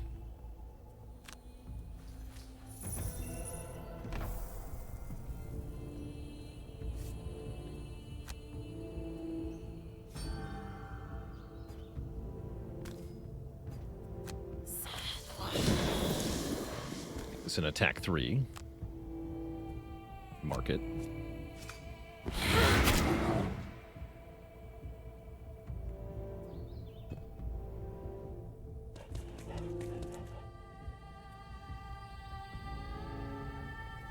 And then start regaining uses on our melee bonus here. Guess I didn't need to loot then if I was going to end here. Oh well. Replenish crushing weight by 2. Get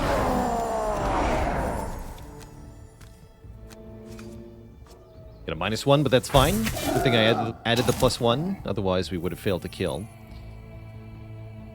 Summon more shadow here. And restore crushing weight one more time. Good turn. Oh, he steps into the shadow. How nice. Now is the time to use our short rest. We could even long rest if we wanted to, but there's not a whole lot of benefit to doing so. I guess we get our items back, but considering that we're being chased by hounds, there is added benefit here to short resting. So we're going to double short rest.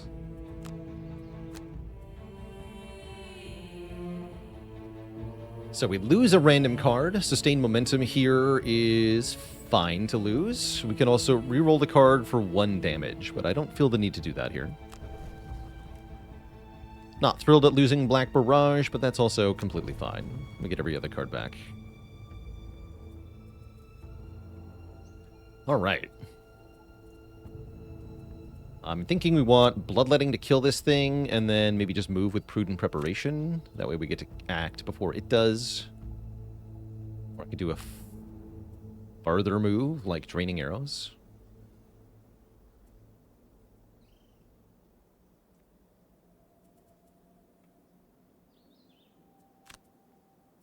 Further replenishing my thing is nice too, actually. And then what are you gonna do?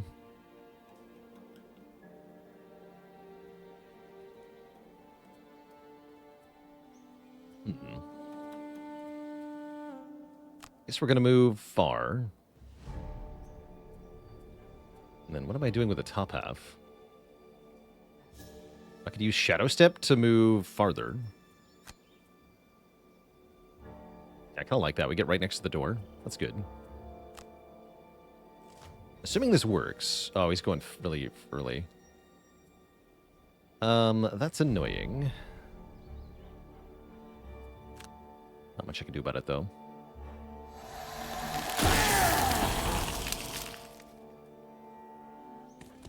Note that we don't actually have to kill this imp, so I am going to run past it. Yeah, what if we ignore the imp entirely? That's definitely the answer here. 20 man. Hitting us with a dad joke for the crowd. Would I say it's difficult to kill this guy this turn? No, I would say it's impossible.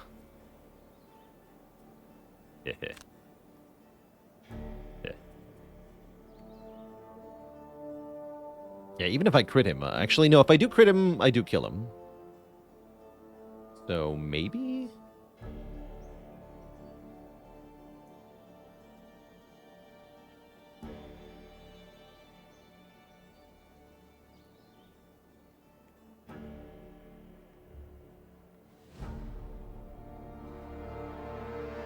It's imperative that I get the kill here. Now, we're going to run past him.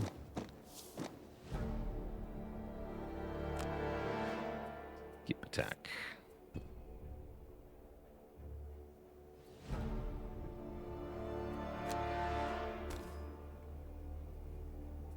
Oops.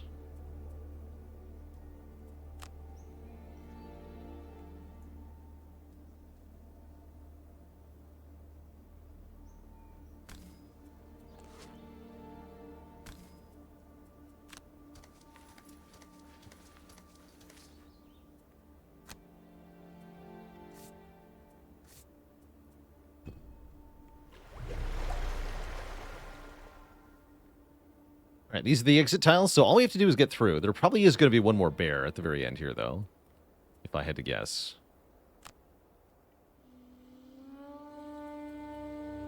Just seems very likely. Really like that Fortitude Deadly Shot combination. That's my best move here.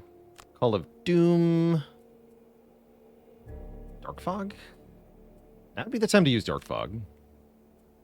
Actually, I'll use Lingering Rod over Call of Doom. He's gonna muddle me.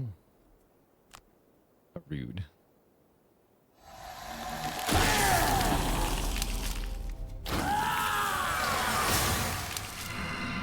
Okay, just got one of us, though. That gives me disadvantage on the next attack. And yes, as expected, the final bear.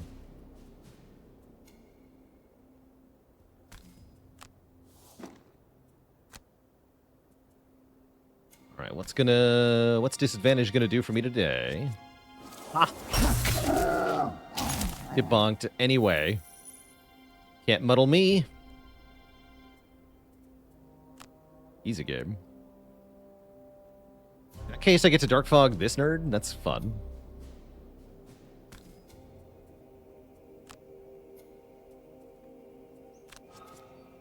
Dead.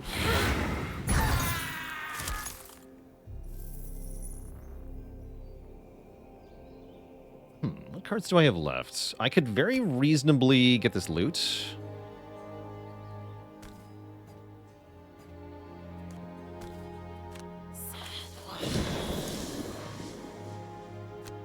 Seems very reasonable to get this loot.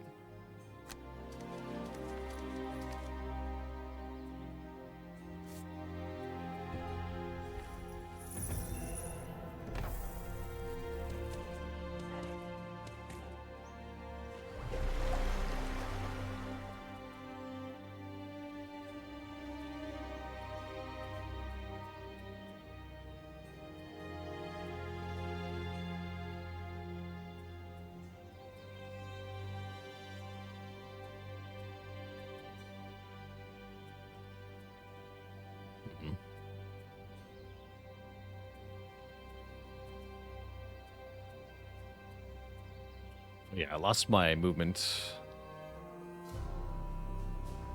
Chat name my characters? Chat named, sort of, kind of. No, actually. Chat helped, but I named them. For better or for worse.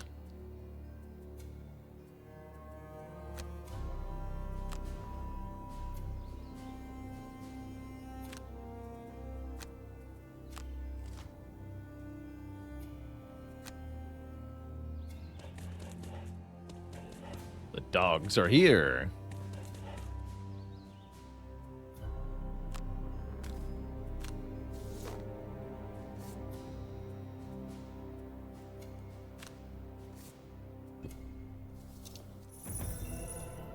$2.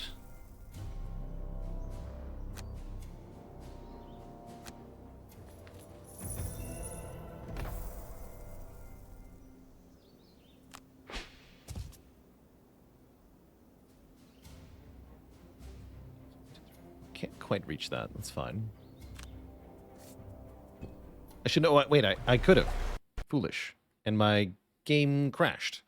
So, double foolish? I'm not sure why it crashed. Again, we are day, 2 of early access, so we do expect a few rough around the edges things, but definitely wasn't expecting a crash there.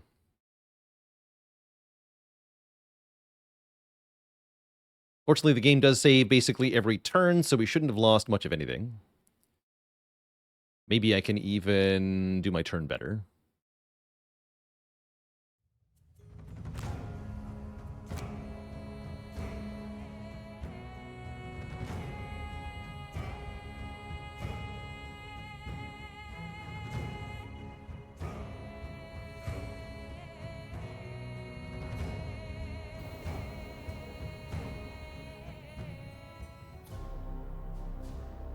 No, it actually saved and then crashed, so convenient, I guess.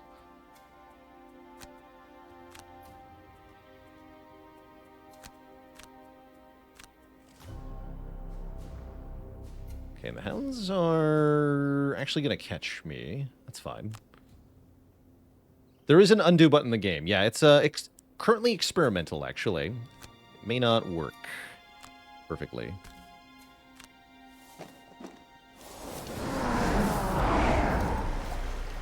As an FYI.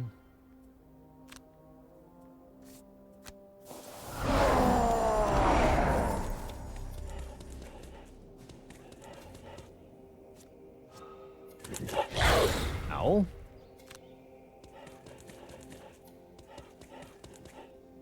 I have been bit.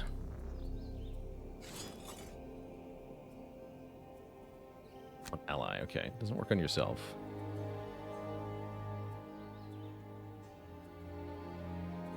I guess I can flew at night, though. Cute.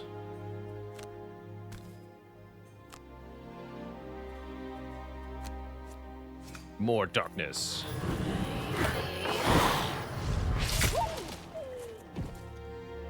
Oh, they do drop loot. I was wondering if they would drop loot. So it's optimal to hang out at the end and kill as many wolves as you can to get as much loot as possible.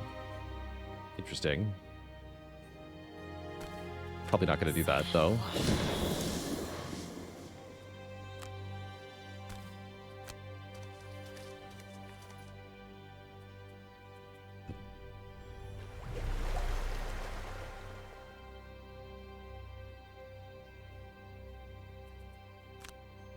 Short rest.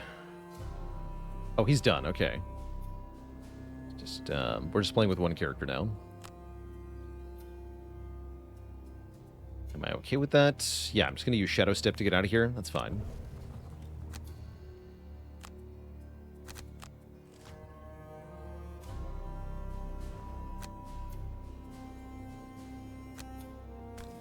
Goodbye.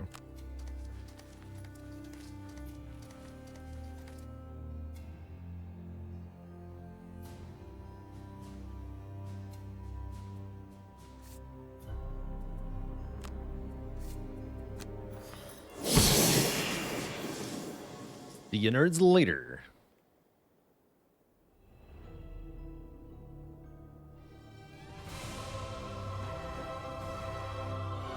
Door slammer. Almost a level 2. Sure, you could be level 2 earlier than this if you'd optimized XP gain.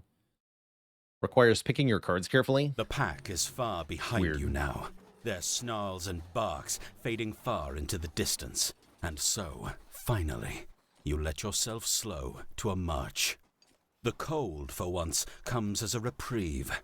You let it wash over and steal away the heat of battle, evaporating your sweat and taking the sting from your wounds.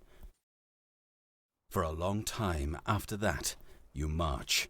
The valley extends onward into the icy expanse of the north, finally opening into a vast field crowded with towering, icy spikes. It looks almost like another forest, huge frozen pillars all gathered together. But these are no kind of tree you've seen. They are raw, frozen obelisks. Enormous ice spears shot forth from the ground like huge monuments to some forgotten god. You doubt this is what Satha was imagining when she sent you this way, but these things can't be ignored. You scan the horizon and notice that deep in the expanse, one structure stands apart. Larger and darker in color than the others, it's less a spike than a spire, and it reigns over the landscape like a lord's keep. You have the choice. You can either march to the massive spire or opt for a closer target. You do notice one not too distant spike Spire? that does look a little curious. It is shorter than the rest, but also wider. It might be worth a cursory investigation before venturing too deep into this unknown field. Two thump, two thump. We have shared resources. Interesting. Ancient Spire. Okay, we're definitely doing that. We have to slay the spire. Oh, and I choose who gets what. Interesting. All right. Well, Give the hide to the guy who doesn't have 10 freaking hide. I see. It's already allocated. Great. The sun is shimmering, the seabirds are honking, and this day seems uncharacteristically lively for the town of Frosthaven. Large carts of resources have just trundled in from a successful expedition. The crops have started to show, and even the populace has exchanged their upset grimaces for more welcoming grimaces. It could not be a more perfect day. Several citizens have cornered Sather in the town square. One speaks up. We've stocked enough away and the harvest is plentiful. It's about time we had something to celebrate here. Why not open the city coffers and sponsor a holiday? Sather contemplates the proposal, but she looks on the fence. You could probably sway her opinion. Now is the perfect time to celebrate. You explain the virtues of a summertime holiday, highlighting the freshness of the fruit and how the town could dance into the night with the later summer sunsets. Sather is readily swayed. It's settled then. We'll have a summer harvest festival. Great. Eventually. Let's see here. We have loads of hide. Alchemist is upgraded now, I guess. Make some new potions. Are you allowed to have more than one potion? Or is it one per character?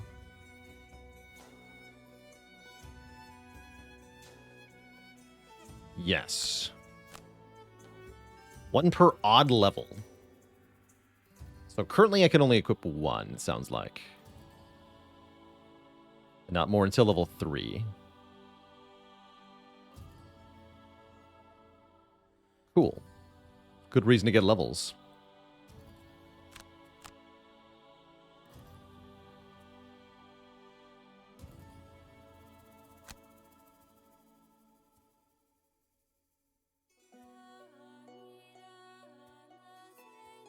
Already got boots.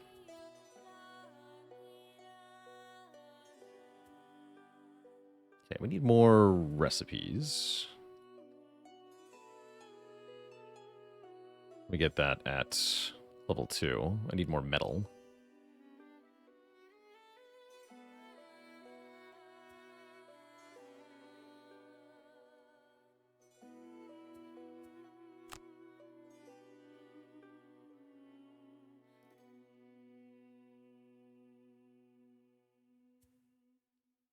Okay, let's make some new potions, I guess.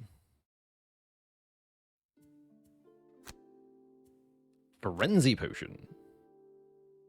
Do a melee attack. Oh, that's really good on Mr. Bruteman. That might be better than the renewing potion. Although that's not given to him, right? It was given to her. I see.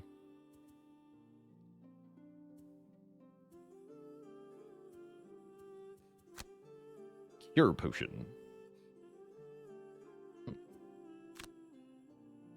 Oh, I see, and I can choose who it goes to, but then it's locked. Noted, okay. Oh well, whatever.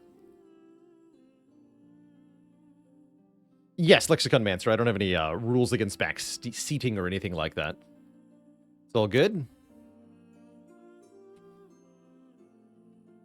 All good. Wait, you have perk points now? Oh yeah, he's got a perk. That's right, 3 marks gives you a perk. Also give you focus.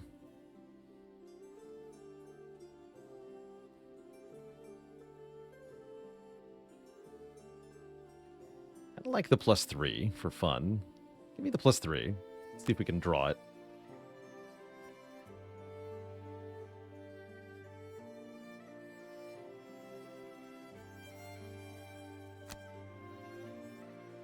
All right, take me to the spire.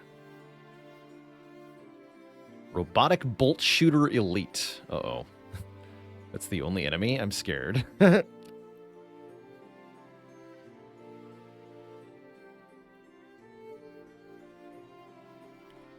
am scared. We're playing on the base difficulty.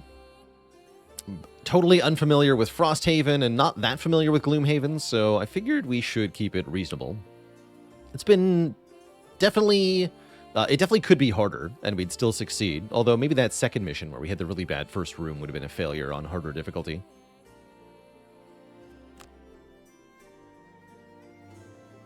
An event! Camouflaged into an outcropping of a stone cliff face sits a Savas. You're trying to determine whether it's still alive when it proudly reveals itself with a long, gravelly clearing of its throat. Hello, adventurers. It lifts itself from the rock, standing with a creaking stretch. Some Savas modify their bodies through painful sculpting, shaping their rocky skin like carved marble. This one has chiseled its face into the visage of a lion, and its chest glows with a swirl of black and white. You look clever. Answer me correctly, and I'll give you something worthy of your answer. Fail, and you shall suffer the punishment.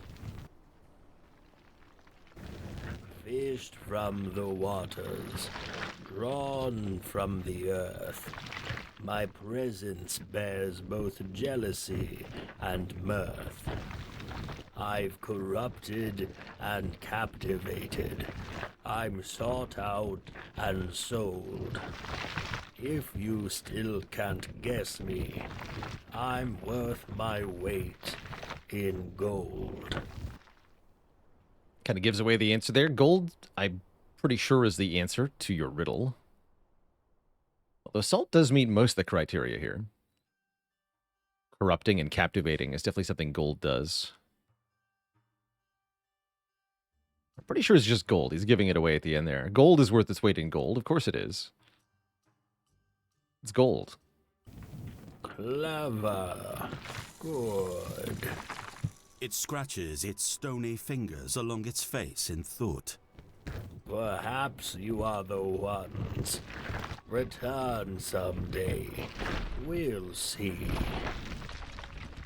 It curls back into the cliff face, then remembers your deal. Ah, and as promised, something worth its weight, right? I gain 1 light bulb and 20 bucks. Yeah, we'll just make it 10 and 10, sure.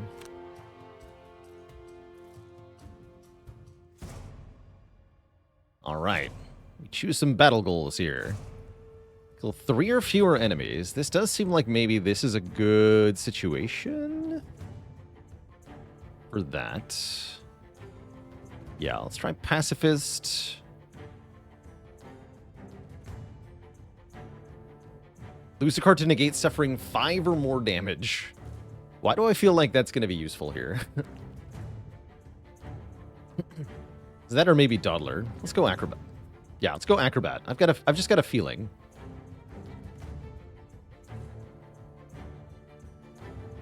Maybe Masochist is easier than that. Probably true, actually. Masochist. The iron spire towers over the barren wastes, riveted metal covered in a thick lens of ice. The thing stands taller than even the great sanctuary back in White Oak, cutting through the daylight and casting a long, foreboding shadow onto the snowy plain like some nefarious sundial. Sundial? The opening mechanism on the Spire black reference iron confirmed. door is wholly foreign. But with a good deal of tinkering and prying, you finally manage to force it open and are greeted by a sudden blast of arid heat. Inside is a wide, echoing chamber filled with cogs and pistons and dozens of scampering, mechanical creatures. The creatures pay you no attention at all and instead hurry about, carrying armfuls of debris down a single immense hallway. Meeting no resistance, you make your way inside the tower and travel down the main hallway until it empties into a wide circular room. where an enormous beam of sanguine energy crackles and hums, shooting up from the chamber's floor and piercing the ceiling. It's as if a small sun was harnessed and imprisoned inside this tower. This main chamber is filled with even more mechanical creatures. They still pay you no attention, but as some of them pass by, you manage to get a closer look at what they're carrying, and the sight of it cools your blood. Body parts, arms and legs and torsos cut from all manner of animals, but you notice some Ulgox parts as well are being carried about as using if a they were bioreactor coal in a furnace room. The scale of the slaughter is staggering as you consider the number of automatons scurrying through the chamber, carrying their loads down a stairwell on the other side. Just then, a ghastly-looking creature made of swirling prismatic smoke and a hard, gnarled shell moves out from behind a row of metal boxes and catches sight of you, releasing a high, visceral screech. Mortal scum! It yells. You dared intrude here with your filthy blood! I will take pleasure in using your limbs to complete the cycle! Happy to lend a hand. The demon rakes a hand over a no. nearby panel of lights, and responding as one, the entire horde of automatons all cease moving. Their gruesome cargo drops to the floor, and then, slowly, they advance toward you.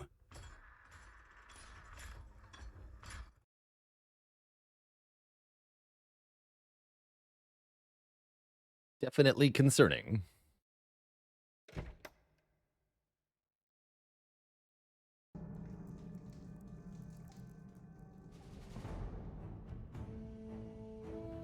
Beat the Chaos Lieutenant.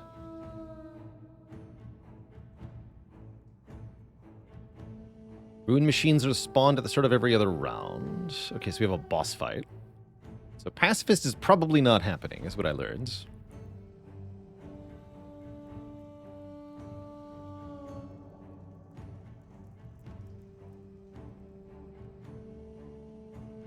Innate target 3. Okay, so these can target everybody at the same time, which is quite bad.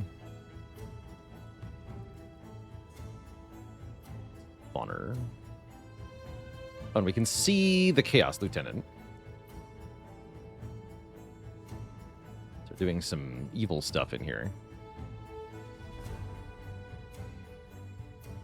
Inspect the obstacle.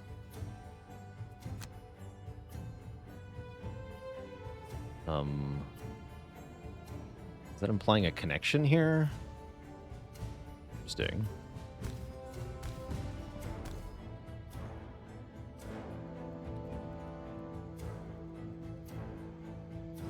So it sounds like we don't have to fight these.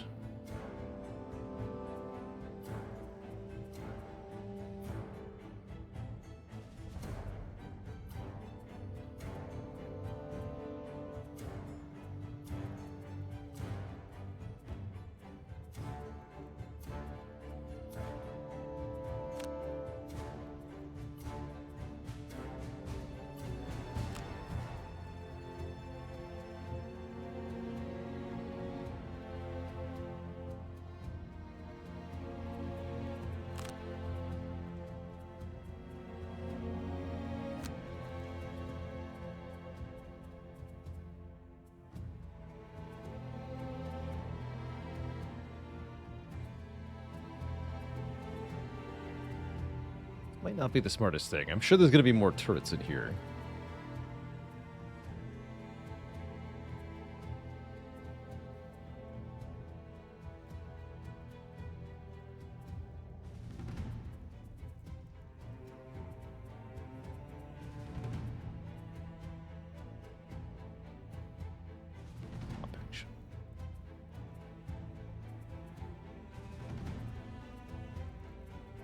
I'll do Black Barrage.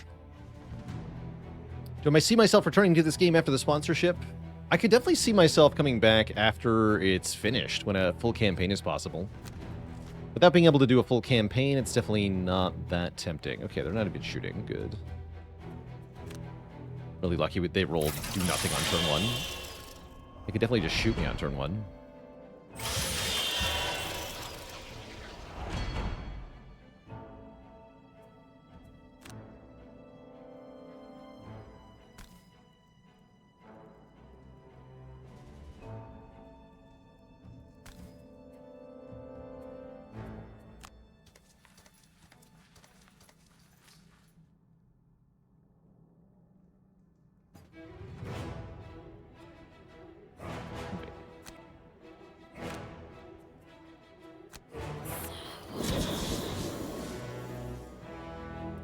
Blocking that now?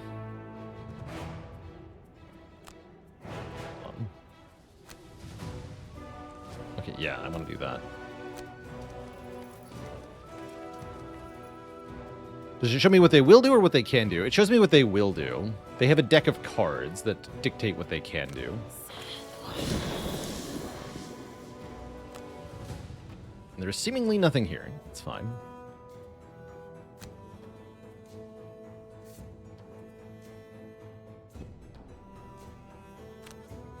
I can't actually... It's like one more movement. Bummer.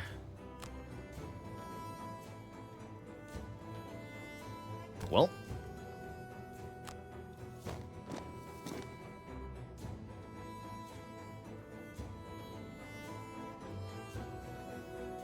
Yeah, it takes 2 moves to get over here, I see.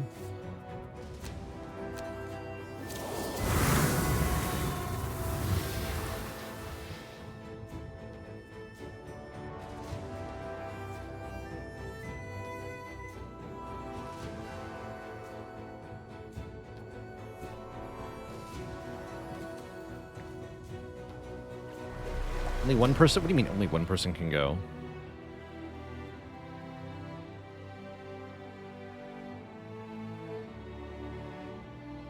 Does it say that anywhere?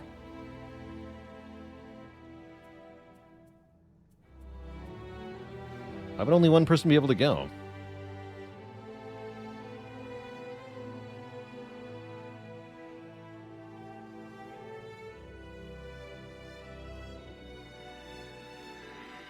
Used to say so. Oh, I see. Okay. I've chosen the person to duel, apparently. I chose the wrong person, by the way. It's alright. That's alright. We'll figure it out.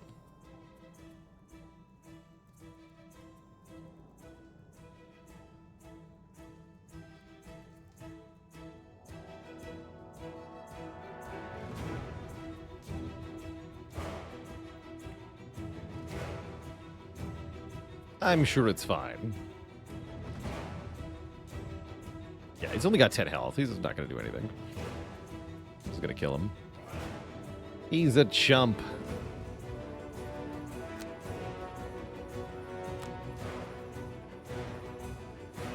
Totally a chump. Which 3.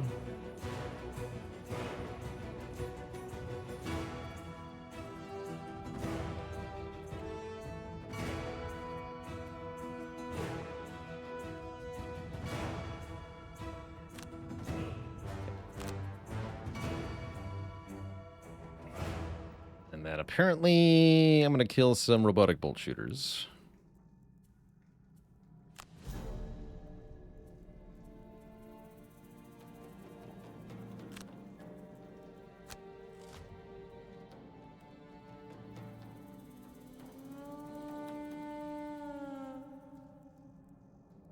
He's infusing with every element. Cool.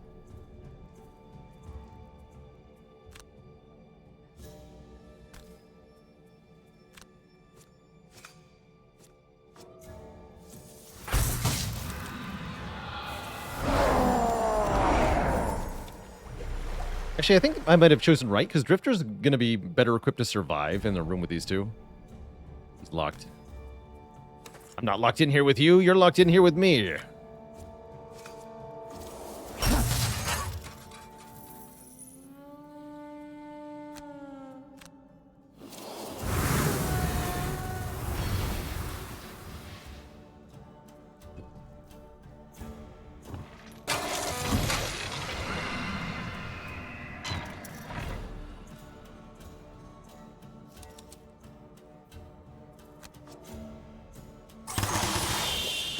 did no damage.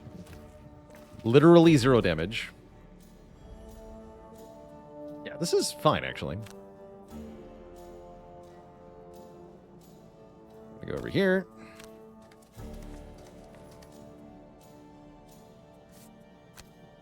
And then one here, and one here. Some choices.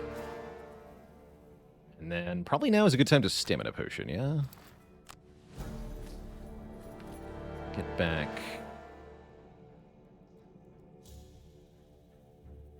Be lingering rot.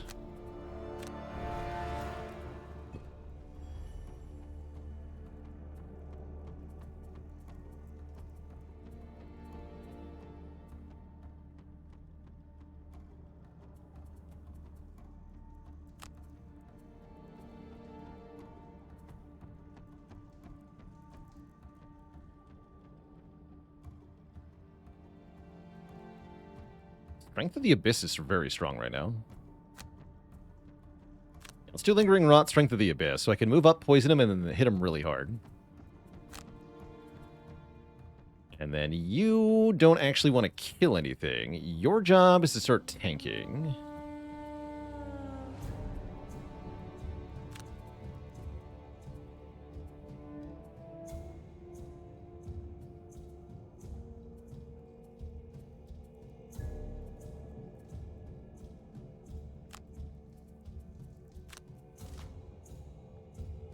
He's going last. That's fine. These things aren't even doing anything.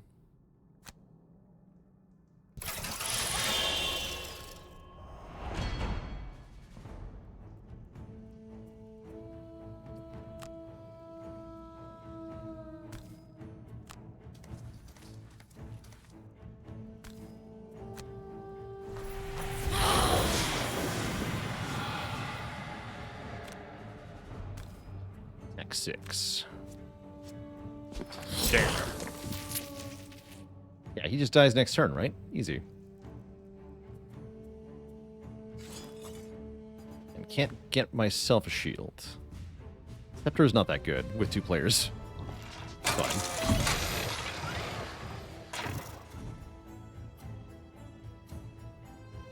Is there a chance to miss an attack? Yes. Your quest is to be at low health, right? Receive the damage. Oh yeah, do I want to get the chest before I kill it? Probably?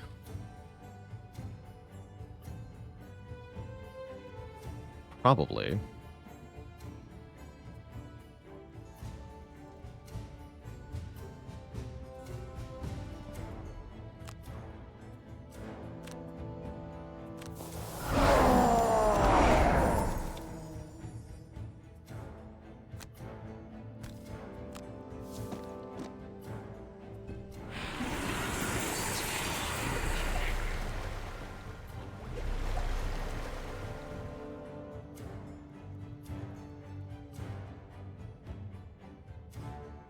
That's right, he heals depending on the number of rune machines, but that's no biggie. Fortunately, that is way too far away, so I'm gonna kill you now, buddy. That's my best move.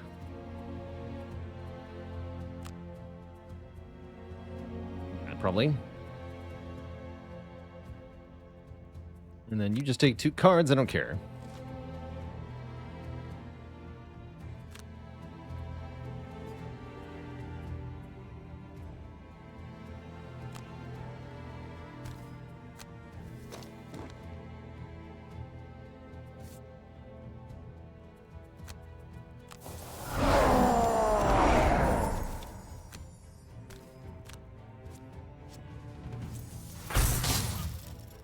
Bonk.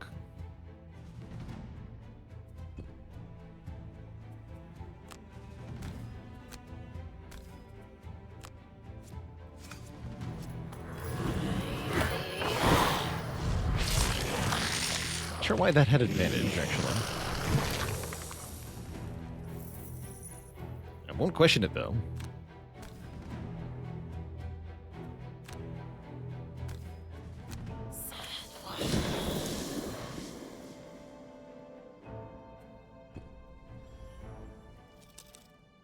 we win here, that's fine.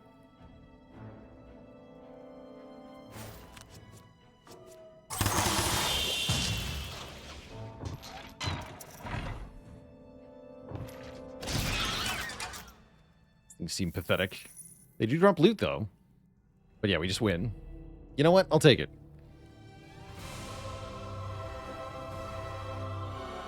I will take it. Yeah, very easy scenario, actually. It turns out the Spire is easy. Who knew? Who knew? It's over. The demon lies ruined beneath you, its life ebbing slowly out. But still, it speaks. Your efforts mean nothing. Our machinations are ageless. We will gather our power and turn this world to ash. Its glossy eyes swivel toward the tower above, and a terrible smile curls over its face. Even now, my kin prepare to destroy you, mortal upstart, and your failed outpost. The demon tries to laugh, but the effort pushes it over the edge. The creature's body swells and then sinks down, breaking its physical barriers and dissolving into a slick of prismatic fluid that seeps through the grates below you. Gross. Leaving only a greasy smear behind. However, with the demon's passing, you notice that the machines, what few are still hanging on, suddenly drop to the floor, dormant, a connection perhaps between them and the infernal creature. Taking stock of the chamber again, you find 2 points worthy of inspection. First is a stairwell leading down, where a number of the automatons had been carrying their cargo when you first entered. Second, the beam of light. Standing close to it, you can feel its sickly energy radiating outward. And yet there is a warmth to it that is not entirely repellent. It's like some immense tropical waterfall flowing in reverse. Cool. Acting on a hunch, you grab a hunk of ruined machine from the floor and toss it into the light. It hovers there, begins to fall, and then vanishes from sight. A second later, you hear a soft metal clang from somewhere up above, and you understand. Teleportation magic is a fickle thing, but if you decide to investigate the upper levels of this tower, at least you now have a way up. All right. Spire basement and upper spire. Oh, cool. So we can go up or down. I will take it. Also return to the outpost. Oh, I see. So it's like actual time required to do that. Curious. Choose a quest to continue with without starting a new week, or choose to return to the outpost. There is no downside to starting a new week right now, so let's see more stuff as opposed to less stuff. A Valrath man comes up to you in the street. Say, you spent some time outside the walls, right? Happen to come across any snow thistle? He speaks in a low voice, and his hood makes it difficult to make out his face. Before you have a chance to respond, a portly woman rushes up with a broom, smacking the Valrath on the back. You again? Leave these people alone! The Valrath scurries off into an alley without another word. The woman turns to you, her hands on her hips. Valraths and snow thistle, am I right? For most people, it's a garnish or medicinal. For them, well, they can't get enough of the stuff. Addicts. She mumbles to herself as she heads back into her home. Alas, I have no... You continue your walk, but hear the Valrath's voice down the alley. So, have any? I've got coin. Sorry, buddy. Get admonished. You offer encouraging words, reminding the Valrath that his pursuits don't need to define who he is. He grumbles as he slinks down the alley. I'll, consider what you said. Oh, you won't. All right, anything else to be done here? I don't... Actually, can we improve the craftsman? Not quite.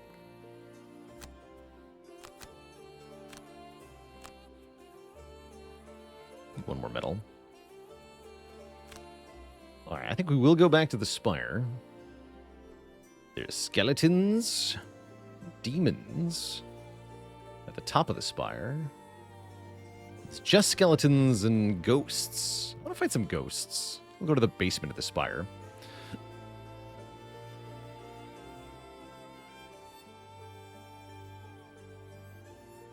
I do need a really quick bathroom break before we jump into the probably our last mission of the day, Twitch chat, as we're nearing the end of our sponsored segment today. One more thank you to Arc Games for sponsoring this long Gloomhaven stream today. Very cool to get paid to check out a fresh early access release like that of a very cool board game. And if you'd like to check out Frosthaven on Steam yourself, there's a link for you in chat. Wishlisting the game through that link is very helpful, especially, and if you choose to get it, that's cool too, but it's actually mostly wishlisting that the creators care about at the moment. So there's my call to action for you. Wishlist that this game. Costs you nothing. Just takes a couple clicks. And I'd appreciate it big time if you did. So there's something to think about while I disappear for a quick couple minutes here. I'll be back in a moment to tackle the spire basement and find out what nonsense is there. Some flame fruit, perhaps. All right, back in a bit.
All right, chat.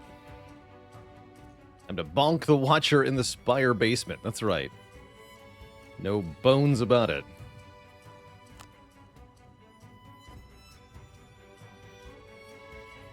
What gots we here? Out of the corner of your eye, you catch a glimpse of a floating tuft of fur by the side of the road. As soon as you're certain of it, it's gone. You pause a moment, then call out asking if anyone is there. A shimmering cloak of invisibility is pulled down off an old vermling's shoulders. Cloak getting a bit dusty. Wearing out.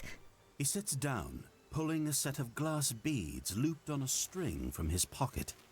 Name's Dram. I don't suppose you've been looking for me. You can't say that you have, and tell him as much. He flips the beads around in his hand, lost in thought. Good. Do me a favor, will you? There's an Eyster that's been hunting me for almost as long as I've been alive. If you run into him, would you point him the other way? Can do, buddy. Dram explains that a persistent hunter, Malak, selected him from the infinite beings in the multiverse as his next kill. Most would roll over and accept the inevitable, but as Dram puts it, I've been dodging him for years. He may catch me eventually, but I have no interest in making it easy for him. No. He expresses his thanks. Say, I might as well pass off some of these clothes. I have a hunch he's been tracking me by scent. Thanks for the stinky clothes. Just what I wanted.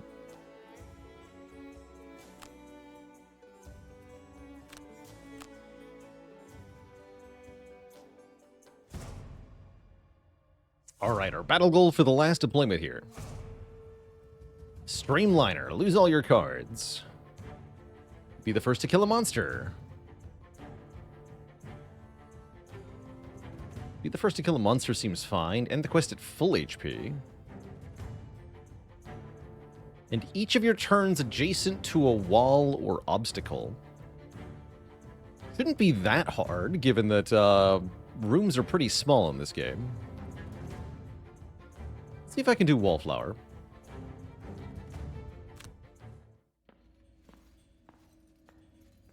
Down the rear stairwell, a corkscrew of stone and iron, you go to see what lies beneath the spire.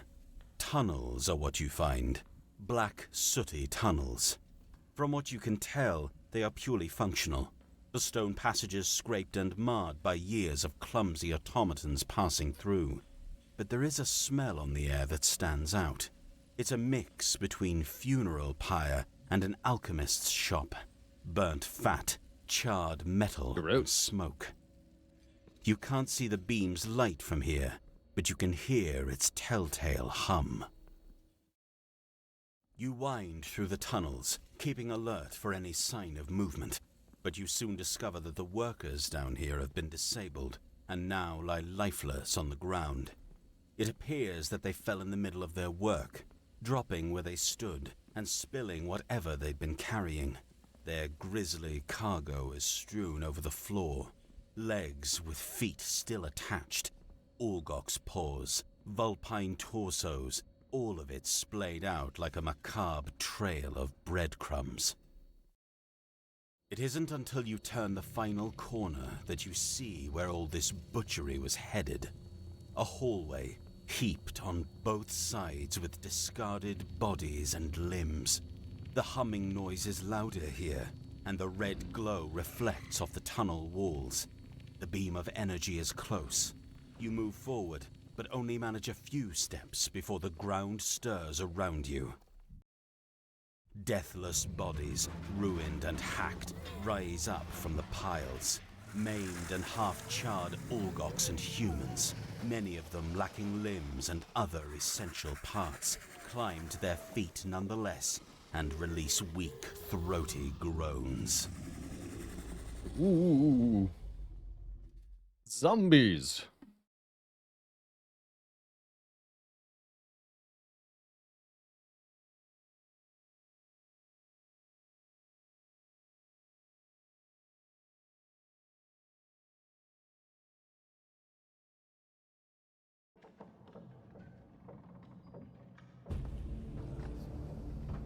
Beat all enemies. We got traps. Yeah, ending my turn next to a wall seems pretty easy, right? I just have to stay away from the middle, which has traps on it anyway. Living spirits have armor. Living bones elite. They've got 2 swords. Who said they could have 2 swords?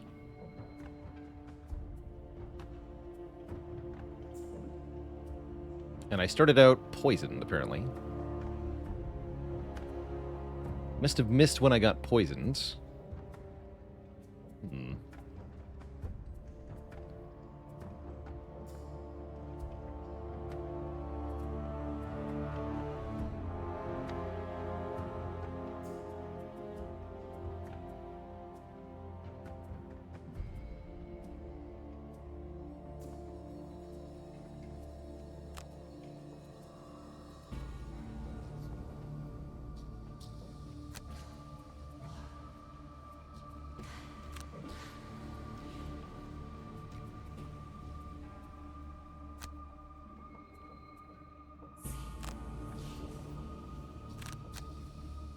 Get up both of my actives on this guy? Might as well.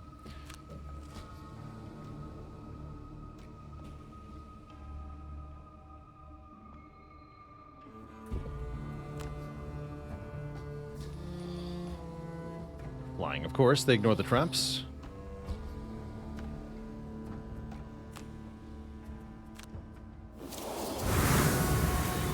Hoot. Hoot.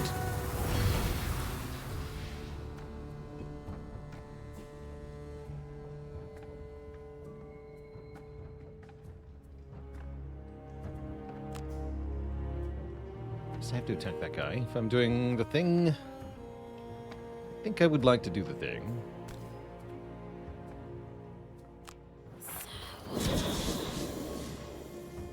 Might take the first kill, and then if so, that's fine.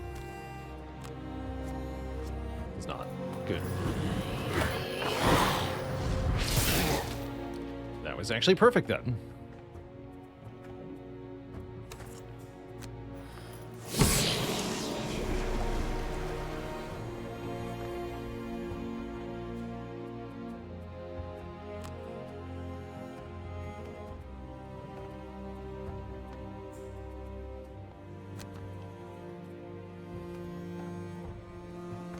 And then they're actually in perfect formation for Dark Fog to hit them. That's very tempting. I'm going to do that. Dark Fog is range 3.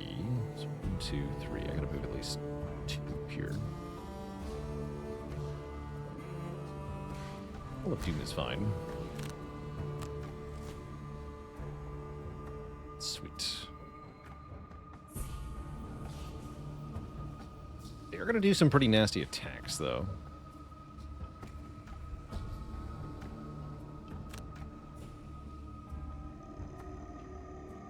Two, range 2.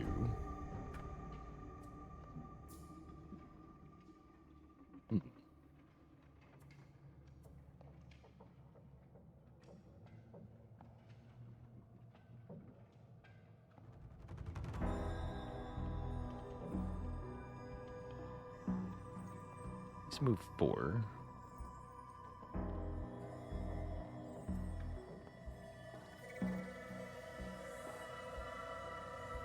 It's a little scary. I'm not likely to kill anyone.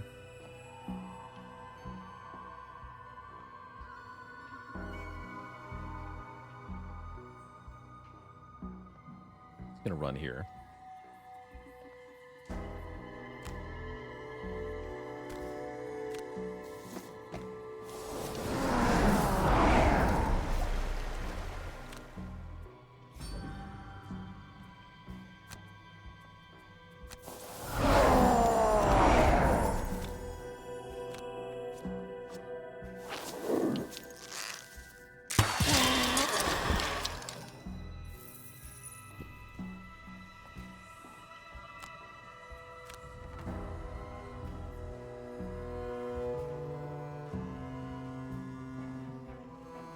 Range 2. Go here.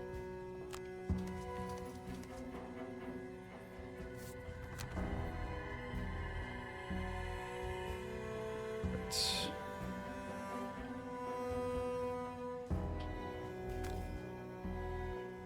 I'm going for it.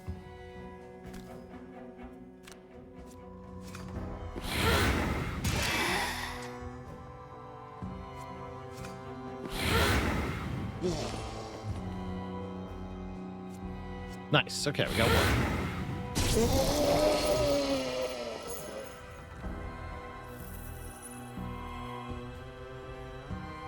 This could hurt, though. Get 2 damage attack. Anyway. Oh, he was cursed? Oh, because I cursed him. He rolled the curse dice. That's cute. And I take 0 damage there. That's a good roll, too. Alright, we got pretty lucky there.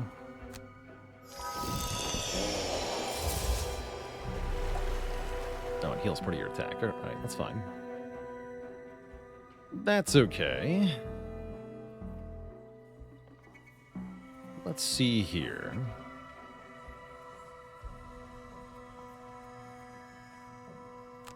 Today's the turn for Black Barrage.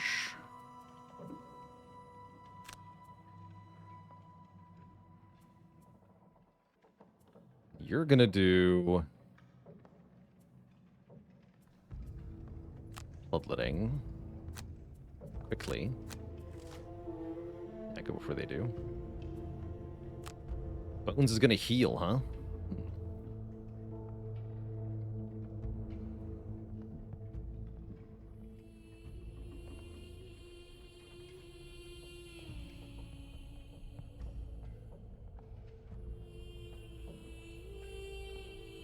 Kill the spirit.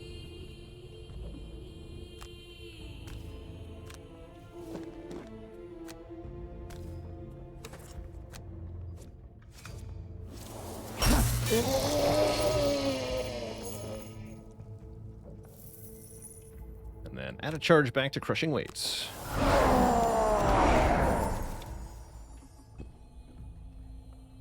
Well, it gets us both, though.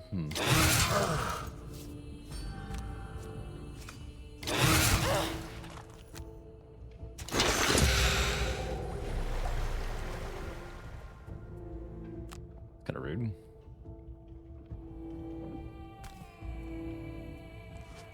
If I move here, can I target him?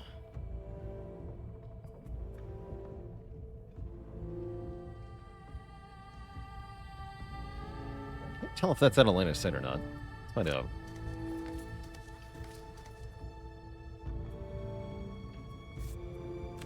Yes, I can. Okay.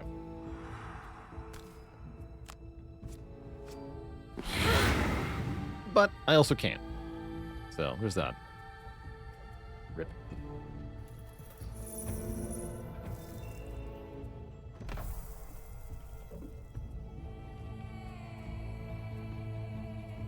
Okay, 5 health means what?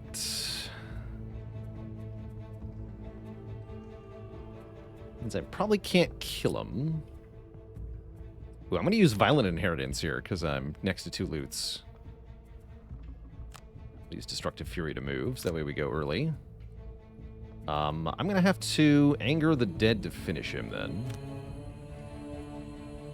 Which is only range 2, so I'll have to move closer as well. Kind of annoying.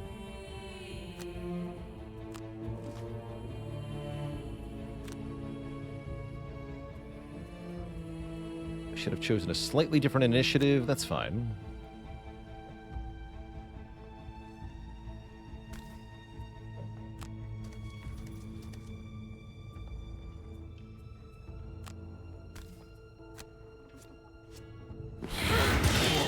Now at least I'm very likely to kill.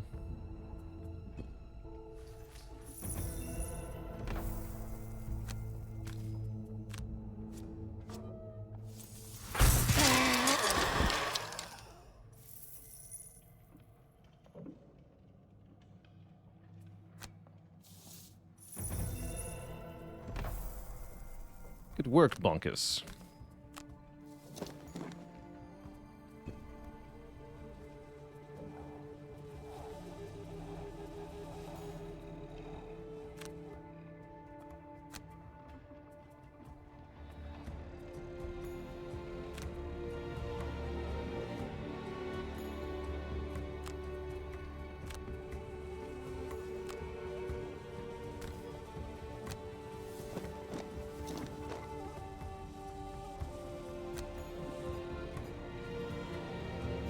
Actually, I can't attack to get a use of my thing. Oh, I still can, actually. Cool.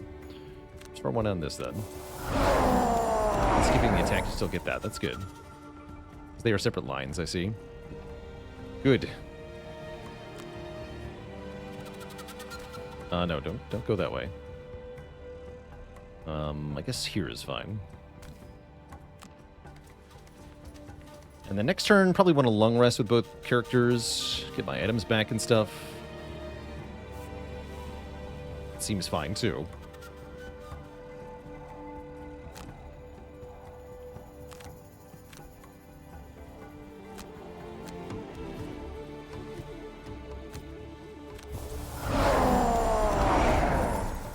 No need for being prepared.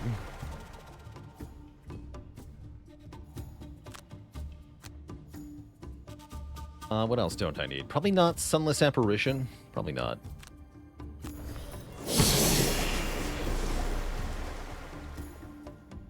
And then go ahead and heal one more time.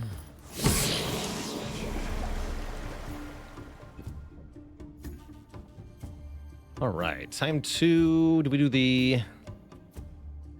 Fortitude Deadly Shot combo? I think so. What do you got? Call of Doom.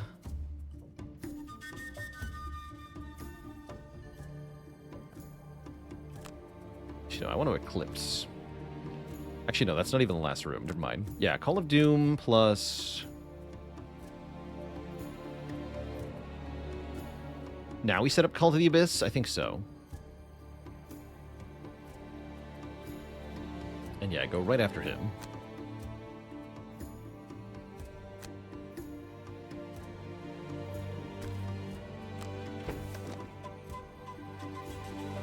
Ghosts! Okay, they're gonna move 2 and do a range 3 attack.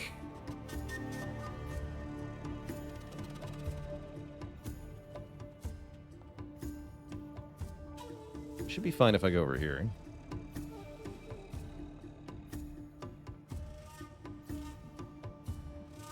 This guy's gonna move 4 and then do 2 attacks for 2 damage. I can tank that pretty easily, though.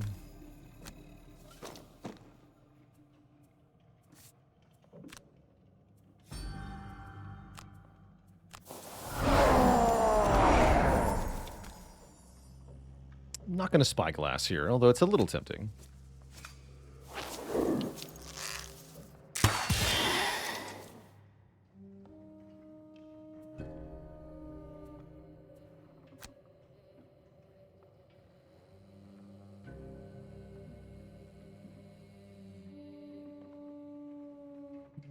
This is probably fine.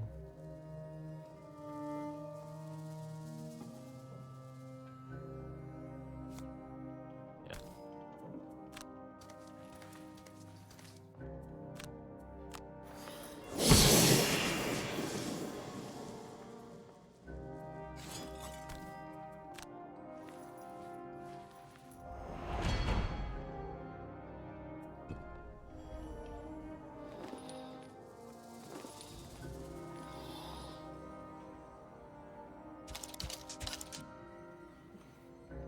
We'll keep the armor.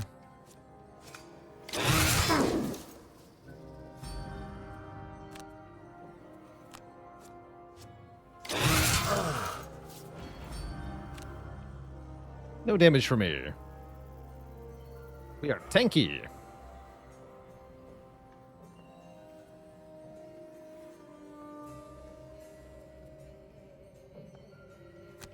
Alright, now is our Black Barrage turn.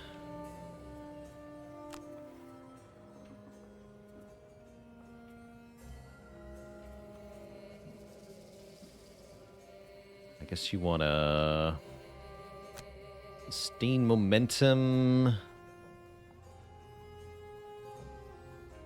And then we need a 4 move. Some Violent Inheritance works here. It's a slow move, though. In that case, I probably don't want to strain... don't want the momentum card. I want to attack with, like, Destructive Fury or something. Do that. Knock this guy and then charge forward and shoot one of these fools. They are cursing me, but they are not doing damage. That's fine.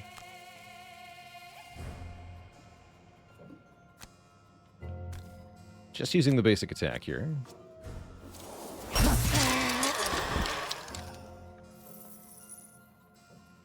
And then all the way over here.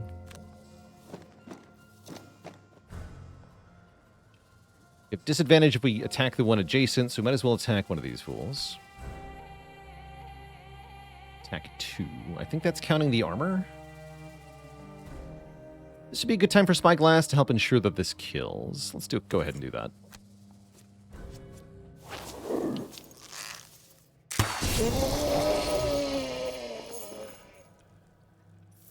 Ooh.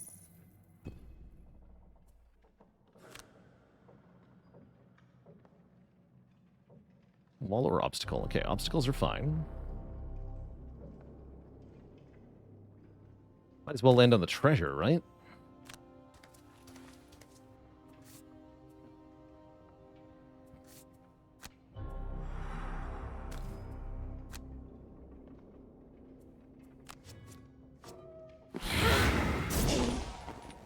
Boo.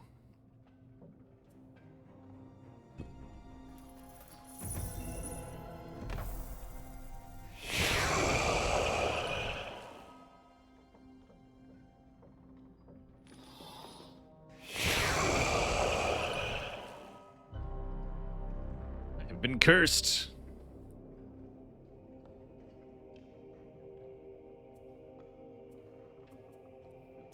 Now's a good time for bloodletting.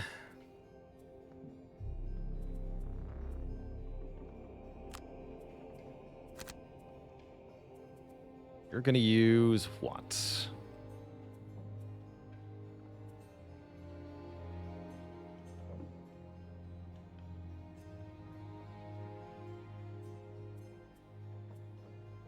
Maybe do shadow step things. I like the idea of doing shadow step.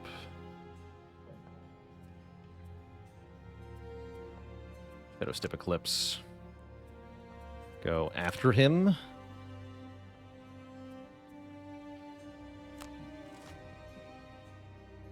We're actually going first. That's kind of annoying, maybe. It's very annoying, actually.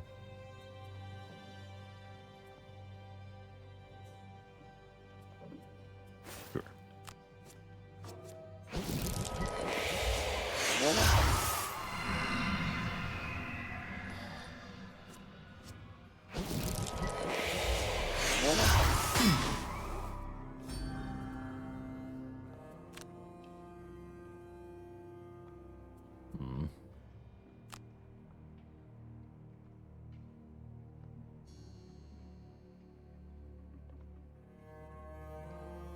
Yeah, because now I can't do shadow step things. It's rather annoying. Actually, wait, yes I can. Sort of. Also, ow.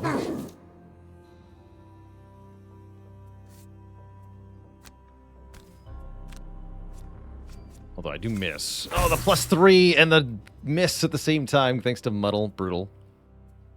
Brutal.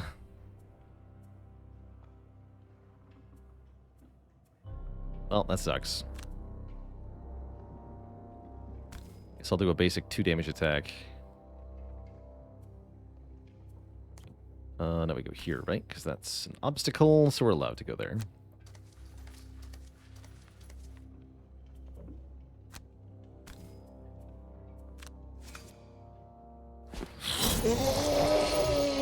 Okay, that at least worked. Oops. I failed to make shadow, though, because I'm dumb. Oh, well.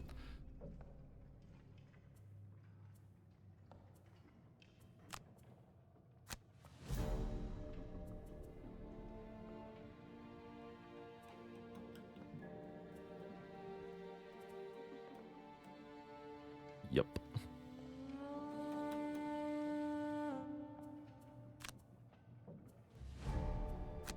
Oh, well.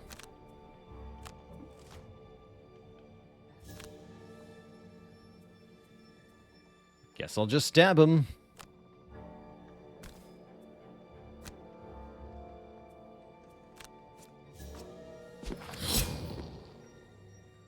No damage.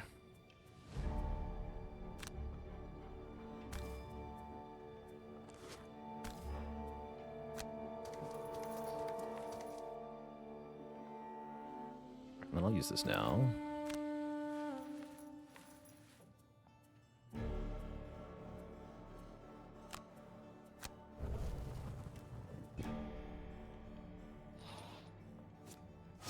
Oh god. It's annoying.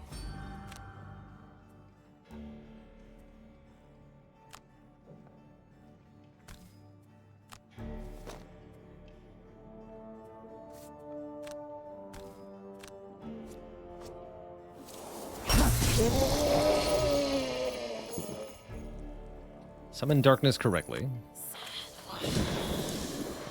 Great. Is this game a worthy single-player experience? I think there's... you have to be a particular kind of person, I think, to want to do this single-player, but yes. It's definitely a pretty deep tactical experience. I think can be rather rewarding.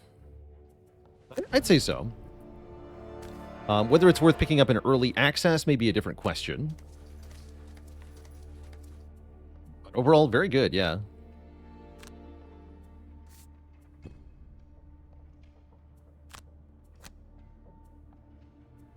Alright, we're gonna lose...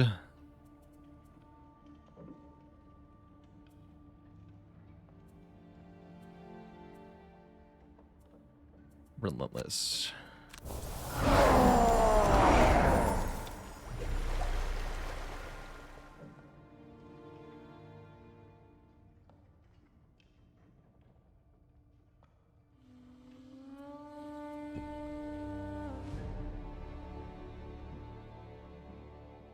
And then now you need to move forward. 1, 2, 3, 4. Oof.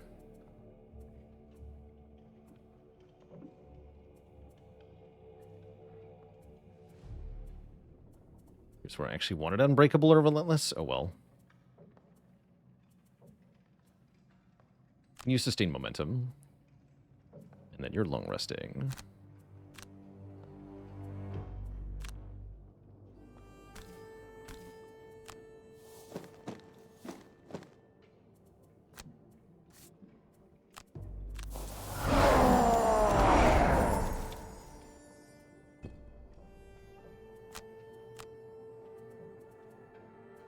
Please lose.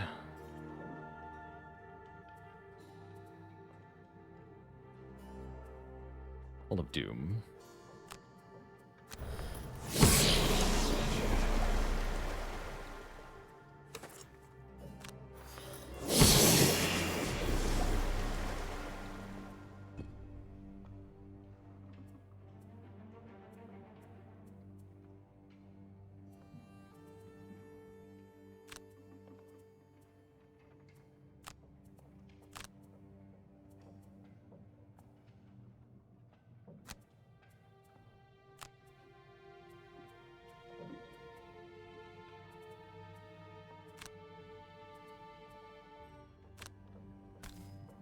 Open the gates.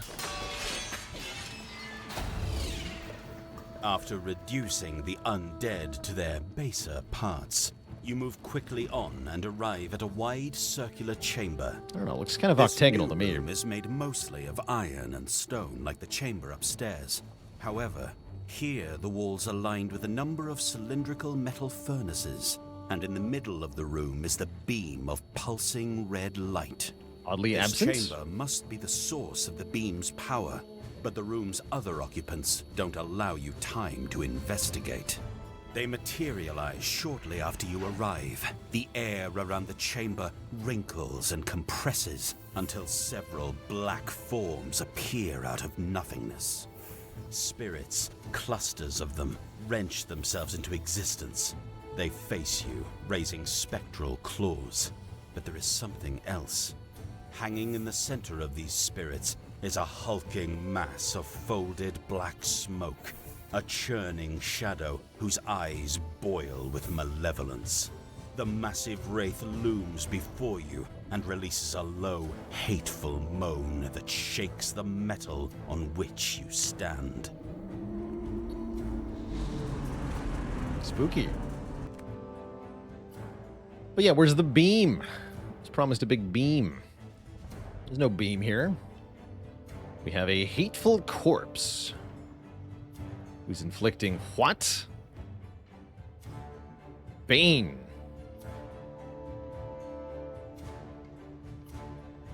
Demands the character suffer 10 damage at the end of their next turn. Wow. How's it going? Is red? Certainly I wouldn't be playing it today, that's for sure.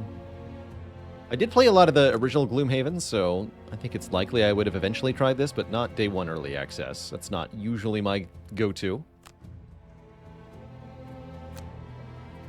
Alright, nothing in range here.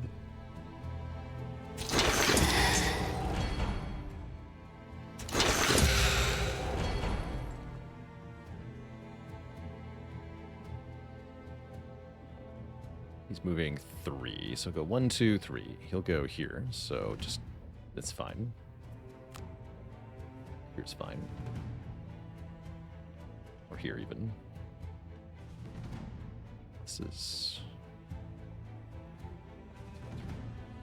Let's go here.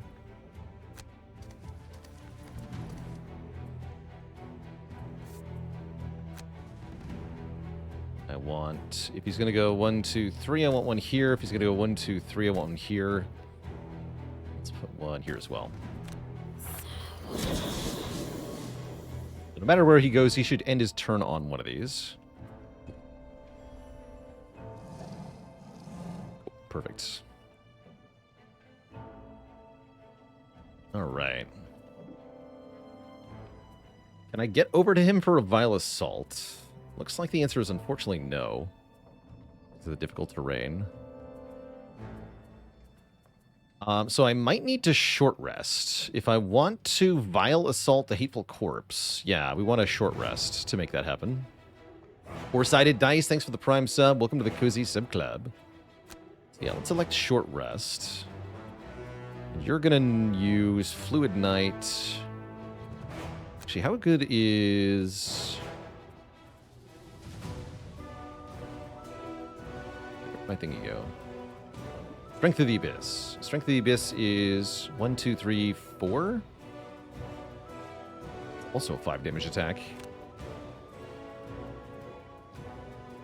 It's kind of sweet. That would not require me to move though, if I use Fluid Knight.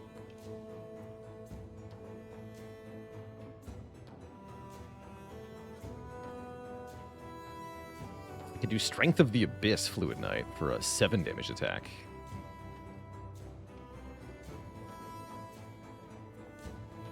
Kind of spicy. I haven't tried that yet.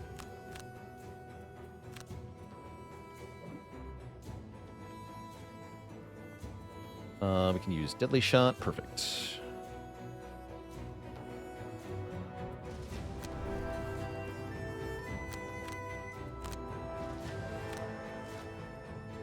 Sweet.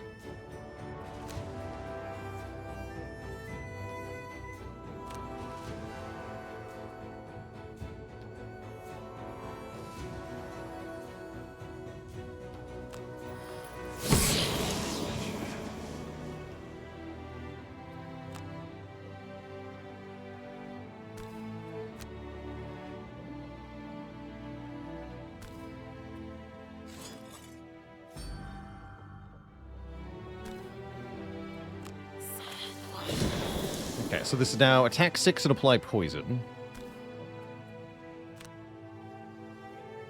And mark. Oh!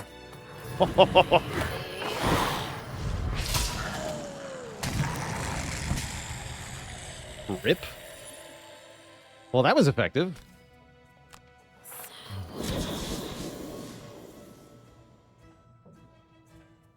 Well done. Sometimes it does really go well.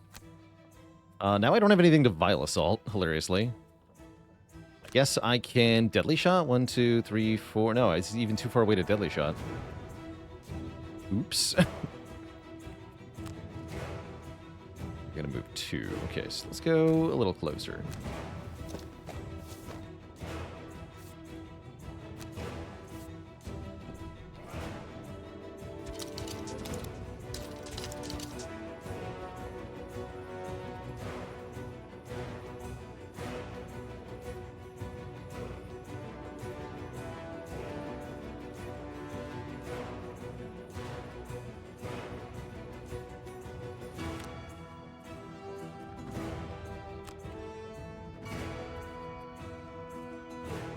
Finger of the Dead's really good right now. Oh, Shadow Step's also very good here. Shadow Step Black Barrage is nice.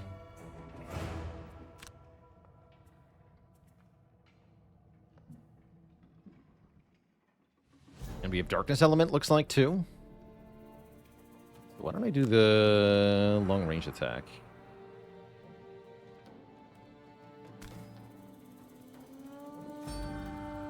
And make it stronger.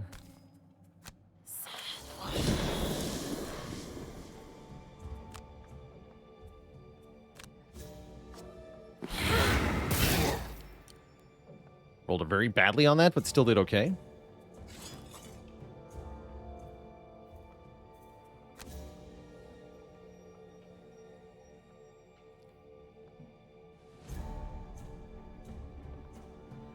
All the way over here.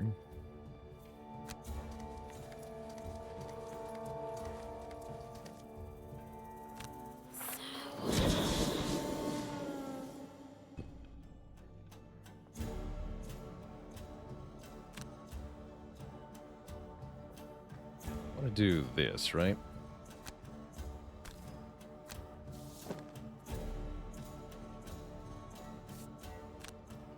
Yeah.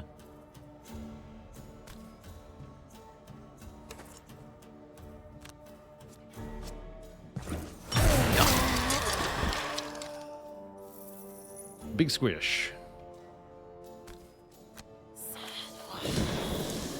GG. We absolutely crushed that final room with some lucky rolls. Level 2. Good stuff. GG. Very nice finale to our adventures today.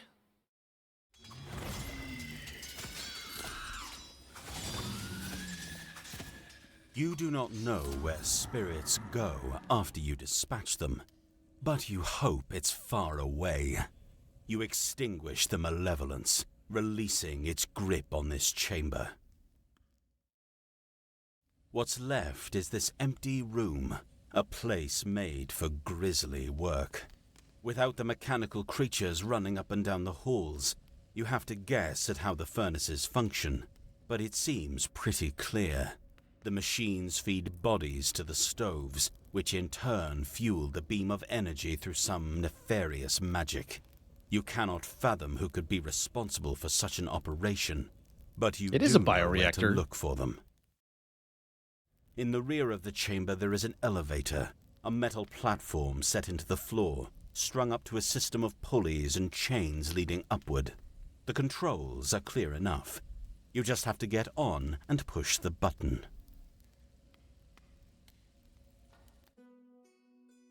Stuff. We unlock Spiked Collar. We can now go to the top of the spire. Not just the upper spire, but the very top.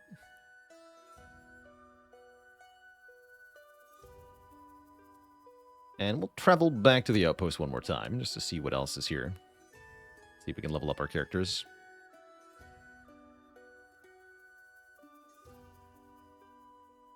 As we approach the end of this, overall, Paradox is asking for some collective thoughts here. Overall, I'm pretty impressed. For initial early access release, it is more polished than I expected, I think because they're building on the engine they used for Gloomhaven's digital adaptation.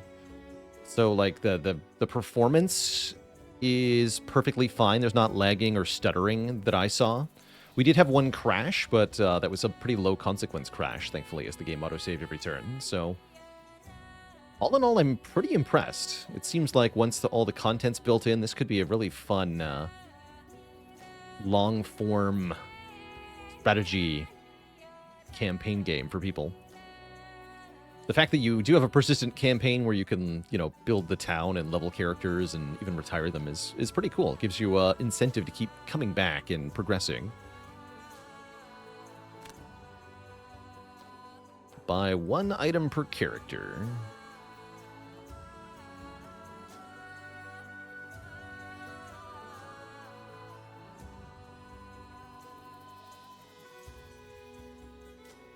Buy a resource. I want to buy metal. Thanks. Fascinating. Yes, a fascinating challenge and an opportunity for the outpost, of course. A quattril wrapped in a thick green cloak paces the floor of Satha's cabin, lost in thought as the mayor looks on from her seat by a map-strewn table. Satha raises a hand in greeting as you open the door, and the quattril whirls toward you startled. Oh yes, perfect. You must be the one Satha mentioned. Pinter Droman, Tinkerer Extraordinaire at your service. Satha clears her throat, cutting Pinter's introduction short. A recent landslide changed the landscape of the frozen pass, the mayor explains. Between the rocks that fell out of the way and the valleys that they filled up, we think we can create a shortcut through the Coppernecks that could save days for supply teams and merchants coming across the mountain. You recall your own journey over the pass and agree that you'd have appreciated a shortcut. That's the spirit, Satha continues. A shortcut means more merchants bringing goods, and more goods means more outposters survive the winter. Pinter here is in charge of engineering. Yes, Pinter jumps back in, unable to contain his excitement. The place we're looking to build, he points to a map on the table, is a landslide area that's almost clear of rocks. I've created explosive devices to help remove the rest, but the fauna of the area are quite aggressive, polar bears, and I can't get a team close enough to plant the charges. That's where you come in, says Satha. I told Pinter you're the only ones I trust to get those bombs where they need to be and handle yourself against those animals. We'll have the charges packed and ready to go at dawn. You nod and turn to prepare your own supplies, but Pinter interjects. And not to worry, the charges are completely safe, he says, suspiciously unprompted. I've learned so much since my unfortunate incident in Gloomhaven. Somehow his assurance does not increase your confidence. A man walks through the open gates of Frosthaven, carrying a sturdy suitcase. He walks up to you with a broad smile. Hello! New in town, terrible trip, really. Much too far, much too slow. You seem like exactly the sort of folk I was coming out here to see. So happy to make your acquaintances. He sets his bags down and stretches. You see, I've been working with some of the smartest quattrils you've ever seen. They've come up with a railway system that would let us get goods and people in and out of an outpost like Frosthaven here, lickety-split. A small crowd has gathered. Now that's a big undertaking, obviously, but not with the brains of these quattrils by your side. I expect this rail line to be up and running by next summer. Now, I'm so confident, in fact, that I'm offering discounted tickets on the rails if you purchase them today. The ticket is guaranteed or your money back. But there's no guarantee there'll be enough tickets for everyone if you don't get them today. My money back, you say? I'll take a ticket.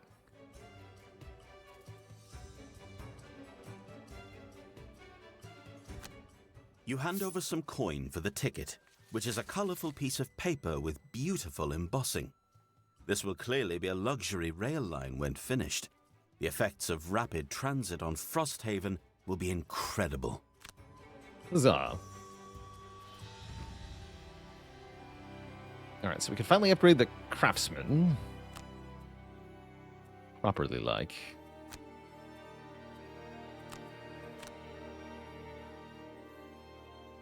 We have level ups. So become level 2. We get to choose a new card. On your next 6 melee attacks, one enemy adjacent to your target suffers 2 damage. That's kind of cute. Also 3 move, shield 1, or ever forward. What on earth is this? Regenerate. A character status that allows the character to heal itself for 1 health at the start of each turn. Moved when the character suffers damage. Interesting.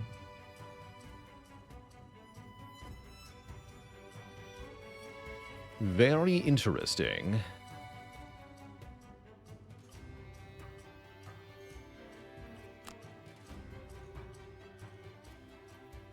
Heal 1 to 3 targets is also interesting. I think Shockwave. And we have a new talent as well.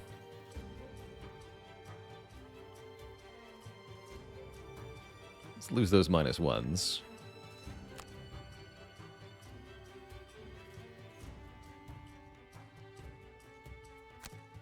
Seems easy. And you got a new card as well. Actually, you still have another perk? Yeah. Get rid of all the -1s.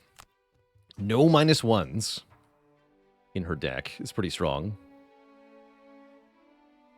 And then with one more, we could even lose the -2. So we're unless we miss, we always do the ticketed damage, which is nice. But let's see what her new cards are. Restless Spirits. 3 damage attack plus curse. If you're on a hex with Shadow, you can do 3 more damage. Wow.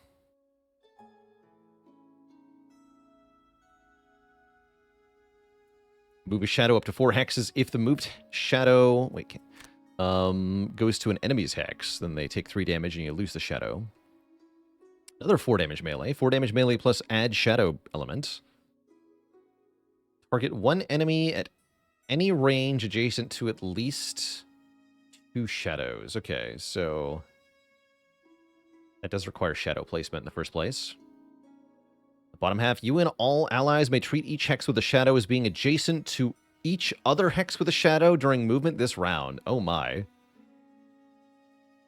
Wait, what are all the icons here? Hello? Expires at the end of the round. Okay, so it's burn, last of the round, gain 1 XP. It's quite a lot of stuff happening. I think I want Restless Spirits. Not that I unfortunately get to use it in a mission. As we are reaching Twitch chat, the end of our sponsored segment and our sponsored stream today. Another thank you to Arc Games for sponsoring our extra long Gloomhaven experience today. Very cool to check this out in the early access release. I think this will be quite promising once it's finished. With early access expected to last around a year. Again, if you'd like to kindly wishlist the game on Steam, here's your link to do so. ! Frosthaven. Here's our link to Steam, where you can check out the game yourself.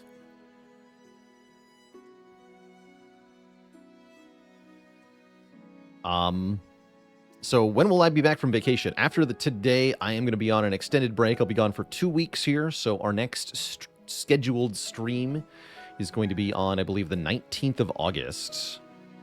I believe we've got a command for that too. Vacation. Yeah, we'll return on August 19th. So it'll be a while until I see y'all again. The YouTube will continue to upload the huge, though. So YouTube Baylor will be here to keep you all entertained. He never sleeps, that's right.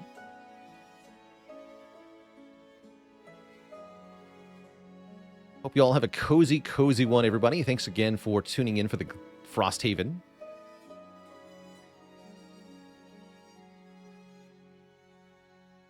We may return to this game in the future. Probably closer to the 1.0 release once more content is added. But again, it was really cool to be able to check this out as part of a sponsored segment. So, once again, thanks to Arc Games and thanks to everybody for watching. It's always a pleasure to be able to support the stream with content like this. See you later, Voltaic, Zernair, Dax, Invector, Oddity, Tito, KG the Jerk, Panthyron, Argot's Blarg, and everybody else. Until next time, my friends, stay cozy. I'll catch you all in a couple weeks. Until then, my friends, have a very good one. And I'll see you all around. Toodaloo, and night-night.